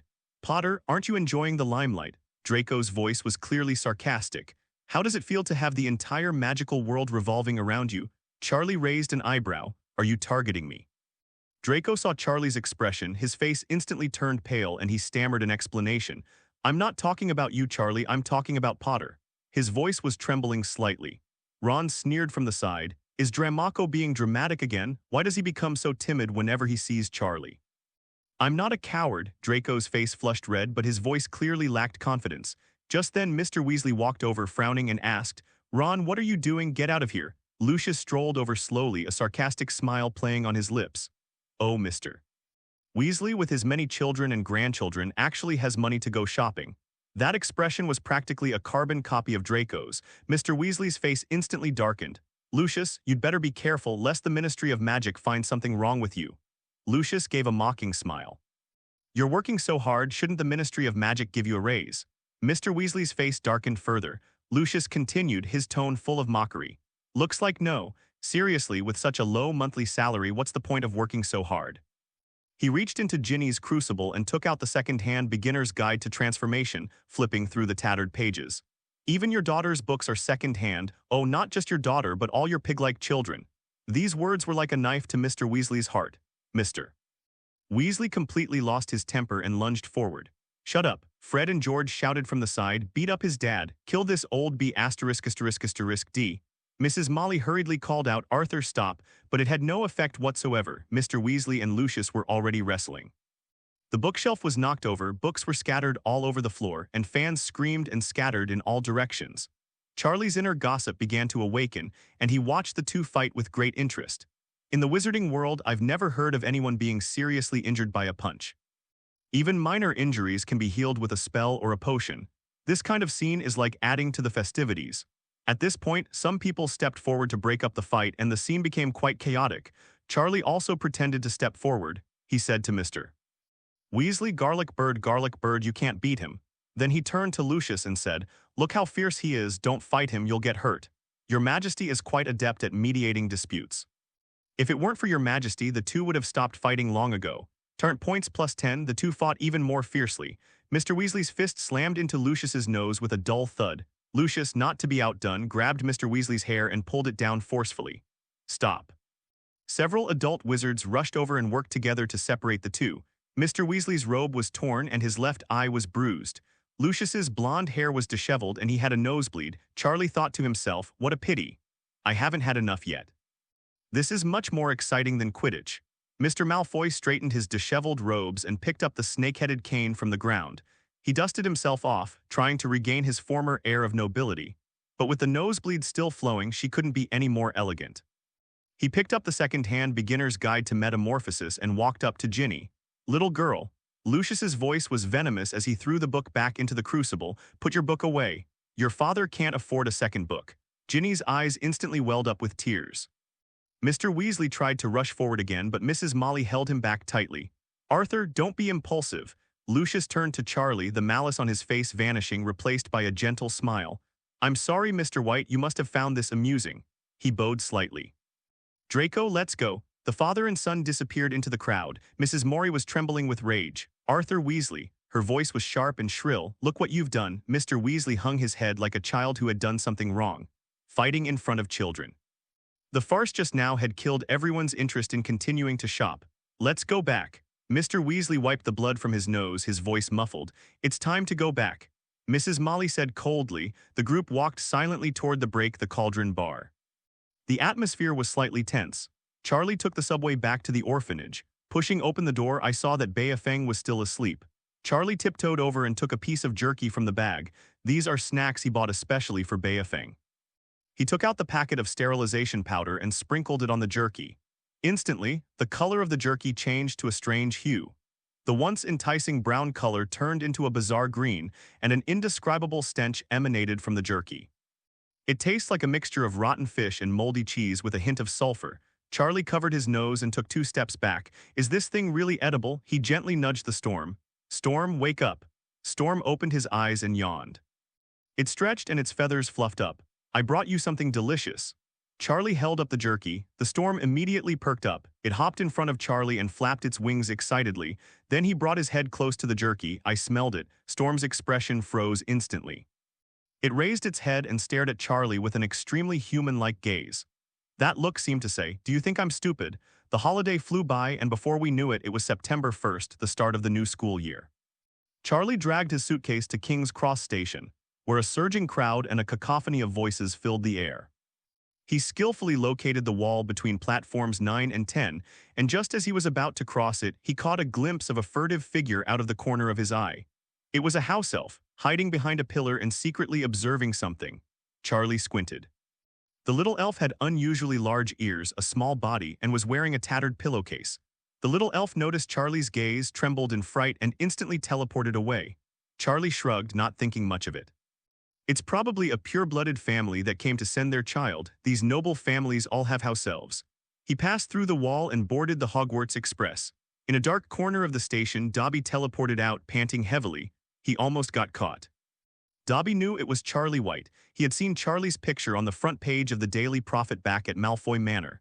He also knew that Charlie was Harry Potter's friend.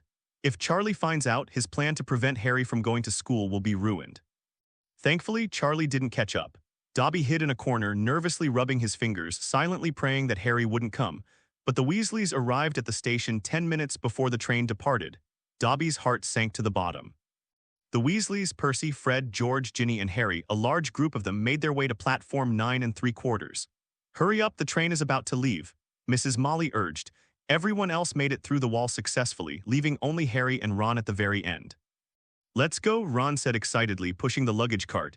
Harry nodded and the two sped towards the wall. At this crucial moment, Dobby quietly stretched out his finger and snapped it.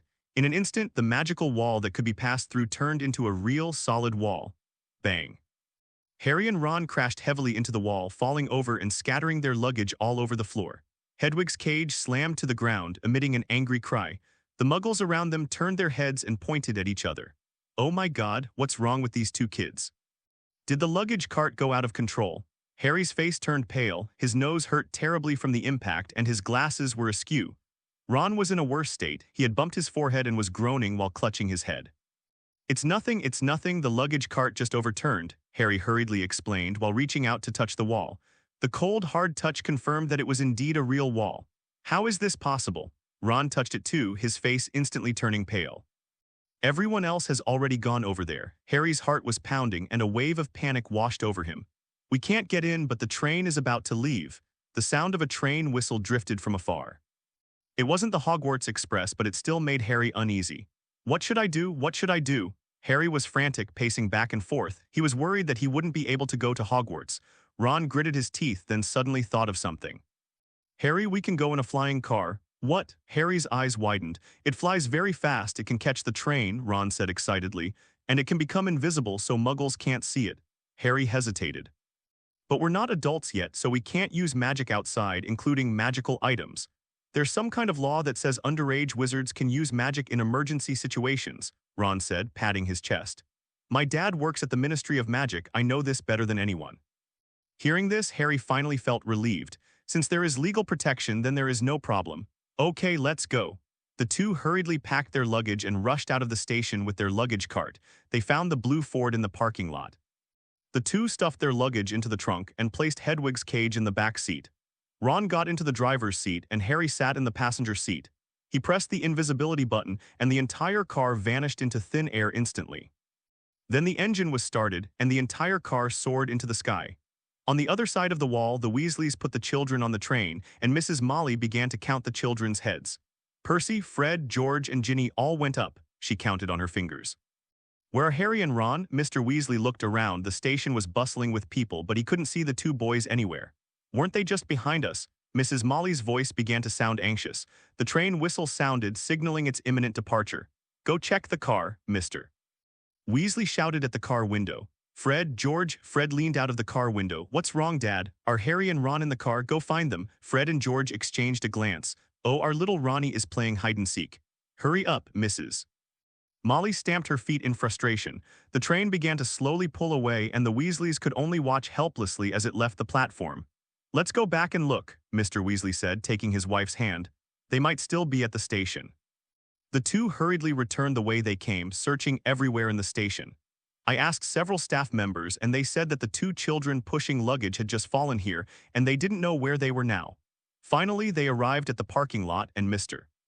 Weasley couldn't believe his eyes. Molly, the car is gone. The parking space was empty. The blue Ford had vanished without a trace. Mrs. Molly froze for 3 seconds, then burst into a deafening scream. Arthur Weasley, your precious son, drove off in your beat-up car. On the train, Percy, taking full advantage of his position as prefect, rallied the Gryffindor students. Listen up, everyone, Ron and Harry Potter are missing, Percy said in a serious voice. Please help me look for them, see if they're in another carriage. The Gryffindor students immediately sprang into action. Fred and George were also searching in each carriage. Although they love playing pranks, they are still very caring towards their families. They searched most of the train but still couldn't find Ron and Harry. Finally, they arrived at Charlie's carriage. Charlie. Fred pushed open the door. Have you seen Harry and Ron? Charlie was teasing Judy when he heard the sound and looked up. No, what's wrong? They both disappeared at the station, George said anxiously. We asked around, but no one had seen them. He most likely didn't get on the train. Fred's face was grim. If Mom knew, she'd go crazy. Charlie put down his book and frowned. There are so many people at the station, they should be fine. Maybe something just delayed them. I hope so. George sighed. Just then, Charlie caught a glimpse of a dark shadow in the sky outside the window. The shape of the dark shadow was strange. It didn't resemble a bird nor a flying broom. Charlie took a closer look and was completely stunned. Holy crap, is that a car flying in the sky? Charlie had no idea that Ron's family owned a flying car. Upon hearing this, Fred and George immediately moved closer to the window and followed Charlie's gaze. In the sky, a blue object is moving through the clouds. Although they were far apart, both of them could recognize that it was their own car. Fred's face instantly turned ashen. Completion. Now we know where Ron is. George's voice trembled slightly. In the sky, a blue Ford car is bouncing and flying among the clouds. Ron gripped the steering wheel tightly, cold sweat beading on his forehead. Harry, the invisibility button seems to be broken. Harry looked down through the car window. The buildings on the ground were clearly visible. The people on the ground will find us. It's all right, let's fly above the clouds. Ron slammed on the gas and the car shot upwards. Soon they disappeared into the thick clouds. It's safe now. Ron breathed a sigh of relief. As long as we don't get hit by a plane, we'll be fine. But soon new problems arose. Ron, are you sure we're flying in the right direction? Ron was stunned. It's impossible to tell directions from the clouds. Even a slight turn of the steering wheel can send you way off course. I don't know either. We need to go down and check the direction, Harry suggested. Ron had no choice but to maneuver the car downhill. They cautiously peeked out from behind the clouds, quickly scanning the ground. Fortunately, the distance between it and the Hogwarts Express wasn't that far. Ron adjusted his direction and disappeared back into the clouds. Fly a certain distance, then land to check the direction. On the ground in front of a clinic, an elderly man with white hair stood at the door, hands on his hips, his attitude resolute. I'm not sick, absolutely not sick, the old man shouted. I'm perfectly healthy. His son stood by, earnestly trying to persuade him. Dad, why don't you go get checked out? Just think of it as a routine checkup. I told you I'm not sick, and I'm not sick. The old man stubbornly shook his head. Just then, the old man inadvertently looked up at the sky. The blue Ford was half exposed from the clouds, swaying precariously in the air. The old man rubbed his eyes and looked up again. The car is gone again. The old man's face turned deathly pale instantly. He turned and walked unsteadily into the clinic. It's over, I'm so sick I'm hallucinating, the old man muttered to himself in despair. His son looked puzzled. Dad, what happened? You suddenly changed your mind. Stop talking nonsense, get me registered right now. The old man rushed into the clinic. I want a full body checkup. Ron and Harry in the sky had no idea that they had inadvertently helped an old man. They disappeared back into the clouds and continued flying towards Hogwarts.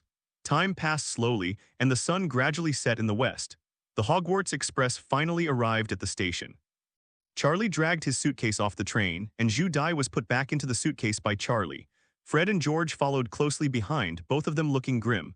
"What will happen to Dad's job if Muggles find out about his flying car?" Fred worriedly asked. "I hope they arrive safely."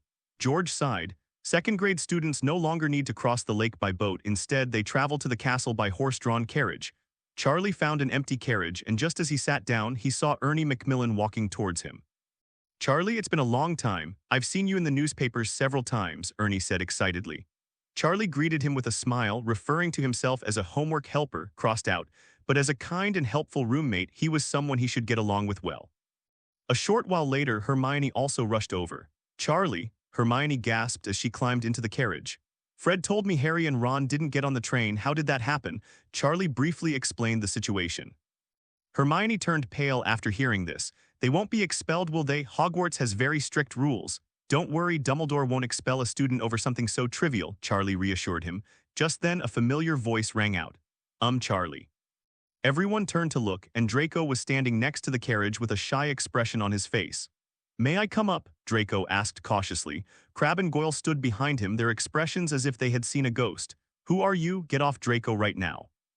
Charlie shook his head coldly. "No." "Why?" Draco asked, somewhat disappointed. "There are 3 of you and there's only 1 seat here," Charlie said, pointing to the empty seat. "How should I sit?" "His Majesty is playing with his male favorites, Tyrant Points +10, Charlie."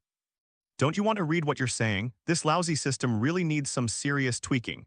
A glint flashed in Draco's eyes, and he immediately turned and waved to Crabbe and Goyle. "You two go find another carriage." "What?" Crabbe couldn't believe his ears. "Draco, don't you want us anymore?" Gore said, sounding aggrieved. "There's no more room in the car, let's hurry."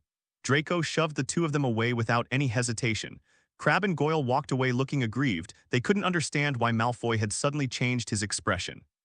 Draco got into the carriage, a satisfied smile on his face. Hermione watched Draco warily, gripping her wand tightly, but Draco completely ignored her, not even glancing at her. With Harry gone, Draco had little interest in these Muggle-born wizards. He came up here solely to get closer to Charlie. His father had been nagging about it a lot all summer. Furthermore, being a Slytherin, his admiration for the strong was a natural trait. Charlie watched the horses pulling the carriage with great interest. These horses were peculiar. Their skinny bodies had a pair of enormous wings. Their eyes are white and have no pupils, which looks somewhat eerie. But Ernie, Draco, and Hermione didn't react in any particular way. Charlie thought to himself, Ernie and Draco are both from pure-blood families. They should have seen this kind of horse before. Although Hermione is Muggle-born, she is well-read and must have seen related information in some book. The carriage slowly started moving, heading towards Hogwarts Castle. As night fell, warm light shone from the castle windows. "We're almost there," Ernie exclaimed excitedly. Draco looked out the window at the castle, a complex expression flashing in his eyes. He suffered a lot here last year, especially the times Charlie taught him a lesson. But now he's figured it out. Instead of going against Charlie, he should try to improve their relationship. After all, Charlie's strength is undeniable, and he also has the added prestige of the Order of Merlin, 2nd class. "Charlie," Draco suddenly spoke. "I want to apologize to you," Draco said sincerely. "I did a lot of stupid things last year. I hope you can forgive me." Hermione's eyes widened. She had never seen Malfoy so humble. Ernie was also surprised. The Malfoy family had always been arrogant. When had they ever taken the initiative to apologize? Charlie looked at Draco and guessed that Draco's father must have made him do this. "Don't worry, I'm not one to hold grudges. I settle scores on the spot," Charlie said calmly. Draco wiped the sweat from his brow. He was well qualified to speak on the matter, having reported it on the spot. At the same time, he made up his mind that he absolutely must not provoke Charlie again. The carriage finally arrived at the castle gate. The students got off the bus and headed towards the auditorium. As Charlie stepped into the castle, he heard a tremendous roar behind him. Boom! Everyone turned to look and saw a blue car rushing towards the castle. The car was swaying precariously, clearly out of control. "What is that?" a student exclaimed. No sooner had he finished speaking than the car crashed heavily into a huge willow tree. Bang! The loud noise echoed throughout the entire castle. Charlie looked at the blue car in the distance and thought to himself, what a pity. Why wasn't I in the car? These are all signs of a tyrannical ruler, missed a golden opportunity to rack up points. Professor McGonagall's face was extremely pale, her lips pressed into a straight line. but she maintained basic professionalism, waving for the students to enter the auditorium. Everyone, go inside, don't just stand here watching the show. The students walked toward the auditorium, chattering amongst themselves, occasionally glancing back at the willow tree whose branches had been flung about by the impact. Charlie followed the crowd into the auditorium and found a seat. His gaze swept across the teachers section, and he keenly noticed that one person was missing. Snape is not here, Charlie understood. Snape must have gone to capture Harry and Ron. Good luck, Harry. Hopefully they won't be tortured too badly by Snape. Lockhart, dressed in a long green robe, flashed a flamboyant smile at the students below the stage, revealing his pearly white teeth. He's showing off his smile again. Professor McGonagall walked to the faculty table and cleared her throat. Despite the unexpected incident, the sorting ceremony will continue. The sorting ceremony will now begin. Professor McGonagall's voice echoed through the Great Hall. The first-year students stood nervously in a row, awaiting the sorting hat's judgment. The sorting cap was placed on the head of the first freshman. The new student looked quite nervous. Hufflepuff. The first new student was assigned to Hufflepuff, and the Hufflepuff table erupted in enthusiastic applause. Charlie joined in the applause, welcoming his new junior. The branch campus operation continues. Christette, Gryffindor, Levi's Batistuta, Ravenclaw, John Teach, Slytherin.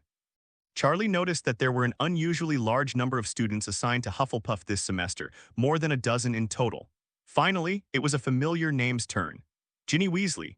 When Professor McGonagall announced the name, the Weasley brothers at the Gryffindor table watched their sister nervously. The sorting cap lingered on Ginny's head for a few seconds. Gryffindor. Thunderous applause erupted from the Gryffindor table. Fred and George also put aside their car concerns, stood up excitedly, and cheered for their sister. Percy smiled with satisfaction. The Weasley family tradition has been continued. The college selection ceremony has finally come to an end. Dumbledore stood up and walked to the front of the class. After a long absence, Dumbledore seemed unchanged. His eyes were still as bright as ever as he surveyed the Great Hall.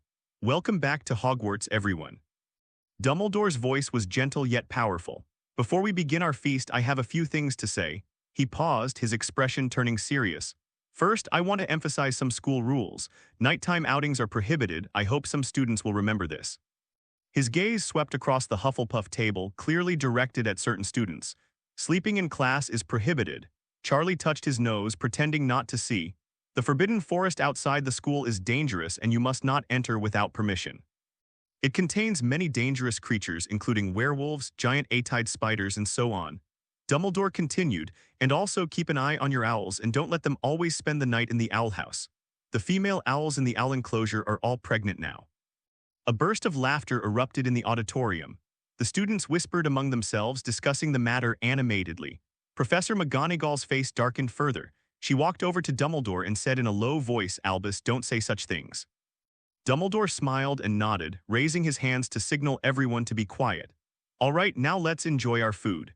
He clapped his hands, and a sumptuous dinner instantly appeared on the long table. Charlie used his fork to pick up a piece of American-style smoked slow-roasted beef brisket. Rich juices dripped down the fork, and the smoked rings on the surface glowed an enticing red. Charlie took a bite. It was tender, flavorful, and bursting with juice. The food at Hogwarts was as delicious as ever. Dumbledore and Professor McGonagall left the Great Hall, apparently to deal with Harry and Ron's situation. The students around them were eating and discussing what had just happened.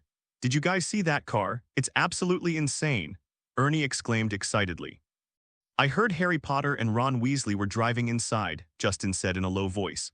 "Really? Why would they drive to school? Who knows? Anyway, they're in big trouble this time." Ernie shook his head. "I bumped into a willow tree that can hit people. That's an extremely precious magical plant." Charlie's ears perked up. "Is the willow tree or similar plant very precious?" "Of course," Ernie nodded. "The whomping willow is an extremely rare magical plant. There are only a handful in the entire world. If it breaks, the damage would be huge. Even if it wasn't completely broken, there were quite a few broken branches." Charlie's mind raced. "Can willow branches be propagated again through cuttings? If I could get some branches of the willow tarantula, planting one at the entrance of my box as a security guard would be incredibly profitable." The air in Snape's office was so heavy it was suffocating. Harry and Ron sat in chairs, both of them tense. Ron's right hand was tightly tucked into his pocket, where his wand, broken by the whomping willow, lay. Snape paced back and forth in his office, his black robes billowing behind him. He wore that signature cold smile, and his eyes were full of malice. That was truly amazing. two Gryffindor heroes arrived at school in a flying car. He stopped and looked down at the two of them. "Tell me, Potter, Weasley, do you two think you're something special?" Harry opened his mouth as if to explain something, but Snape didn't give him a chance. "Shut up," Snape snapped. "You'd better keep quiet while I'm speaking." Ron's face was deathly pale and fine beads of sweat appeared on his forehead. He had never been so afraid. At this moment, Snape was more terrifying to him than a spider. Snape walked to his desk and picked up a newspaper. "Take a look at this." He spread out the newspaper, the headline of which read, "London elderly man witnesses flying car, causes disturbances at mental hospital." A 73-year-old man claimed to have seen a flying car, thought he was going insane, and caused a scene at a clinic. Snape read from the newspaper, his voice full of sarcasm. "And here, at least 7 muggles witnessed this amazing flying car." Harry felt like his heart was about to stop beating. They've really messed up. What's even more interesting is... Snape put down his newspaper and stared at Ron with a venomous look. "I remember Mr. Weasley was still working for the Department for the Prevention of Muggle Misuse, wasn't he?" Ron's face turned deathly pale instantly. His father's job and his father's future could be ruined by his foolish actions. "You also damaged a precious Whomping Willow. It's one of Hogwarts' most prized magical plants. Seriously, if you were Slytherin students, I would have expelled you long ago." Just then, the office door was pushed open. Dumbledore and Professor McGonagall walked in. Dumbledore's expressionless face made Harry feel a little sad. He would rather Dumbledore scold him. "Harry, tell me what happened." Dumbledore's voice was calm, but Harry could sense the authority it contained. Harry took a deep breath and recounted the whole incident. "We really have no other choice." Suddenly the wall became impenetrable. The train was about to leave and Then Harry, Dumbledore continued, "Why don't you write to the professors?" Harry was momentarily stunned by the question. "Yeah, why don't I write a letter? I didn't expect that." Harry's voice was so soft it was almost inaudible. "Will we be expelled?" Dumbledore paused for a moment, pondering why the platform had suddenly become impassable, and then spoke. "Not now, but it's hard to say in the future." These words brought a sense of relief to the two of them, as if they had been reborn from a disaster. Snape's face grew even uglier. He was clearly very unhappy that Harry hadn't been expelled. Professor McGonagall stepped forward and looked at the two students who were covered in dust and looked utterly disheveled. "You two come with me." Her voice was stern, but her words were full of care. "Go to the school clinic for a checkup first." Harry and Ron were overjoyed and quickly stood up to follow Professor McGonagall. "Although school hadn't officially started when you were driving, you won't get points deducted." The two breathed a sigh of relief again. But Professor McGonagall's tone turned stern. "Both of you will be placed in solitary confinement." "Yes, Professor," Harry and Ron said in unison. "What's so bad about confinement if you don't get expelled?" After the banquet, the prefects began organizing the students to return to their respective dormitories. Charlie followed the flow of people from Hufflepuff, slowly making his way to the basement. Charlie and his two friends will stay in the same dorm room as last semester, and barring any unforeseen circumstances, it won't change for the next 6 years. The only difference is that the sign at the entrance has changed from grade 1 to grade 2. Charlie walked to his bedside and silently said, "System, open the panel." "Your Majesty, Charlie White, age 12 years old, magic talent rating, max level 10, transfiguration 10, charms 10. Potion mastery 9, defense against the dark arts 7, herbalism 4, astronomy 4, history of magic 5, tyrant points 5269, free talent points 0. Mastered magic polymorph level 3, 51,000, blazing inferno level 3, 961,000, stun level 3, 910, 1,000, exorcism level 3, 121,000, patronus charm level 2, 0500, divine shield level 2, 10,500. Charlie nodded in satisfaction as he looked at the number. "We're having a big giveaway today. Raffle. Congratulations, Your Majesty, you have gained. Plus 50 to the skill fainting proficiency. Congratulations, Your Majesty, you have gained. Polymorph proficiency plus 30. Congratulations, Your Majesty, you have obtained. Flame Blaze proficiency plus 40. A series of proficiency level prompts flashed across the screen. Charlie frowned. "System, could you please disable these proficiency level notifications? Just show me the newly acquired spells and items." "Yes, sir." Charlie continued with the lottery draw. This time the interface was much cleaner. "Congratulations, Your Majesty, on acquiring a new spell, Oblivion. By forgetting everything, one can erase specific memories." Charlie fell into deep thought. The system is still conducting the lottery. "Congratulations, Your Majesty, you have gained. Talent point. Congratulations, Your Majesty, on obtaining Soul-Stealing Curse. The Imperious Curse can completely control a person's will, making them obedient." Charlie's thoughts became more profound. The disillusionment charm allows for secret infiltration, the imperious charm makes the target completely obedient, and the oblivion charm erases memories afterward. Am I learning legitimate magic? Congratulations, Your Majesty, you have gained. Talent point. Congratulations, Your Majesty, you have gained. Talent point. He drew 2 more talent points in a row, depleting his accumulated points for being a tyrant. Charlie felt a hollow emptiness after the outpouring of energy. He opened the talent panel, pondering how to use his talent points. Charlie stared at herbalism for a moment and decided to add all 3 points to his talent. After all, Professor Sprout is their own dean, so they have to give him some face. Furthermore, if we want to plant Salix Matsudana in the future, we will definitely need knowledge of herbal medicine. Congratulations, Your Majesty, your herbalism level has increased from 4 to 7. Instantly, a wealth of knowledge about herbalism interconnected in Charlie's mind. Some things that were never realized before were understood instantly. The habits, cultivation methods, medicinal value, and so on of various magical plants were clearly imprinted in his memory. Charlie nodded in satisfaction, then checked the system panel. The control panel underwent another major upgrade at this time. Your Majesty, Charlie White, age 12 years old, magic talent rating. Max level 10, transfiguration, 10 charms, 10 potion mastery, 9 defense against the dark arts, 7 herbalism, 7 astronomy, 4 history of magic, 5 tyrant points, 9 free talent points, 0.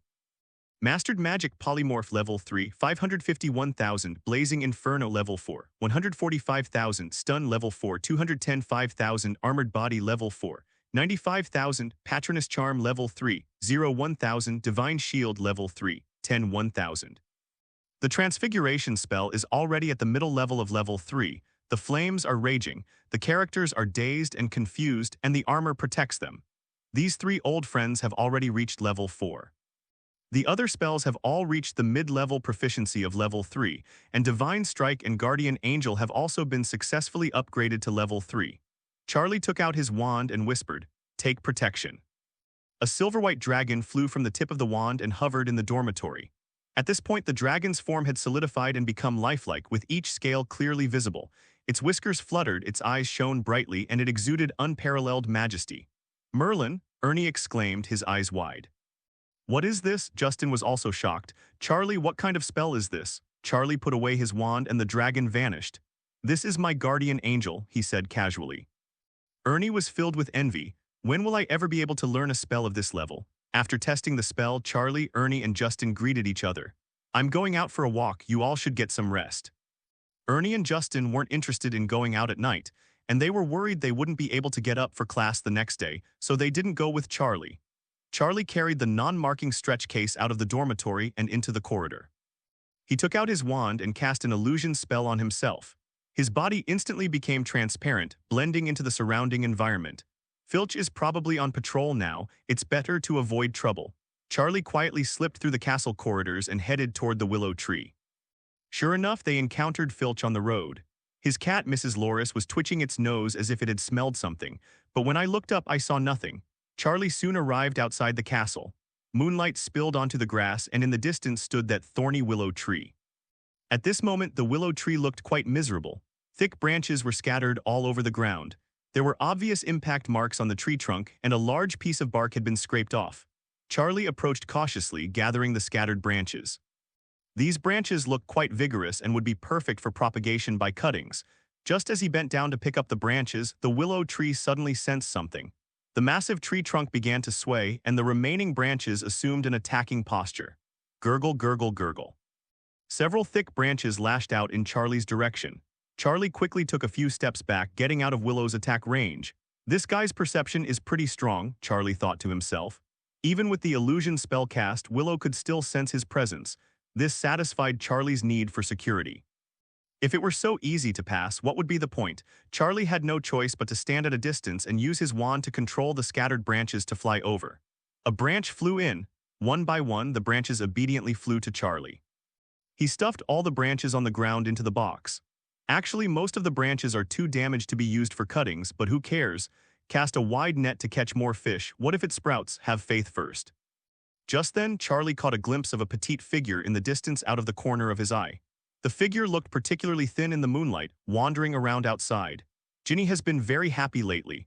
My family doesn't have the money to buy brand new textbooks." But before school started, she found a diary in that second-hand beginner's guide to metamorphosis. The cover is black with some wear on the corners, but the paper itself is still as white as new. She can write anything on it. The diary will absorb the ink and respond to her tenderly.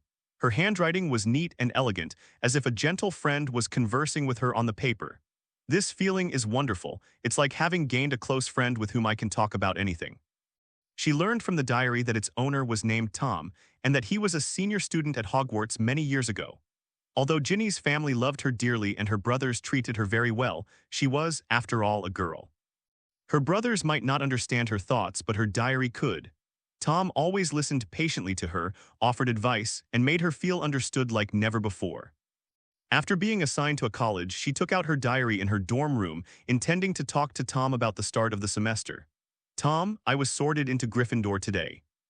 As soon as Ginny wrote those words, she suddenly felt a wave of dizziness wash over her.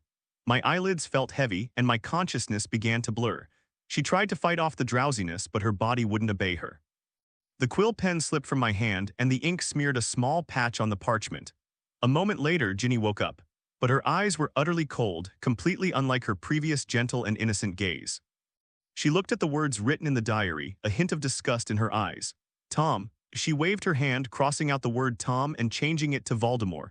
The handwriting became sharp, carrying a sense of malice. Then the handwriting was gradually absorbed by the notebook. She looked around. Her roommates were all fast asleep. Moonlight streamed through the window and fell onto the bed. The entire dormitory was so quiet that only the sound of even breathing could be heard. Ginny, or rather, the being currently in control of this body, silently rose to her feet. Her movements were light and graceful, each step avoiding any floorboards that might make a sound. She walked out of the dormitory and through the common lounge, her pace quickening. Leaving the Gryffindor Tower, walking through the empty corridors and pushing open the castle gates. The night breeze ruffled her red hair, but she didn't feel cold at all. We left the castle and went to a secluded place. There is only the moonlight and her here. Tom could no longer hold back and burst into laughter. Hehehe. Laughter echoed through the night sky, sharp and maniacal. It was a little girl's voice, yet it carried the malice and arrogance of an adult. He has finally seen the light of day again. Although it was only using this little girl's body, and although the power was still very weak, it was enough. He has plenty of time and patience. Soon he will regain his true power. Charlie spotted some people in the distance, guessing they were fellow night owls. Charlie didn't intend to get involved. After all, everyone had their own things to do. Suddenly, the man threw his head back and burst into laughter. Her movements were unrestrained, but her voice was that of a little girl. Ha ha ha ha, Charlie was startled. Are all little girls this immature and childish these days? But it was this laughter that made Charlie recognize the person as Ginny. Charlie clicked his tongue in amazement. The last time I saw Ginny, she was quiet and timid, hiding behind Mrs. Molly. Are they really this brazen now, going out for a night stroll on the very first day? That's quite daring. This reminded him of himself last year. Fred and George took him on nighttime walks, teaching him various pranks and showing him the secret passages in the castle. Now it's his turn to teach Ginny a lesson. This is the legacy of their nighttime tour group. After laughing, Ginny continued walking forward, her steps light and quick. Charlie followed, wanting to see if the youngest Weasley child had learned the essence of her brother. Ginny wandered around outside the castle, seemingly familiarizing herself with the surroundings. The two walked one after the other and soon arrived near Hagrid's cabin. Under the moonlight, Hagrid's cottage appeared exceptionally peaceful. There were many livestock kept in the fenced area outside the house, including several goats and a flock of roosters. They were all fast asleep. Ginny suddenly stopped and fixed her gaze on the roosters. Her eyes turned cold. She slipped silently over the fence, her movements light and agile as if it were her first time doing something like this. The roosters sensed danger and began to stir restlessly. Ginny reached out and grabbed one of the largest roosters. Giggle. The rooster was startled and flapped its wings frantically, emitting a piercing crow. Woof woof woof. The sound of a dog barking came from inside the house, followed by Hagrid's groggy voice. What's going on? Hagrid's voice came from inside the room, accompanied by the creaking of the bed. Ginny paused, a look of resentment flashing across her face, but she quickly grabbed the rooster and jumped over the fence. Charlie raised an eyebrow. This little girl's skills are amazing. Did Fred give her special training over the summer? Hagrid came out of the house wearing a coat, his hair disheveled, clearly having just been woken up. Yaya, what's wrong? Toothpick barked wildly in the direction Ginny had left, but Hagrid looked in the direction Toothpick was looking and saw nothing. Under the moonlight, there was only an empty meadow. Hagrid yawned and glanced casually at the fence. The roosters have quieted down again and seem normal. It's probably just the roosters fighting again, Hagrid muttered to himself. These guys are always making a ruckus in the middle of the night. The careless man didn't notice that one of the roosters was missing and turned back to the hut. Charlie frowned and looked in Ginny's direction. An 11-year-old girl sneaking out in the middle of the night to steal a rooster? That's so weird. Charlie quickly followed Ginny's footsteps. Ginny carried the rooster and walked quickly, heading straight into the depths of the woods. Soon, Ginny stopped under a large tree. Moonlight filters through the leaves, casting dappled shadows on the ground. Ginny put the rooster on the ground, then took something out of her bosom. The moonlight reflected off the metal, giving it a cold, metallic glow. That's a small knife. Ginny raised the knife. The blade gleamed in the moonlight. The rooster seemed to sense the threat of death and struggled desperately to escape, but Ginny's hands were steady, firmly holding the rooster's body down. Giggle, the rooster crowed in despair. Blood was splattered all over the ground. The rooster's head rolled to the ground, its body still twitching. Charlie's eyes widened. Holy crap, so it wasn't just being a Chunabu, a person with delusions of grandeur. It was the next day. Charlie got up early. He hadn't appeared in front of Ginny the day before. Normal people, whether good or bad, always act logically, and you can tell whether they pose a threat to you by interacting with them. But a pervert is different from a psychopath. He might bite you for no reason at all. One second they're having a friendly chat with you, the next they might have a mental breakdown. Although Charlie wasn't afraid, getting involved with this kind of thing was disgusting enough, so the best way was to avoid associating with psychopaths. After finishing breakfast, Charlie walked toward the teacher's table. He planned to ask Professor Sprout about the habits of the willow tree. "Good morning, Professor Sprout," Charlie greeted politely. Professor Sprout was spreading jam on toast when he heard the sound, looked up, and a look of surprise appeared on his face. "Charlie, what brings you here?" "Professor, I saw yesterday that the hit-and-strike willow tree damaged a car. I'm very interested in it and want to learn about the habits of the willow tree," Charlie said, getting straight to the point. Professor Sprout's delight was palpable.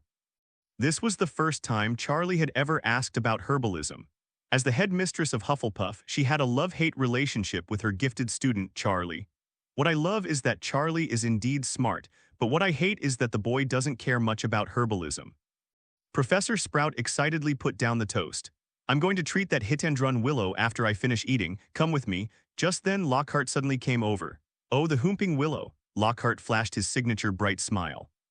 "I once rescued a willow tree that could behead people while traveling in France, so I have a lot of experience with this." Professor Sprout's smile froze instantly. Lockhart, completely oblivious to the change in atmosphere, continued talking incessantly. "I can demonstrate for the professor.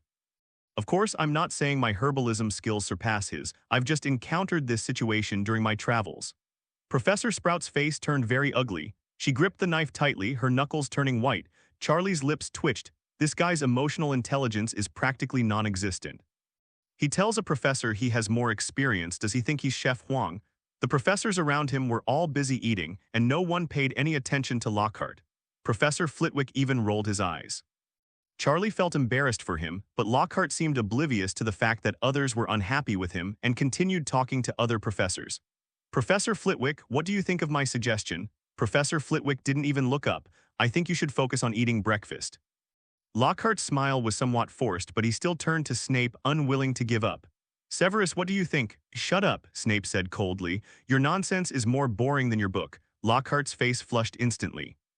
All right, looks like nobody's really in the mood for conversation this morning."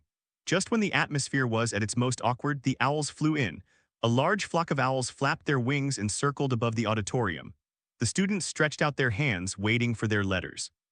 Charlie noticed that an owl was heading straight for the Gryffindor table. It was clutching a bright red envelope in its paws. "Oh no," Professor Sprout's expression changed. "It's a roaring letter." She quickly pulled out her wand and cast a spell on herself and Charlie. Instantly, the students' voices became muffled. Charlie felt as if his ears were stuffed with cotton and all the surrounding sounds seemed distant. "That way we won't be able to hear it," Professor Sprout explained. "The roar of the letter could deafen a person." A red owl landed in front of Ron, dropped the red letter, and flew away in a hurry. Ron stared at the red letter on the table, his face turning deathly pale. His hands were trembling and fine beads of sweat appeared on his forehead. Harry sat beside him, equally nervous. "Open it quickly," Neville whispered. "The longer it drags on, the worse it will get." "How did you know?" "I don't really want to answer you." Ron took a deep breath and opened the envelope with trembling hands. The envelope opened its mouth instantly, and Mrs. Molly's voice rang out like thunder. Although he couldn't hear the specifics, Charlie could see Ron frantically picking at his ears, his whole body trembling. The students around them covered their ears, their faces filled with pain. The roar lasted for a full 3 minutes before finally turning to ashes and dissipating. The auditorium was deathly silent. Ron's face turned as red as a tomato. He wished he could disappear into the ground. Professor Sprout lifted the spell, and his voice became clear again. Hopefully he'll learn his lesson this time. She shook her head. Don't do such a ridiculous thing again. Charlie nodded vigorously. Exactly, how can this be so absurd? Let's go see the Whomping Willow. Professor Sprout stood up. The two followed the path outside the castle and soon arrived at the injured willow tree. Professor Sprout stopped and frowned as he surveyed the scene before him. That's strange, she muttered, circling the willow tree that was used to hit people. Yesterday there were so many broken branches scattered on the ground. How come there aren't any left now? Charlie remained expressionless, pretending that he had just noticed the problem. Could it be that Professor Snape took it? He said casually. I've heard that the branches of the willow tree are very valuable ingredients for potions. Professor Sprout nodded, accepting the answer. Severus does indeed frequently need these rare materials. Usually it's just the two of us who collect willow branches. The two approached the hit-and-hit willow, which immediately reacted. The thick trunk began to sway, the remaining branches adopted an aggressive posture, and the leaves rustled as if threatening the intruder. Professor Sprout raised his wand, and a precise point of light shot from its tip. The spot of light struck precisely a small, inconspicuous nodule at the base of the tree trunk. In an instant, the willow tree fell silent, its branches drooping, and the entire tree became still. Professor Sprout took a roll of bandage from his pocket and stepped forward to bandage the broken part of the Whomping Willow. The magic of the willow is very special, she explained while bandaging the wound. It repels all external magic that comes near, it's in its nature. This small nodule is the willow's weakness. Touching it will block the flow of magic within the tree, rendering it senseless. Charlie observed the location of the nodule and silently memorized it. Charlie nodded thoughtfully. Then why are Salix viminalis so rare? Logically, such a vigorous plant should be easy to propagate. Professor Sprout sighed. That's precisely because of this characteristic. She shook her head. The man-beating willow is already on the verge of extinction, and its property of repelling foreign magic renders many potions containing wizarding magic unusable. Artificial cultivation is extremely difficult, with a success rate of less than 1%. Charlie fell into deep thought. Is it hard to get in? I don't believe it. I'm going to try and squeeze it in tonight. Just then, a familiar voice came from behind. Oh, my dear Professor Sprout. Lockhart, dressed in a bright green robe, strode over. His hair shimmered in the sunlight and his teeth were dazzlingly white. I'm here to help, he said, flashing his signature bright smile. As I mentioned in Walking with the Yeti, I once treated an injured willow tree in the mountains of France. Professor Sprout's face instantly darkened. Lockhart acted as if he hadn't seen it, but when he saw the bandage, he gave off a knowing look. Oh dear Professor Sprout, your method may work, but it's far too old-fashioned. Lockhart waved his hand, his tone full of superiority. In Chapter 3 of Walking with the Yeti I documented in detail more effective treatment methods. Professor Sprout remained expressionless.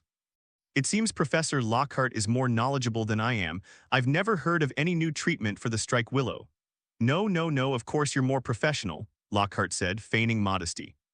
It's just that I've encountered similar situations before, with much more severe injuries, and I healed them in 3 minutes using this spell. Professor Sprout only suffered because he didn't know how to use insults. Otherwise, he would have scolded Lockhart long ago. Charlie squinted, quite skeptical of his statement. So far, I haven't personally witnessed Lockhart perform anything particularly impressive. Lockhart raised his wand, pointing the tip at the Whomping Willow, and began to chant incantations. Abracadabra. What's next? Professor Lockhart, please stop. Professor Sprout shouted urgently. You can't just cast spells on the willow tree that's used to beat people. Lockhart turned around and grinned. Please trust me, Professor, I can handle this. He frowned, trying hard to recall some incantation. Oh right, it's, what was it again? Never mind, they're all pretty much the same anyway. Professor Sprout's face turned green and he quickly pulled Charlie back. Let's go, she whispered to Charlie. Although the flow of magic from the willow tree has been temporarily blocked, it can be restored if someone casts a spell on it. Just as the two retreated to a safe distance, Lockhart's smug voice came from his side. Ha, look, the spell worked. A blinding white light shot out from the tip of the staff, striking the trunk of the willow tree that had been struck. The willow tree began to tremble. It started as a slight swaying, then became increasingly violent. Haha, see that? I've brought this hibiscus willow back to life. Lockhart turned to look at Professor Sprout and Charlie. Seeing the two standing far away, he looked completely bewildered. Why did you come all this way? The next second, a thick tree branch came hurtling towards them. Smack. Lockhart was sent flying, tracing a perfect parabola in the air before crashing heavily onto the grass 5 meters away. Ah, Lockhart's screams echoed across the empty meadow. The willow tree has fully awakened. All its branches have begun to sway wildly, emitting an angry rustling sound. It was clearly not satisfied with the treatment it had just received. Professor Sprout turned his head away, unable to bear the sight of the cruel scene. I knew this would happen. Charlie, however, watched with great interest. As expected of the great Professor Lockhart, he easily helped me test the strength of the future security guards. Charlie was very satisfied with this level of strength. Help, help me. Lockhart called for help weakly from afar, his voice trembling with sobs. His magnificent robes had been reduced to tattered rags, his hair was a mess like a bird's nest, and there were several red marks left by twigs on his face. Professor Sprout pulled out his wand and aimed it at the knot on the whooping willow. The willow tree fell silent again, its branches drooping, returning to its still state. Charlie, you go to class now. The professor's tone suddenly became cheerful. The first class is herbalism, don't be late. I'll take Professor Lockhart to the university hospital. She hummed a little tune as she walked toward Lockhart. Charlie also strolled slowly toward the greenhouse. The first lesson was herbalism, which we took together with Gryffindor. As soon as I reached the greenhouse entrance, I saw Harry and Ron standing there dejectedly. Clearly, the power of the roar had still left them reeling. Hi, Charlie, Harry greeted listlessly. Ron was even worse off. He was completely listless and didn't even want to talk. Good morning, Charlie nodded. Hermione, standing to the side, wasn't upset that her friends were being scolded. She just thought they deserved it. The school bell rang, and Professor Sprout pushed open the greenhouse door and walked in. She dropped Lockhart off at the school hospital and came back. They showed absolutely no consideration for their colleagues. Students, please sit down. Professor Sprout clapped his hands, signaling everyone to quiet down. Charlie sat down next to Ernie. Ernie had specifically saved a seat for Charlie. Harry and Ron remained sitting dejectedly in the corner. Hermione had already prepared her quill and parchment, her eyes sparkling as she looked at the professor, eagerly awaiting the arrival of new knowledge. Neville nervously rubbed his hands together. He had done well in herbalism last semester, which made him both excited and worried about the course. Last year we learned the basics of herbalism, Professor Sprout began. Starting this year we will begin hands-on practice. She looked around, her gaze lingering on each student's face for a moment. Many people might think that herbalism is just a supplementary subject, something to be learned simply to better brew potions. Ron muttered to himself, that's true. Professor Sprout heard it, but she just smiled and wasn't angry. But if that's the case, how come herbalism is listed as one of the 4 major disciplines? Next, I will show you the true charm of herbalism. She pulled her wand from her robe. Once you fully understand the characteristics of each plant, you can change and manipulate them at will. Professor Sprout raised his wand and began to wave it gently. The tip of the staff traced a graceful arc, and something seemed to be flowing in the air. Charlie sensed the fluctuations of magic, but these fluctuations were peculiar. Unlike the sharp, well-defined forms of spells, they were as fluid as water, yet carried the warmth of life. The deep red plants behind the professor began to change. The plant, which had been quietly lying in the flower pot, suddenly began to grow wildly. Merlin, Ron exclaimed. The stem thickens at a visible rate, expanding from the thickness of a finger to the thickness of an arm in an instant. The branches stretched out wildly, twisting in the air, covered with dense, sharp thorns. Each spike gleamed with a dark light, looking quite poisonous. The plant waved its tentacles menacingly, but remained close to the professor, never attacking anyone. Neville stared at the plants with shining eyes. Hermione started taking notes like crazy. Herbalism could make plants seem huge. These are poisonous tentacles, Professor Sprout explained. They can not only be used in medicine, but they are also a great help to wizards. As he spoke, one of his tentacles wrapped around a pair of dragon skin gloves on the shelf and carefully handed them to the professor. Charlie blinked. Weren't those the gloves he'd given her? See that? Professor Sprout put on his gloves and nodded in satisfaction. They are clever, they know what's useful to their owner. The students were completely stunned by this move. Professor, this is so cool, Seamus exclaimed excitedly. He couldn't wait to learn it. A larger plant would probably explode with more power, right? Charlie also realized that he had underestimated herbalism. While transfiguration can create vines and various plants, those plants require the user's own energy and magic to maintain. Once the magic is stopped being supplied, the transformation effect will disappear. But the amazing plants that herbalism has given rise to are not only stronger than ordinary plants, but they can also persist indefinitely. Most importantly, they will act on their own after the attack command is given. The ability to move on its own is a huge plus. This is equivalent to having several extra henchmen, and they're tireless and absolutely loyal. The wizard has drastically modified the summoner class. Professor Sprout smiled with satisfaction as he saw that the poisonous tentacles had piqued everyone's interest. Of course, it's too early for you to go that far. She waved her wand and the poisonous tentacles quieted down again, obediently returning to the flower pot. Your task now is to repot the mandrake. She turned and walked deeper into the greenhouse, gesturing for the students to follow. Follow me, watch your step.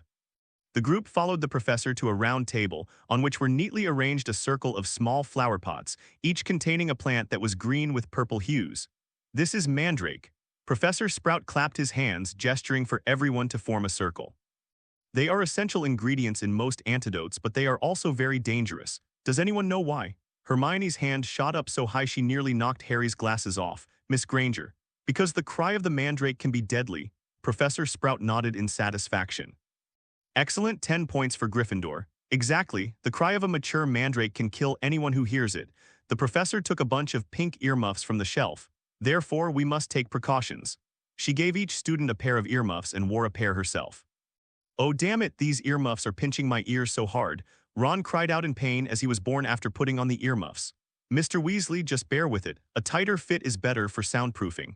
Now I'll demonstrate how to repot a plant. Professor Sprout picked up an empty flower pot filled with fresh dragon manure fertilizer. Then she carefully grasped the root of a mandrake and pulled hard, pulling out a very ugly baby that was the root of the mandrake. Yeah. Even through the earmuffs, the crowd could still faintly hear the mandrake's piercing cries. Professor Sprout remained unfazed, skillfully stuffing the mandrake into the new flower pot and covering it with soil. The mandrake's crying stopped immediately. See that? Be quick and decisive. The professor patted the dirt off his hands. Now you'll be in groups of 4 and each group will be responsible for a pot of mandrakes. Remember to wear the ear covers properly, Professor Sprout reminded him. The mandrake plant is still in its juvenile stage. It won't kill you, but it can cause unconsciousness for several hours. I imagine you don't want to miss the first day of school, do you? Charlie blinked. Unconscious? Does that mean I can skip class and sleep all day? Is this for real? Put them down, let me do it. Charlie rolled up his sleeves. He grabbed a mandrake leaf and pulled hard. The mandrake was uprooted and immediately emitted a deafening cry. Professor Sprout was somewhat surprised to see Charlie pull out the mandrake so easily. She hadn't expected Charlie to have such a talent for herbalism. The mandrake did not resist violently in his hands like the other young wizards. Just then, Charlie suddenly reached out and ripped off his earmuffs. Charlie, Ernie exclaimed. The piercing cry instantly filled Charlie's ears, but he didn't feel uncomfortable at all. He just thought the sound was terribly unpleasant. Your Majesty disregards your teachers and acts willfully and recklessly, gaining Tyrant Points +3. Professor Sprout was startled by Charlie's behavior. No, we can talk about wanting to sleep. Why be so impulsive? The students around them saw that Charlie had taken off his earmuffs and was unharmed, and assumed that the professor was just trying to scare them. Charlie's fine without earmuffs. I'm thinking of taking mine off too. Ron grimaced as he spoke, feeling as if his ear was about to be snapped off. My ears hurt too, but the professor said to wear earmuffs. Harry hesitated. Ron, however, simply copied Charlie and took off his earmuffs. Seeing this, Harry and several Gryffindor students no longer hesitated and took off their earmuffs. Don't want, Professor Sprout tried to stop it, but it was too late. Ow, yeah, the mandrake's cries rang out again. The next second, bang, bang, bang. The sounds of people falling to the ground echoed through the greenhouse. Except for Hermione, who didn't remove her earmuffs, the young Gryffindors all went straight to sleep. Well done, Your Majesty, we were almost wiped out. Tyrant Points +20. Charlie, still clutching the mandrake in his hand, looked at the person sleeping soundly on the ground and said sullenly, Professor, I really didn't mean to take their earmuffs off with me, do you believe me? Professor Sprout's face turned red with anger. Even with his good temper, he wanted to give Charlie a good whack. She took a deep breath, trying hard to control her emotions. I can tolerate it coming from my own college. Turning my head, I saw Ron lying on the ground, drooling, sleeping soundly. Harry lay sprawled next to the flower pot, his glasses askew to one side. Simo fared even worse, falling face first into the dragon dung fertilizer. I can't stand it. She waved her wand, sending all the mandrakes that had fallen to the ground back into the pot. Hufflepuff deducts 20 points. Gryffindor also loses 20 points. Hermione was on the verge of tears. I just got 10 points. Even though I did nothing wrong and dutifully wore the earmuffs, I still got points deducted because of it. She desperately wanted to demonstrate Charlie a complete set of Hogwarts women's self-defense techniques.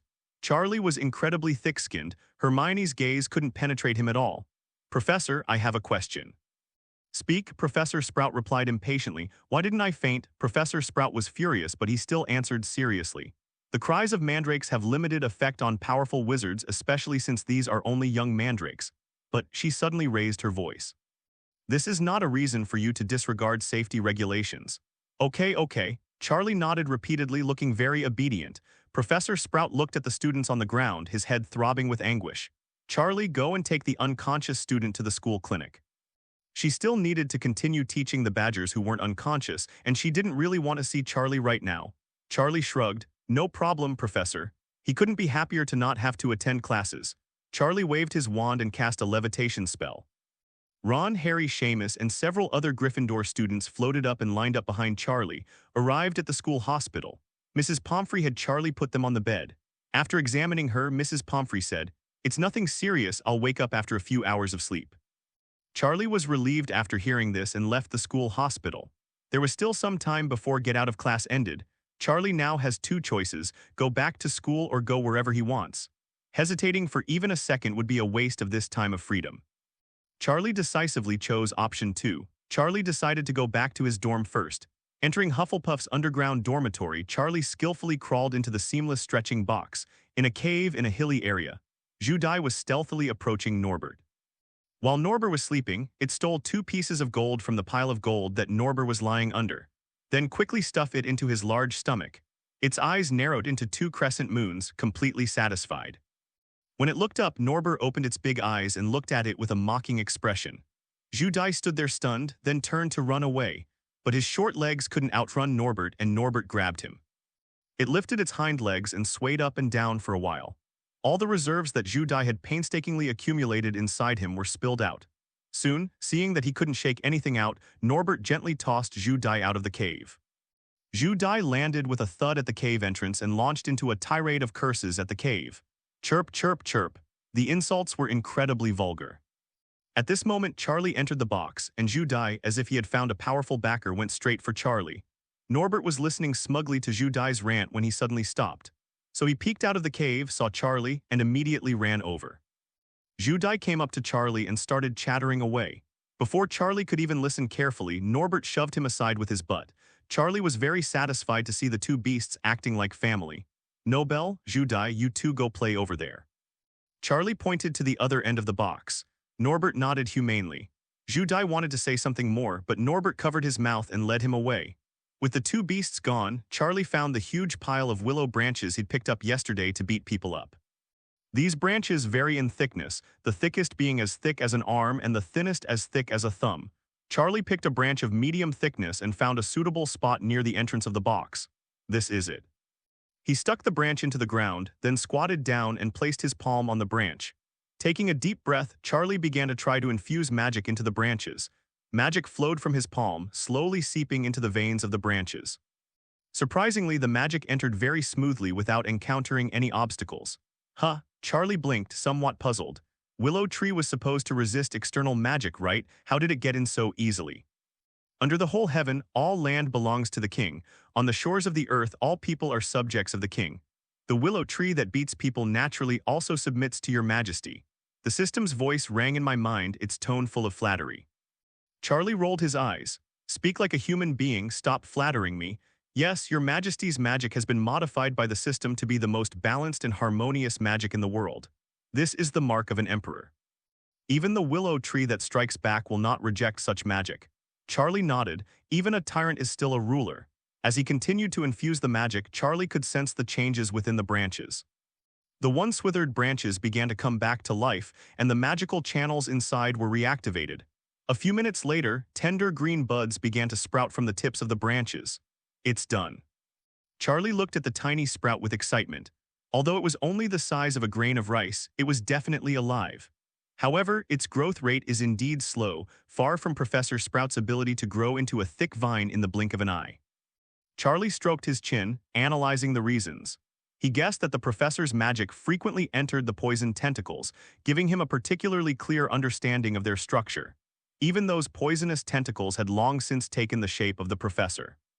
This was the first time he had infused magic into the willow tree, and it was normal for him to be slow on his first attempt, even though he had a level 7 talent in herbalism.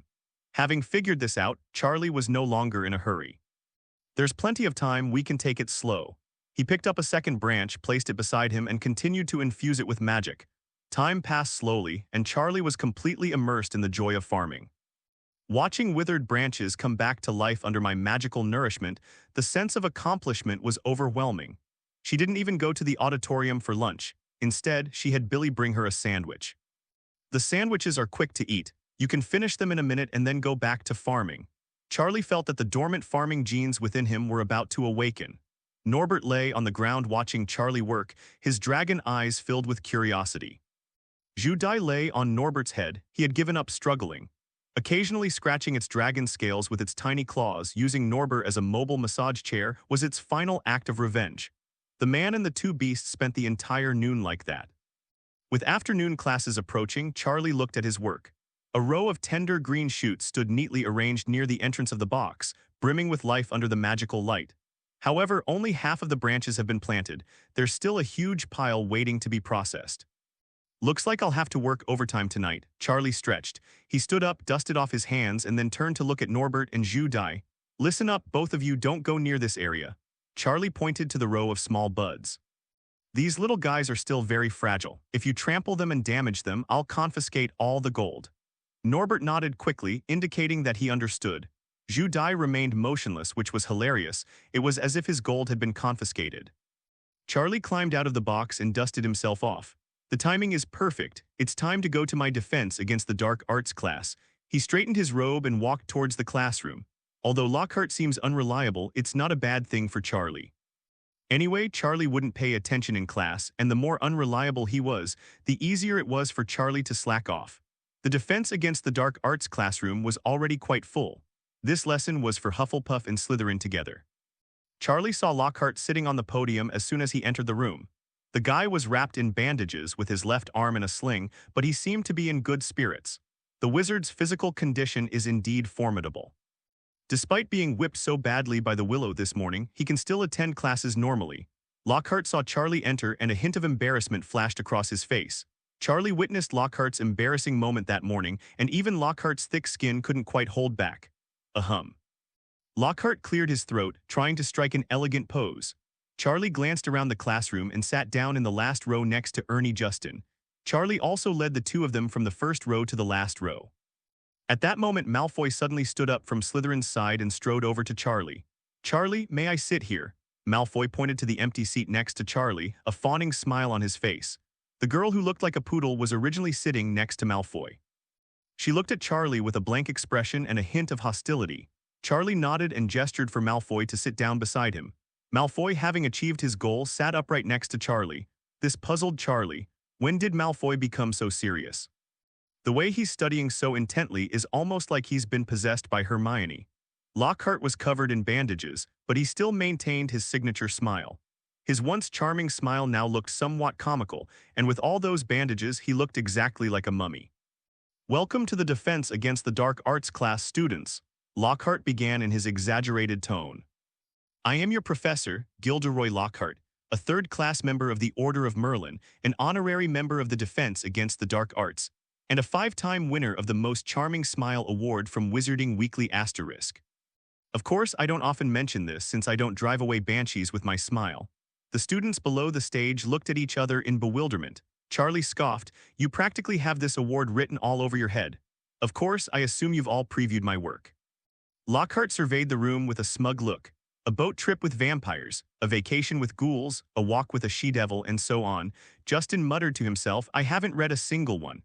Now, to test everyone's understanding of my work, let's do a little quiz."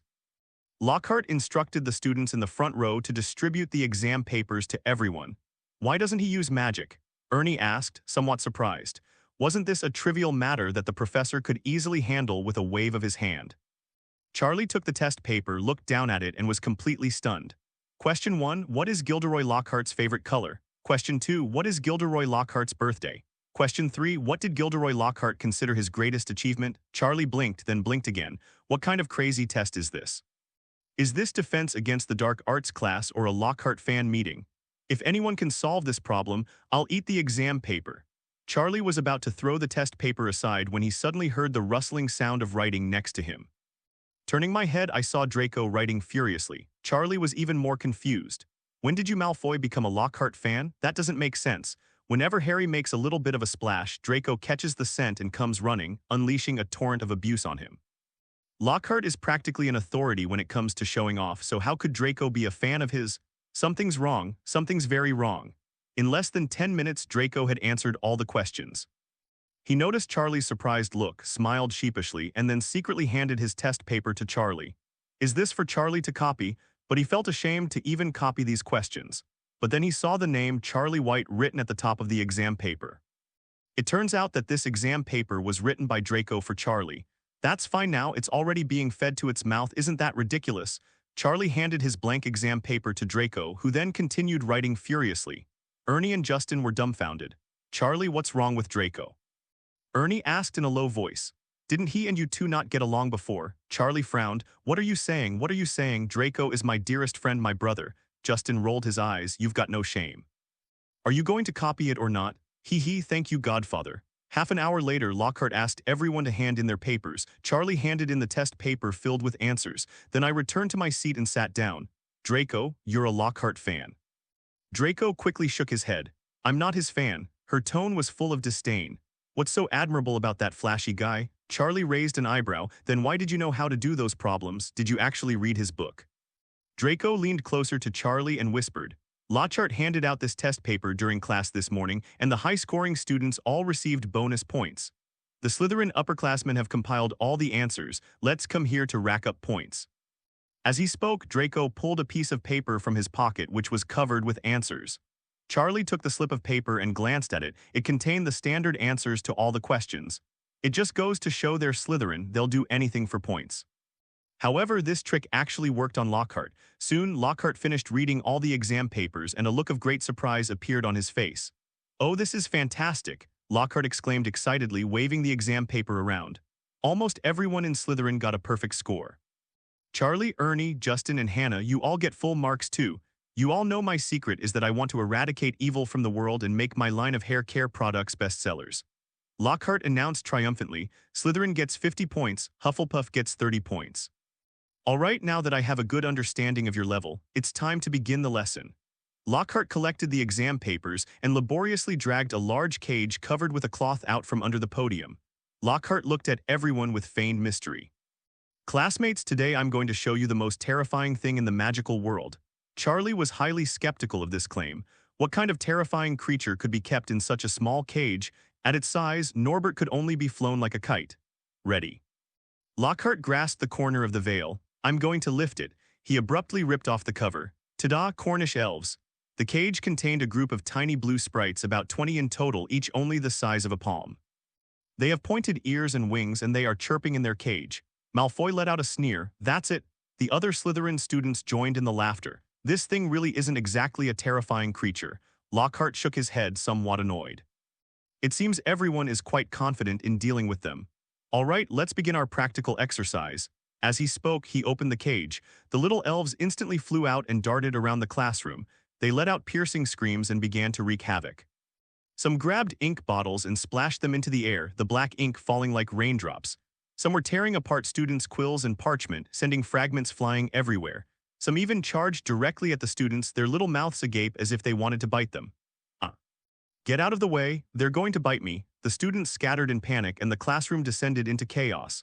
Lockhart stood on the podium, somewhat flustered. The situation seemed to be somewhat beyond his expectations. Everyone don't panic. Catch them, they're just a bunch of little elves. Before he could finish speaking, a little elf flew towards him, grabbed his hair and began to tear at it. Let go of my hair, Lockhart cried out. Just then, a little elf flew towards Charlie with its mouth open, trying to bite his face. Charlie frowned and slapped him across the face. Smack! The little elf was swatted away, crashed into the wall, slid down and saw stars. Charlie was irritated by the chaotic scene around him. The students screamed, the elves chirped, and Lockhart exclaimed. Charlie stood up and took out his wand.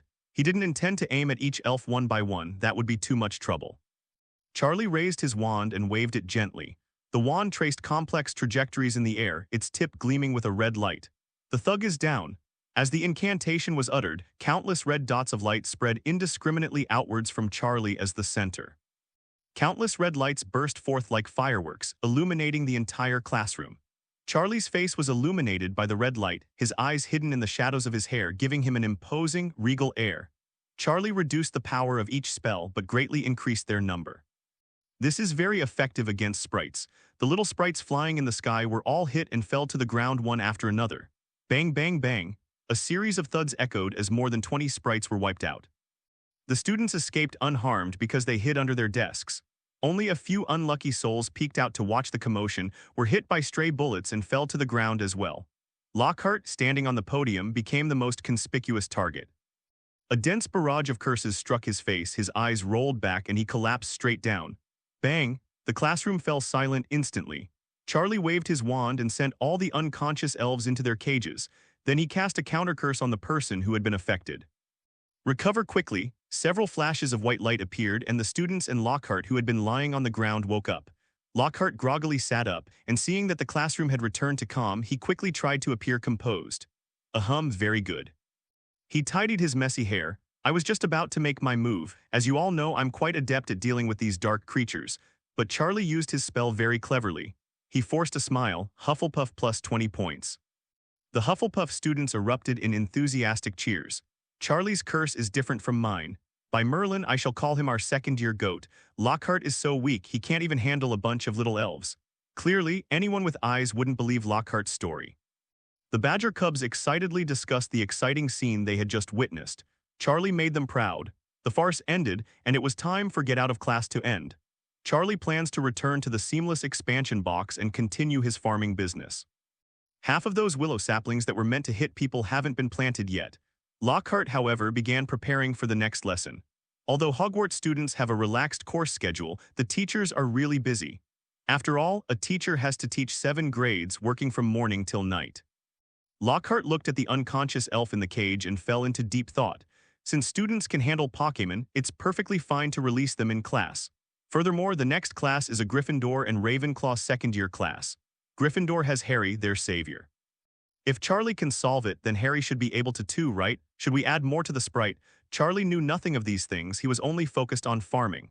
Charlie spent the entire afternoon fully immersed in farming.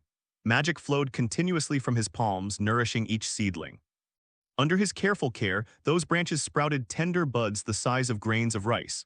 I finally managed to plant all the branches before dinner. Charlie looked at the green shoots scattered on the ground and nodded in satisfaction.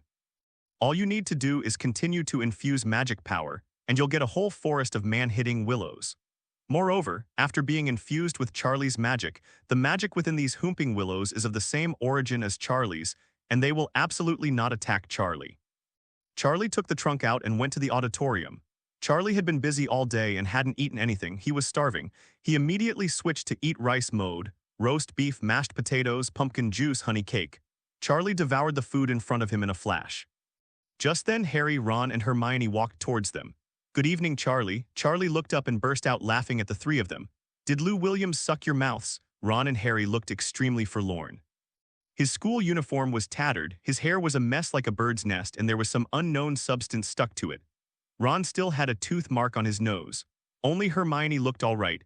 Although her hair was a bit messy, at least her clothes were intact. "Don't even mention it," Ron said weakly. "That idiot Lockhart released over 40 little sprites." "More than 40, Charlie blinked. "We only have about 20 in this class. He said he'd give us an even bigger challenge." Harry gritted his teeth. As a result, the elf snatched his own wand and he hid under the podium, trembling with fear. At that moment, Draco passed by the Slytherin table. Seeing Harry's miserable state, he immediately revealed a gloating expression. "Oh my God, no way, no way." Draco exclaimed, covering his mouth in a dramatic gesture. "I hope no one has been tricked by the fairies." "Get out of here, Draco." Harry waved his hand dejectedly. Draco gave Harry a disdainful look, then sat down on Charlie's other side. "I didn't come here to see you, Pot." Harry and his friends were all somewhat surprised to see Draco sitting with Charlie. Harry, in particular, blinked, wondering if he was seeing things, Merlin's paronychia. If I hadn't seen it with my own eyes, it would be hard to believe that the obedient Malfoy in front of me was the same person who had just mocked me. This scene is so jarring. Draco, what's up? Charlie asked casually, stuffing a piece of roast beef into his mouth. Draco looked unsure of himself, his tone hesitant. Charlie, my father will be coming to school this weekend. He wants to see you. Charlie looked up at Draco. What does your father want with me? This. Draco scratched his head somewhat awkwardly. I'm not entirely sure what the specifics are. My father simply asked me to convey his message that he has something important he wants to discuss with you. Harry, Ron, and Hermione exchanged a glance, a hint of worry flashing in their eyes. Lucius Malfoy is no pushover. What good could this former Death Eater possibly want from Charlie? Charlie nodded thoughtfully. No problem. I'll make time this weekend. Draco's face immediately lit up with a happy expression. That's wonderful. I'll write to my father right away. He stood up, and as he left, he deliberately raised his chin at Harry, his smug look making Harry want to punch him. After Draco walked away, Harry immediately moved closer to Charlie and whispered something. Charlie, the Malfoys aren't exactly good people. Have you forgotten? His father used to be a Death Eater. Ron nodded in agreement. Yes, they must be plotting something. Maybe they're trying to harm you. Charlie didn't seem to care and continued eating. I know what they're trying to do. Right now, the only thing they'll be eyeing is the healing elixir. They probably want to talk business with me. He swallowed the food in his mouth, picked up the pumpkin juice and took a sip. Business is business. It has nothing to do with who the other party is. In fact, Charlie preferred to cooperate with the Longbottom family rather than the Malfoy family. However, the Longbottom family doesn't seem to be very good at doing business. Harry opened his mouth as if to say something. Charlie had known what the other party was planning all along. His earlier reminder had indeed been somewhat unnecessary. He also knew that Charlie and the Malfoy family were doing business in a perfectly reasonable way, and he had no right or reason to interfere. But I still couldn't help feeling a pang of sadness.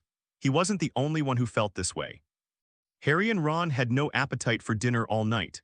Hogwarts was especially lively on the weekend. The students had no classes and were playing around outside the castle. The moment Lucius stepped through the castle gates, the tall, burly man following behind him couldn't help but let out a sigh. It's been a long time since I've been back. He looked up at the familiar stone pillars and arches, a look of nostalgia flashing in his eyes. Hogwarts is still the same, unchanged. He paused, then his tone suddenly turned disdainful.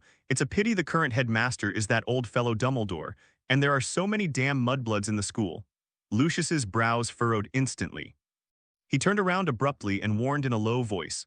Gore, when you see Charlie later, you better keep your mouth shut. You'd better shut your mouth. Gore was somewhat unconvinced. He's just a student, why are you so nervous? Lucius almost laughed out of exasperation. Gore, if that's your attitude, then you can forget about making money. Go back to living off your family's savings. These words immediately silenced Gore. Although they are both pure-blood families, the Gower family is not having an easy time either. He scratched the back of his head sheepishly, his tone softening considerably. I'll do as you say, I won't say anything after we meet. Lucius nodded in satisfaction. Remember, I'll discuss everything when we meet later. As agreed before, the profits will be split 30-70. Gore frowned, then felt something was amiss. A 30-70 split, how come we only get 70%? Lucius's face turned ashen and he gritted his teeth. 70% of it belongs to someone else. We can only take 30%. Gore's expression instantly fell. He opened his mouth as if to say something, but seeing Lucius's expression, he wisely kept quiet. Lucius really wanted to give him a Cruciatus curse to wake him up. But the Goyle family was one of the Malfoy family's most loyal allies, and he really had no other choice. Soon after, Lucius visited Dumbledore and borrowed an empty classroom from him. Dumbledore readily agreed. After all, Lucius was now a Hogwarts board member, and he had to give him that much face. In the empty classroom, Lucius straightened his robes, making sure every detail was perfect. He checked the time. There were still a few minutes until the agreed-upon time. Draco should bring Charlie soon. Lucius was mentally planning his conversation strategy for the upcoming session. Just then, the classroom door was pushed open.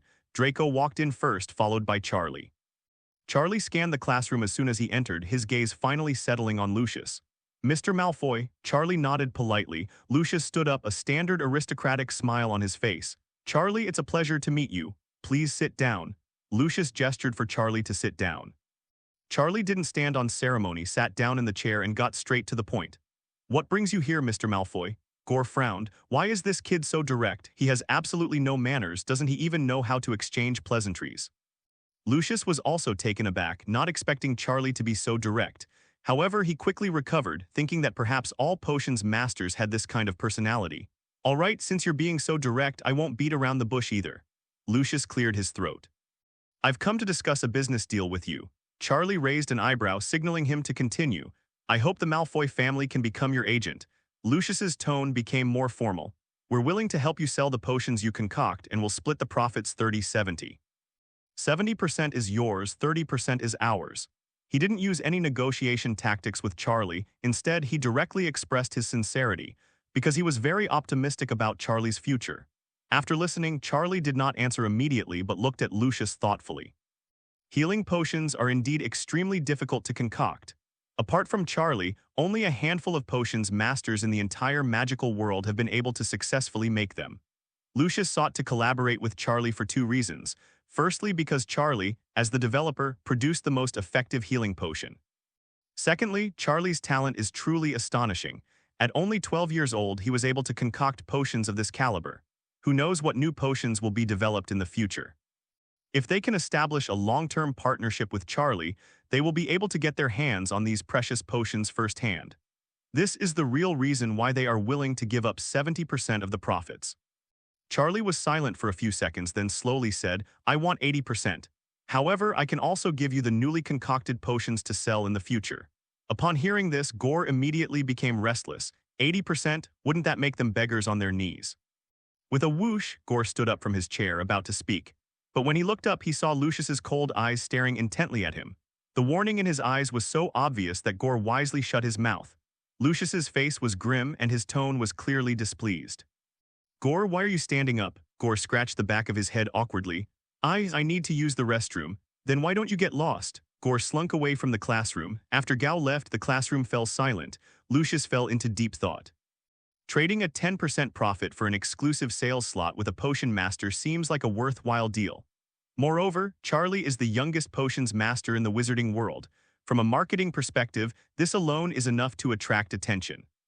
The healing potions, personally crafted by a 12-year-old potion master, would be hard to resist selling. Furthermore, Charlie just promised that any new potions he develops will be sold through them. With Charlie's talent, he will surely create many more amazing works in the future.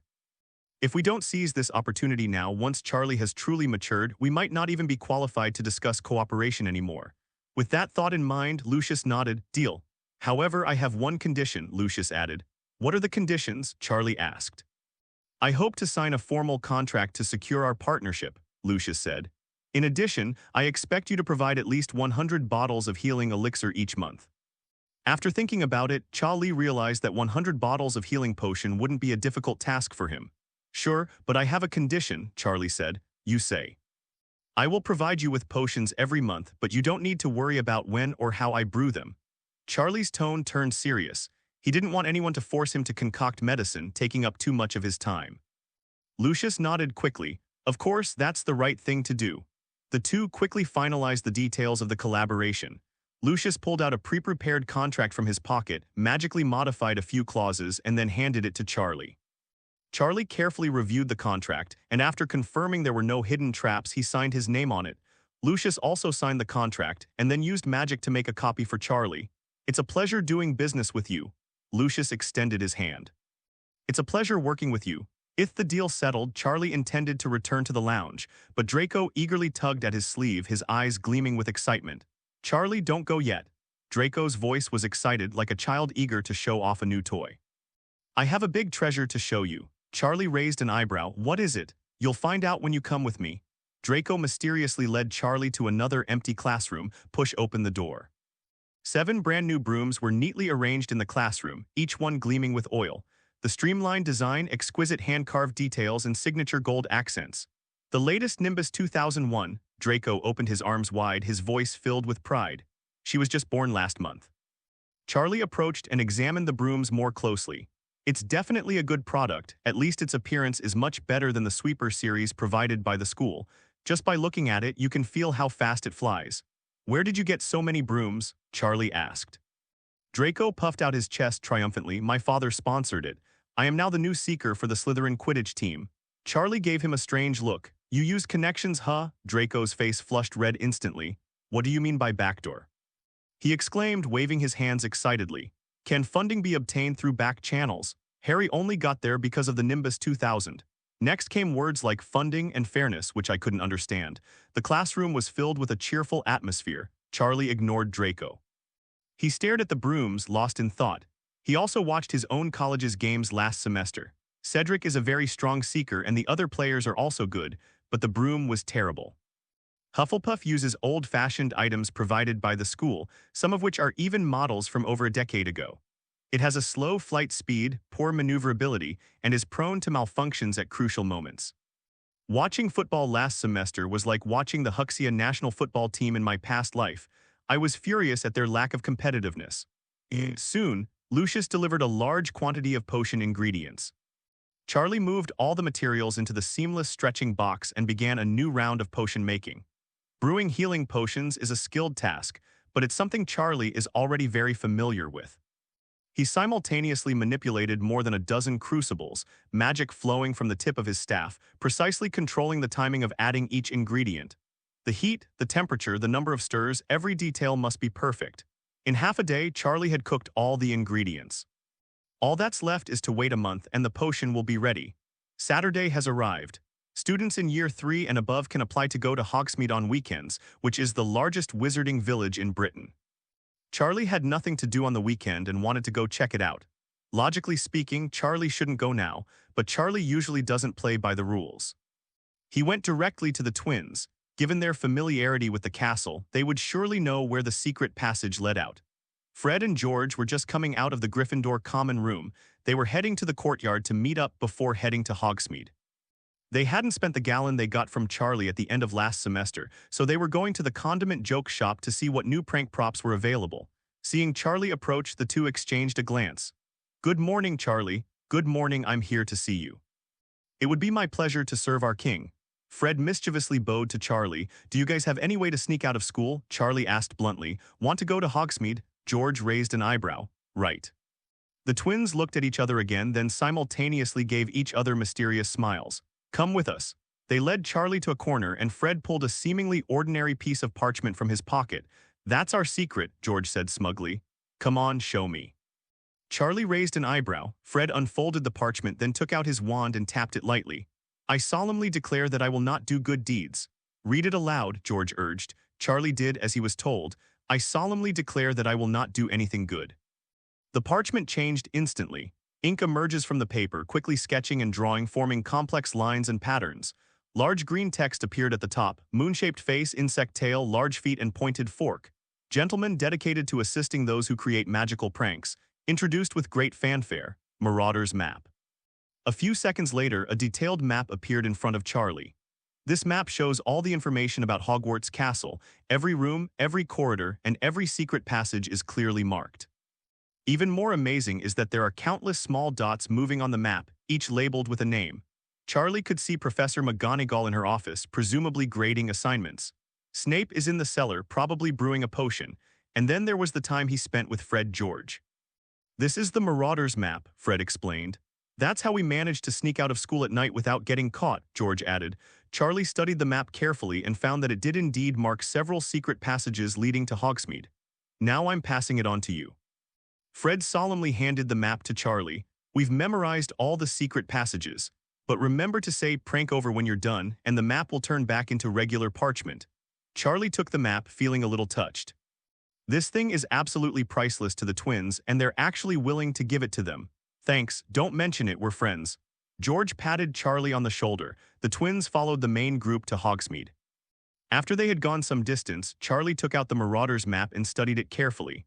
According to the map, there are 7 secret passages leading to Hogsmeade, but 5 of them have been sealed off or collapsed. Only 2 are still usable. Charlie chose the route that seemed the smoothest. He followed the map's directions and arrived at the Gossamer corridor on the 3rd floor of the castle. Few people pass by here, the corridor is quiet. Charlie found the hunchbacked, one-eyed witch statue marked on the map. The statue looked ordinary. It was just an ugly witch made of stone, staring ahead with one eye and a hunched back. Charlie took out his wand and, following the directions on the map, gently tapped the statue's hunchback, separate left and right sides. The statue changed as soon as the incantation was finished. The hunchback slowly opened, revealing a dark entrance. Charlie looked inside and saw a stone slide that sloped downwards with no end in sight. Charlie climbed inside without hesitation. His Majesty has left the palace without permission for an incognito visit. Tyrant Points +5. The slide was very smooth, and Charlie started sliding down quickly as soon as he got in. It was pitch black all around. The only sound was the sliding of myself on the rocks. The slide twists and turns, sometimes turning left and sometimes right, like a giant spiral. Charlie glided through the darkness for about 10 minutes before finally seeing light ahead. He slid off the end of the slide and landed on a pile of soft mats. It was probably Fred and his group who put it here. This is the bottom of a stone staircase, where the air is filled with the aroma of wine and sweet candy. Charlie stood up, dusted himself off, and walked forward. At the end was a trapdoor. Charlie gently pushed open the door and climbed up. Suddenly, everything became clear. He was now in a cellar surrounded by boxes of candy and barrels of wine. A sign hangs on the wall, Honeyduke Candy Shop. It looks like the cellar of a candy store. Charlie pretended to buy candy and casually picked out a few boxes of bubble gum and bee candy. The shop assistant was a plump, middle-aged witch. When she saw Charlie suddenly appear, a look of confusion flashed in her eyes. Was he among the people who just came in? But when Charlie handed him the money, he instantly stopped hesitating. She accepted Charlie's money and said warmly, "Have a good time." Charlie walked out of Honeyduke carrying his bag of candy, and suddenly a bright and cheerful scene unfolded before him. The main street of Hogsmeade was bustling with people, all of whom were students wearing Hogwarts uniforms. They gathered in small groups, excitedly discussing which store to go to. This place feels completely different from Diagon Alley. Diagon Alley is more like a bustling commercial street, with shops lining the streets and filled with the hustle and bustle of the city. Hogsmeade, on the other hand, is a quiet town with winding cobblestone streets lined with quaint wooden houses. The town has all sorts of shops that wizards need in their daily lives. Warm yellow lanterns hung outside the Three Brooms bar, from which bursts of laughter and clinking glasses could be heard. The shop windows of Davies and Bands were filled with all sorts of magical items, from telescopes to balance scales. There are also shops selling traditional stationery, robes, and even a magical barbershop. Charlie strolled slowly down the street, going into any shop that caught his eye. They would buy anything they liked in large quantities and have the shopkeeper deliver it to Hogwarts by owl. After wandering around all morning, Charlie suddenly spotted a shop. Rotating Witch Flying Broomstick Specialty Store. The shop is small, but the window displays all kinds of flying brooms. From the classic Sweep series to the latest Nimbus series, the selection is dazzling. Charlie suddenly remembered that the Hufflepuff Quidditch team's brooms were terrible. If the brooms were any better, the Quidditch Cup might have belonged to our own school.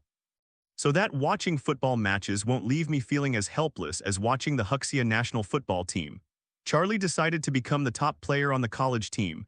Surely the top-ranked leader must have some tyrannical tendencies. I pushed open the door and entered.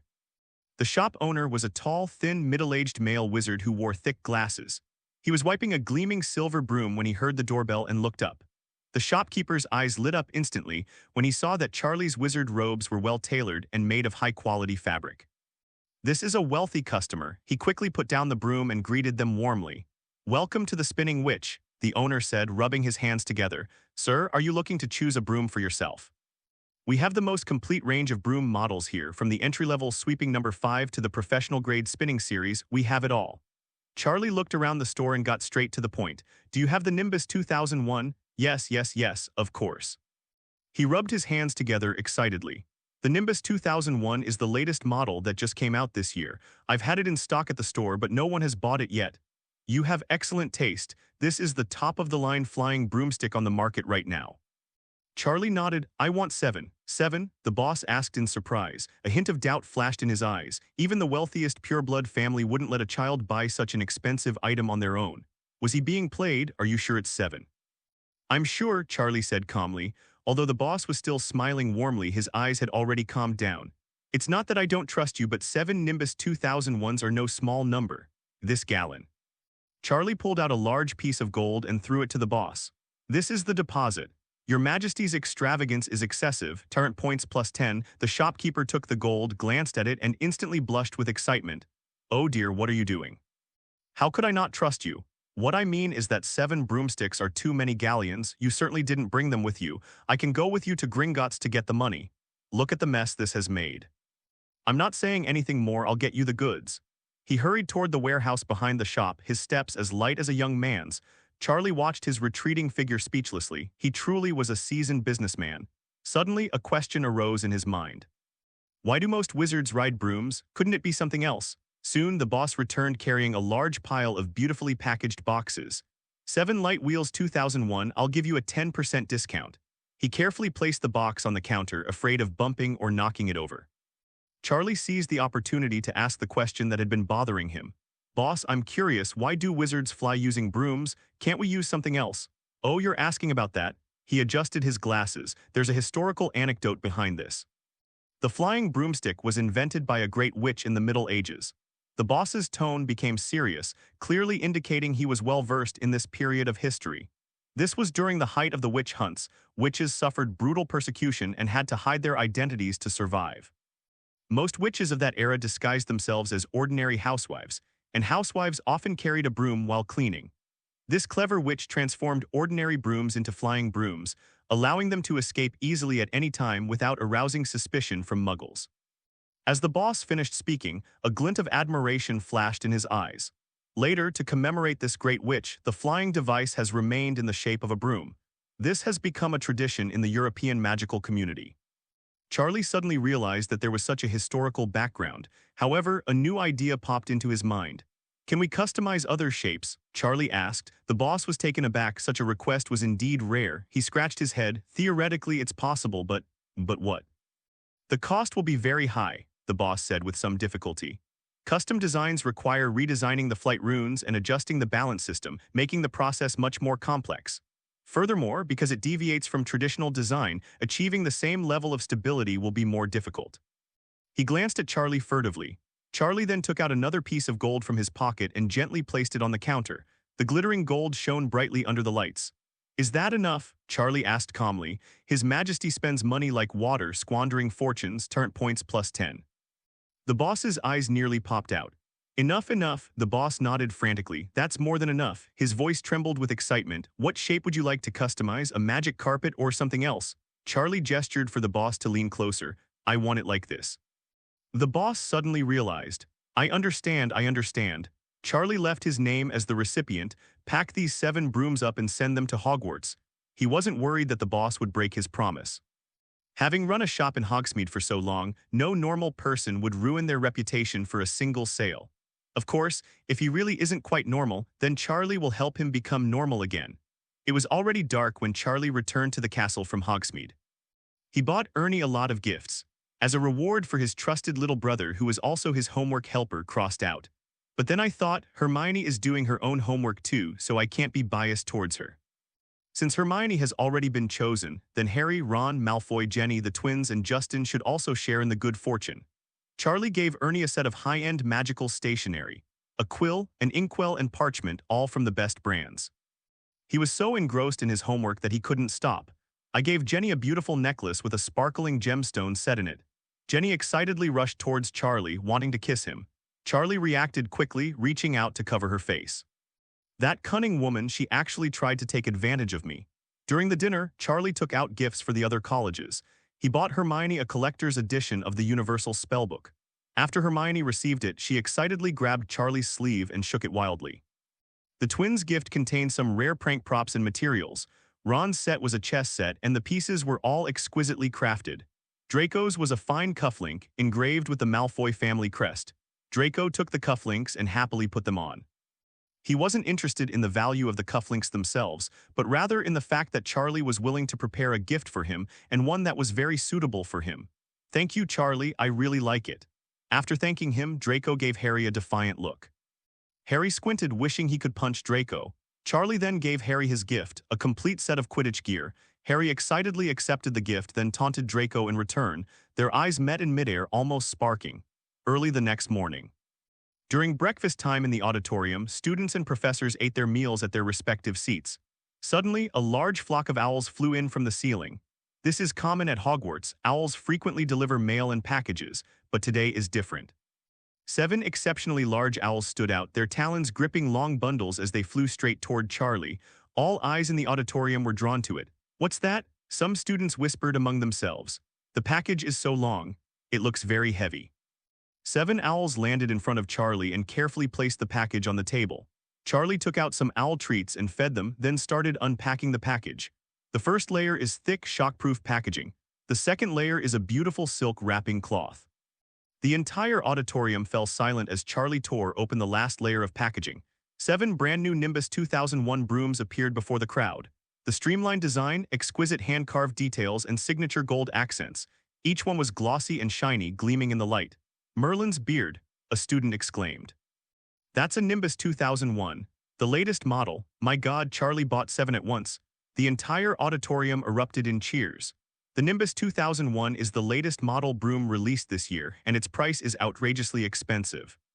One sword costs at least 1,000 galleons, so how much would 7 swords cost? Even the professors on the professors' chairs were shocked. Professor McGonagall put down her teacup, her eyes filled with disbelief. Professor Flitwick even stood up, wanting to get a better look. Although Snape remained expressionless, a hint of surprise flashed in his eyes. Malfoy stared at the 7 brooms, completely dumbfounded. Yesterday he was still showing off the Nimbus 2001 that his father bought for the team. Charlie ended up playing 7 rounds too. He had a bad feeling. Harry and Ron were also stunned. They knew Charlie was rich, but they didn't realize he was this rich. Charlie placed 7 brooms in front of Cedric, the captain of the Hufflepuff Quidditch team. Cedric was eating bread when he saw the priceless broom in front of him and was completely stunned. What does this mean? For the Hufflepuff Quidditch team, Cedric's hands were trembling with excitement. But he quickly realized that the brooms were too expensive and looked at the professor's chair somewhat bewildered.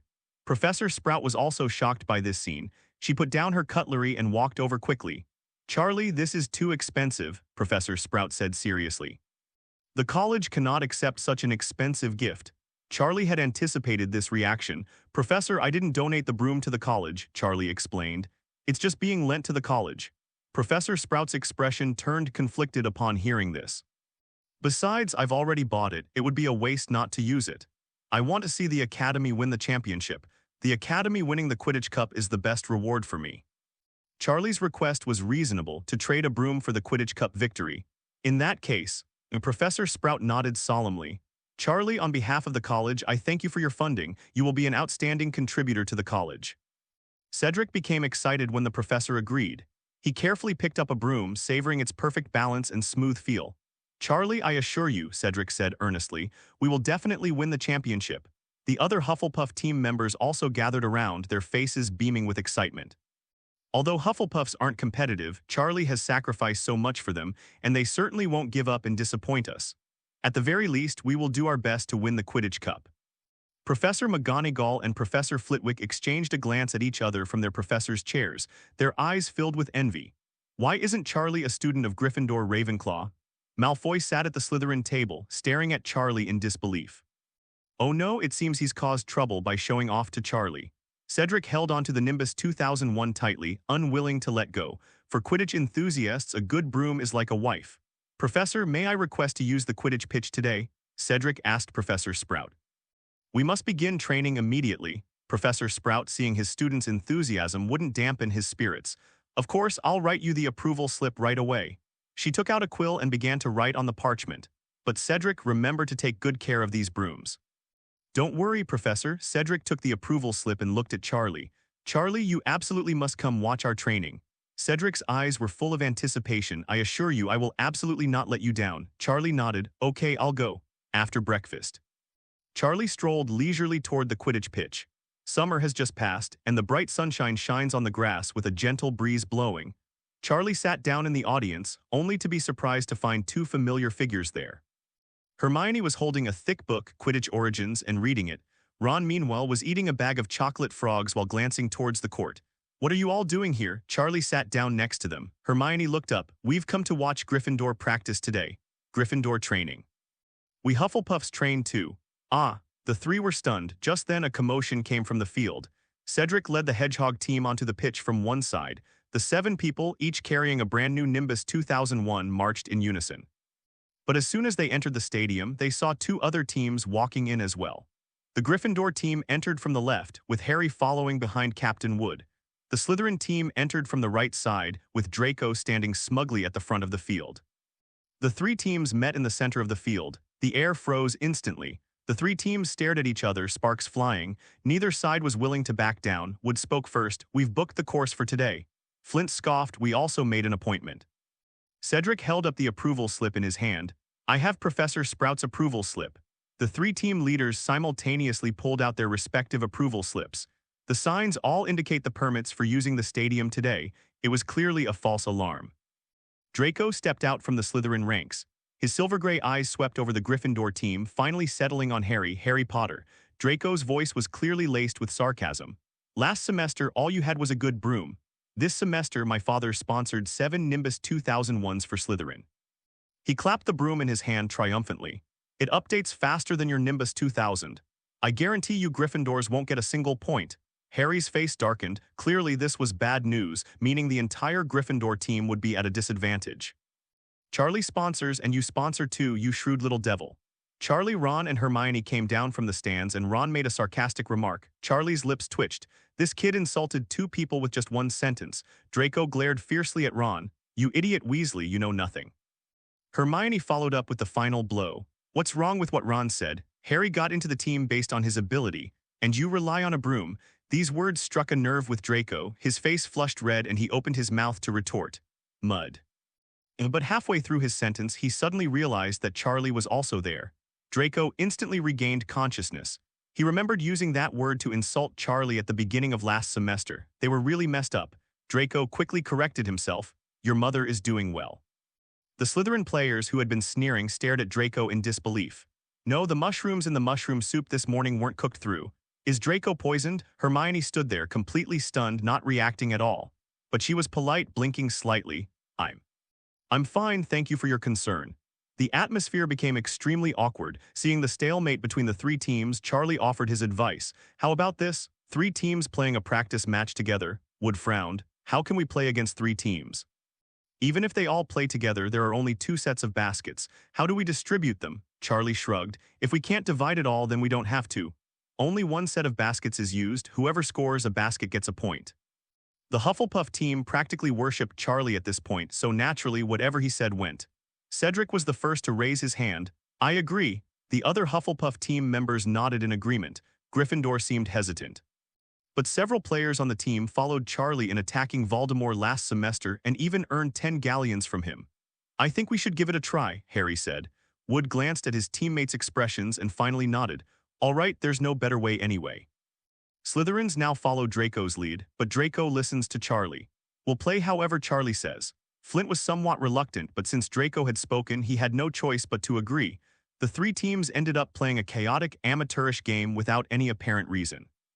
Charlie returned to his seats, pulled out the honey candy he'd bought from Honey Duke and began to watch with great relish. Hermione flipped through Quidditch Origins speechlessly. "I've looked through the whole book and I still can't find a way to play like that." "Who cares?" Charlie handed the candy to Hermione and Ron. "Isn't it enough if it's visually appealing and fun?" Ron watched the game with great interest. "This seems much more exciting than a normal game." The field was in complete chaos. 21 people were flying around in the air, creating an extremely chaotic scene. On the field, Cedric displayed astonishing skill. He rode Nimbus 2001, soaring through the air at an astonishing speed. With his greater speed and longer arms, Cedric beat Harry to the punch and caught the golden snitch. "Beautiful," Charlie clapped from the audience.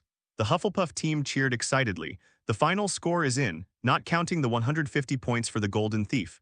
Hufflepuff 180 points, Slytherin 120 points, Gryffindor 80 points. Gryffindor's brooms are far behind. Unless Harry manages to snatch the golden snitch, they'll have a hard time winning." Cedric wasn't exaggerating. With the addition of Nimbus 2001, the team's strength has significantly improved. Hufflepuff's Quidditch skills are no less than the other 2 teams, and they are even more organized. Although those who join Quidditch teams are all talented and interested. But Hufflepuff often finished practicing before going back to do his homework, reserving his best energy for Quidditch. If Slytherin and Gryffindor do this and their grades eventually drop, Professor McGonagall and Professor Snape will teach them a lesson in cruelty. After the training match, the 3 teams gathered to analyze their performance and lessons learned. The atmosphere was somewhat somber on the Gryffindor side. Their lagging brooms made today's match exceptionally difficult. Meanwhile, in Slytherin, Flint was reprimanding his teammates. "You had the best brooms and you still lost to Hufflepuff." His voice was loud enough to be heard throughout the entire stadium. "It's absolutely shameful. In contrast, the atmosphere in Hufflepuff is much better. Everyone performed well in the match just now. Charlie stood up when the game was over. I'm going to see Hagrid, he said to Hermione and Ron. Now, every weekend Hagrid sends Charlie over to see Norbert and to deliver Norbert's rations for the following week. To be honest, with Hagrid preparing all this, Charlie was saved a lot of trouble. Ron and Hermione were originally going to Hagrid's with Harry, but since Harry was still in a meeting, they went ahead with Charlie. The three of them walked along the path at the edge of the castle toward Hagrid's cabin. Ron didn't seem to be in a good mood. The Gryffindor defeat had left him feeling melancholy. Charlie looked at Ron with a secret sense of satisfaction. This is how I felt when Hufflepuff lost last semester. Soon, the three arrived at the door of Hagrid's cabin. Charlie went up and knocked on the door. Knock, knock, knock. Hagrid's heavy footsteps echoed from inside the door along with some disgruntled grumbling. The door opened and Hagrid poked his large, hairy face out. Upon seeing Charlie standing outside the door, he instantly broke into a smile. "Oh, it's Charlie." Hagrid's voice immediately became enthusiastic. "Come in quickly, come in quickly." He let Charlie and the other two into the house, then closed the door again. The room was warm and the flames in the fireplace flickered and crackled. But Charlie soon noticed that there was another person in the room. Lockhart sat in Hagrid's chair, dressed in a purple robe, elegantly sipping tea from his teacup. Lockhart's smile stiffened when he saw Charlie enter. After the last autograph session and the defense against the dark arts class, he felt that Charlie had a somewhat sinister side. "Oh, Charlie," Lockhart forced a smile. "What a coincidence." Charlie nodded. "Good afternoon, Professor Lockhart." The atmosphere was somewhat awkward. Lockhart cleared his throat and decided to continue the previous topic. "Where were we?" he asked, looking at Hagrid. "Oh, by the way, you need to learn how to prevent water sprites from getting into the well." Hagrid's expression clearly showed he was unhappy. Having worked as a hunting ground guard for so many years, how could he not know these things? Lockhart continued. "If you've read my book, you'll know how to deal with problems like water spirits and female ghosts." He winked smugly. "I'm really good at dealing with female ghosts." Charlie instantly pictured Lockhart fighting the female ghost. That's a bit disgusting." Hagrid's face darkened further. "I know how to deal with the water demon," he said gruffly. "I haven't read your book and I don't want to." This was said very directly, without giving Lockhart any face at all. Lockhart suddenly felt like saying goodbye. There was no point in continuing the conversation. I suddenly remembered I have something to take care of." He stood up and straightened his purple robe. "Hagrid, let's talk another day." After saying that, he walked towards the door. As he reached the door, he turned back and added another sentence. "If you need help, don't hesitate to come to me. I'll give you a copy of one of my books." "I'm surprised you haven't read a single one." The atmosphere in the room instantly relaxed after the door closed. Hagrid let out a long sigh of relief. "Merlin's beard, that guy is such a nuisance," he complained. "He came to me to show off his lousy books." Ron asked curiously, "What does he want from you?" "He said he was going to teach me how to deal with magical creatures." Hagrid rolled his eyes. "When I was raising magical creatures, he was still wearing open-crotch pants." Hermione was alarmed. "Raising magical creatures?" You misheard me, I meant." "Oh, where's Harry? I haven't seen Harry." Hagrid abruptly changed the subject. "He's still at the Quidditch pitch." "Oh, that's such a shame. He won't be able to see the giant pumpkin I prepared for Halloween with you all." He hurriedly got up, opened the door, and spoke to Charlie and the other two. "Come on, come out and see for yourself. I guarantee you'll be in for a surprise." Hermione covered her mouth and chuckled. What's so strange about Hagrid keeping magical creatures? He even wants to keep dragons. She was just teasing Hagrid. Spending a lot of time with someone can lead to developing some strange traits. The three followed Hagrid to the vegetable garden behind the cabin. The scene before us was quite unusual. Several enormous pumpkins lay on the ground, each as big as a small car. Its orange-yellow skin glittered in the sunlight, making it look like a pumpkin carriage from a fairy tale. "Oh my God," Ron's eyes widened. "These pumpkins are huge." Hermione circled the pumpkins once. "Hagrid, how did these pumpkins grow so big?" Hagrid scratched his unkempt beard, his eyes darting around. I gave them a little help." Charlie knew in his heart that Hagrid must have used the inflation charm. "You did a really good job, Hagrid," Ron said sincerely. Hagrid smiled warmly when he heard the praise. "Your little sister said the same thing yesterday. She came to see me yesterday." When Charlie heard Ginny's name, he realized that Ginny was definitely planning to steal chickens again. His expression instantly turned serious. "Hagrid, I was just about to tell you something about Ginny." Ron looked at Charlie with a puzzled expression. "What could possibly happen to my sister?" "Hagrid, have you lost some of your roosters lately?" Hagrid paused, a look of confusion flashing in his eyes. That's right, one of the roosters is missing. He scratched his head. I thought a fox had carried it away. Charlie shook his head, not a fox. On the first night of school, I saw Ginny steal a rooster and then kill it. The room fell silent instantly upon hearing this. Ron's face turned deathly pale. Impossible, he exclaimed, jumping up in excitement. Absolutely impossible. Charlie, you must be mistaken. Ron's voice trembled. How could Ginny do such a thing? Charlie's expression was serious. I didn't see wrong, Ron. I saw it with my own eyes that night. Ron's face turned bright red, even his ears turned red. You're talking nonsense. Ginny would never do such a thing. Hagrid was also shocked by the news. He opened his mouth wide, unable to utter a word for a long time. Hermione was also surprised, but she knew Charlie wouldn't talk nonsense about such things. She calmly analyzed the situation. Ginny certainly doesn't seem like the type of person to do something like this. Could it be that Ginny has been affected by some dark magic item? I recently read in a book that some black magic items can affect a person's consciousness, causing them to behave abnormally. Charlie nodded. It's not impossible, but I don't know Ginny well enough to judge. He turned to Ron. Do you think Ginny's been acting strangely lately? Ron was still in shock from the news he had just heard and answered Charlie's question instinctively. No, I just stay in my room all day and don't come out. I thought she was shy because Harry was staying with us. Charlie's eyes narrowed. Stays in her room all day. Was she like this before? No, Ginny has always been very lively, and we all like her very much. Ron, you need to figure out what Ginny was doing in her room during the holidays. If she really was affected by a dark magic item, that thing is very likely in her room. Ron's expression grew increasingly grim. He began to reflect on Ginny's behavior during this period. Indeed, Ginny has been acting very strangely since the start of the school year. She used to be lively and cheerful, but now she always hides alone in her room. He stopped chatting with them and became very secretive. Ron felt deep regret for not noticing Ginny's unusual behavior sooner. On the Quidditch pitch, the Gryffindor team's training continued. Wood's face was so dark it looked like it was about to drip water. Today's match result completely threw him into a panic. One more time, Wood roared, his voice hoarse. What were you doing just now? Harry, perched on the broomstick, felt like his whole body was about to fall apart. Sweat streamed down his face and his glasses fogged up. Fred and George exchanged a glance. Wood, we're the only ones still doing extra training, Fred said breathlessly.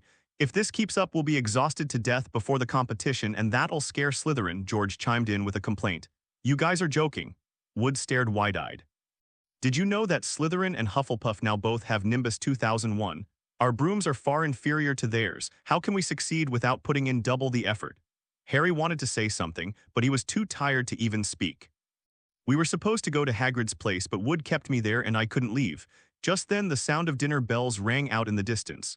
All right. Wood glanced reluctantly at the sky. That's all for today, but we'll continue after class tomorrow. The team members breathed a sigh of relief and landed on the ground one after another. Harry staggered off the broom, his legs feeling a little weak. Fred patted Harry on the shoulder. Hang in there, Wood's gone mad with Quidditch Cup desire. They're treating us like livestock, George said indignantly. The group dragged their weary bodies toward the castle. Dinner had already begun in the auditorium. Harry dragged his heavy steps to the Gryffindor table and plopped down. He buried his head in his food and didn't even want to say a word. Just then, Professor McGonagall came over with even worse news. Harry, you're going to Professor Lockhart's for timeout at 8:30 tonight. Ron, report to Mr. Filch. Don't forget, this is your punishment for misbehaving at the start of the school year. Harry's mood instantly worsened. Training is tiring enough, but then they have to face Lockhart's torment. Ron sat beside him, poking at the mashed potatoes on his plate, deep in thought. He had been restless ever since he heard about Ginny's situation that afternoon. Hermione also lost her appetite. She was thinking about the dark magical items Ginny might have encountered. All three remained silent. The atmosphere was incredibly oppressive. Harry looked up at Ron and Hermione, wanting to ask what had happened that afternoon, but he was just too tired. Forget it, let's talk about it after I'm out of solitary confinement. At 8:30, Harry dragged his tired body to Lockhart's office. He knocked on the door and Lockhart's flamboyant voice came from inside. Come in. Harry pushed the door open and entered. Lockhart's office was decorated in a lavish style and his photos covered the walls. Lockhart is winking at Harry in every photo. Ah, Harry. Lockhart greeted him warmly. Please sit down, please sit down.